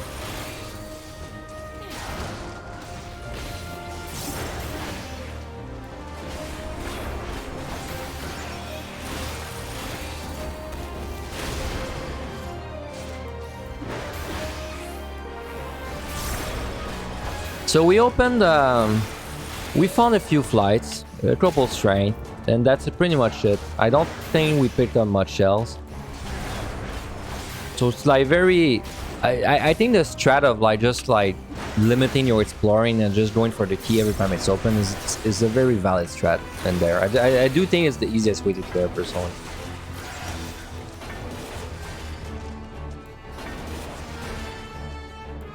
So by the way, if you ever need to leave a floor and there's just monsters all around the key, feel free to conceal. You will carry the conceal through the next floor. So like for example, this my conceal right now has 45 seconds left. It means that I'm gonna have around like 40 seconds left of the conceal on this floor. So I will Petri.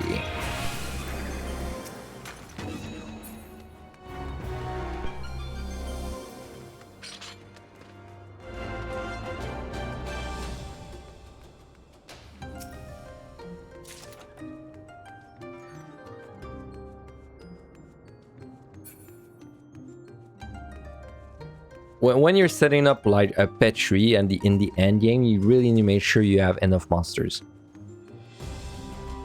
It's not that difficult to lose a run because you like pet tree right away and you actually don't have enough monsters to kill. Because you only have 30 seconds, remember.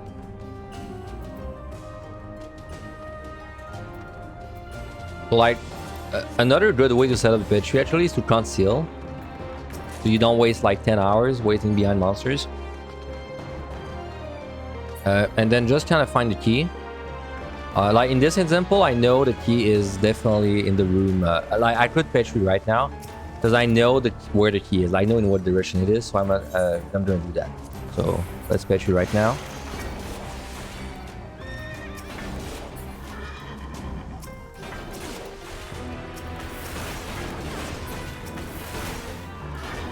There's a room.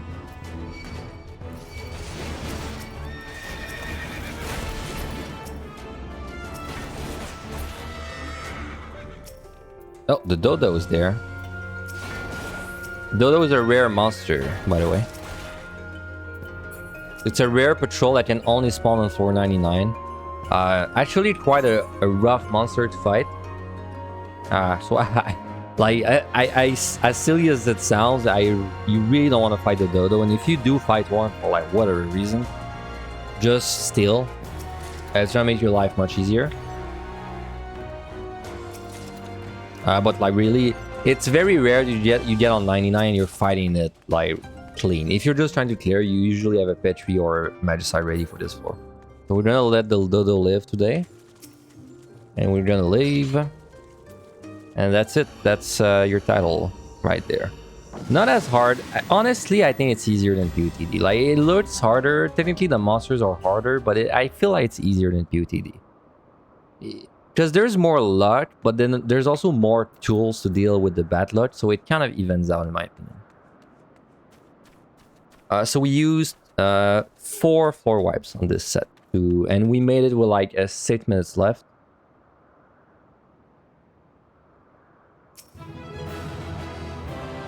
And that's it. And now, of course, I kept the Elder Magicite so I could do this.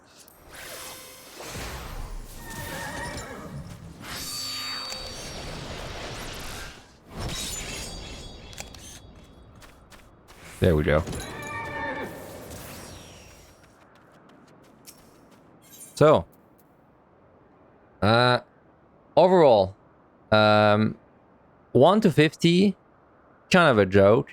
Kind of like the perfect time for you to practice like your rotation and, you know, like make sure you have all your palms and make sure you remember at least where they are in the interface so that you don't look for them for too long.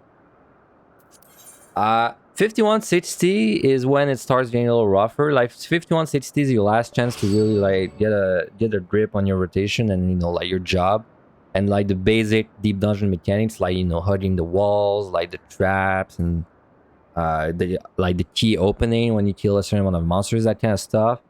6170, the first place of the run where you might die if it's the first time you get there, because now you're gonna start seeing monsters that actually like do a lot of damage to you. And then from 71 to 100 is basically the real part. Like it's where you're gonna need to use pomanders aggressively. By aggressively, I mean you're gonna have to use pomanders before time becomes bad, because like time will become bad. Time from 71, you're never gonna get through if you just like wait to use things. Like you need to use things aggressively. So like for what we did on 71, for example, we used 3 sites on the first 3 floors to do landmines. And we also coupled that with a strength to make the landmines safer and a steel. Then I think what we did after, we used like another strength at some point, and we just kind of time was good from this point on, and then we never used something else. What we did on 81, we opened up with strength frailty to make the first floor a little faster.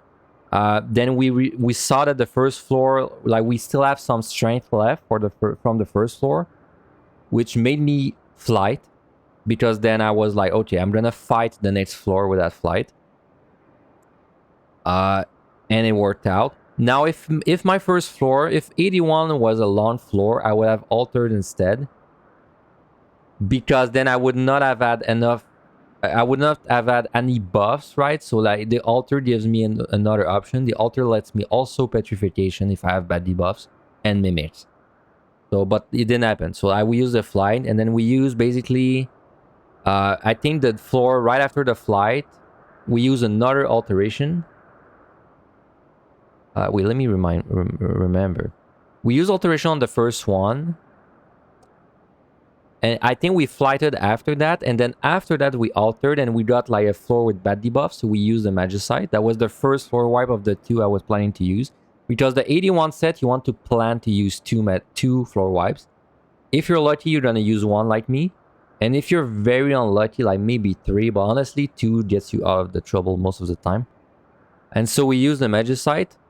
And then the game decided to give us flights. So we just used all the flights we had and we made it in enough time. Even if the game gave me no flights, I would personally recommend you use every single flight you have on 81 to 90. And then you just make sure you petri something that has bad debuffs at some point. And also don't be stingy with your Serenities. If you have like bad debuffs, just use a Serenity. Honestly, as long as you have two Magicites, it's not a big deal if you go down to one Serenity. If you have one Magicite, try to have two Serenities, and if you have zero Magicites, then try to have three. That's kind of how I do it in my head.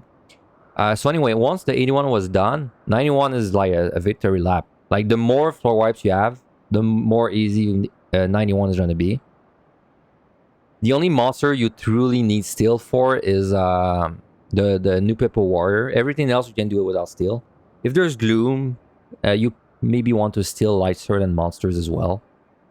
And like again, don't be too stingy with the Serenities, but try to keep like at least one for like when you're doing the last few floors in case of a big room with the no item debuff. But like pretty much it's just 91 is just using all your resources right away. But then trying to delay your petrifications and Magicites for as long as possible. That's pretty much the last set. Last set just relies on having a good 71 to 80 and a good 81 to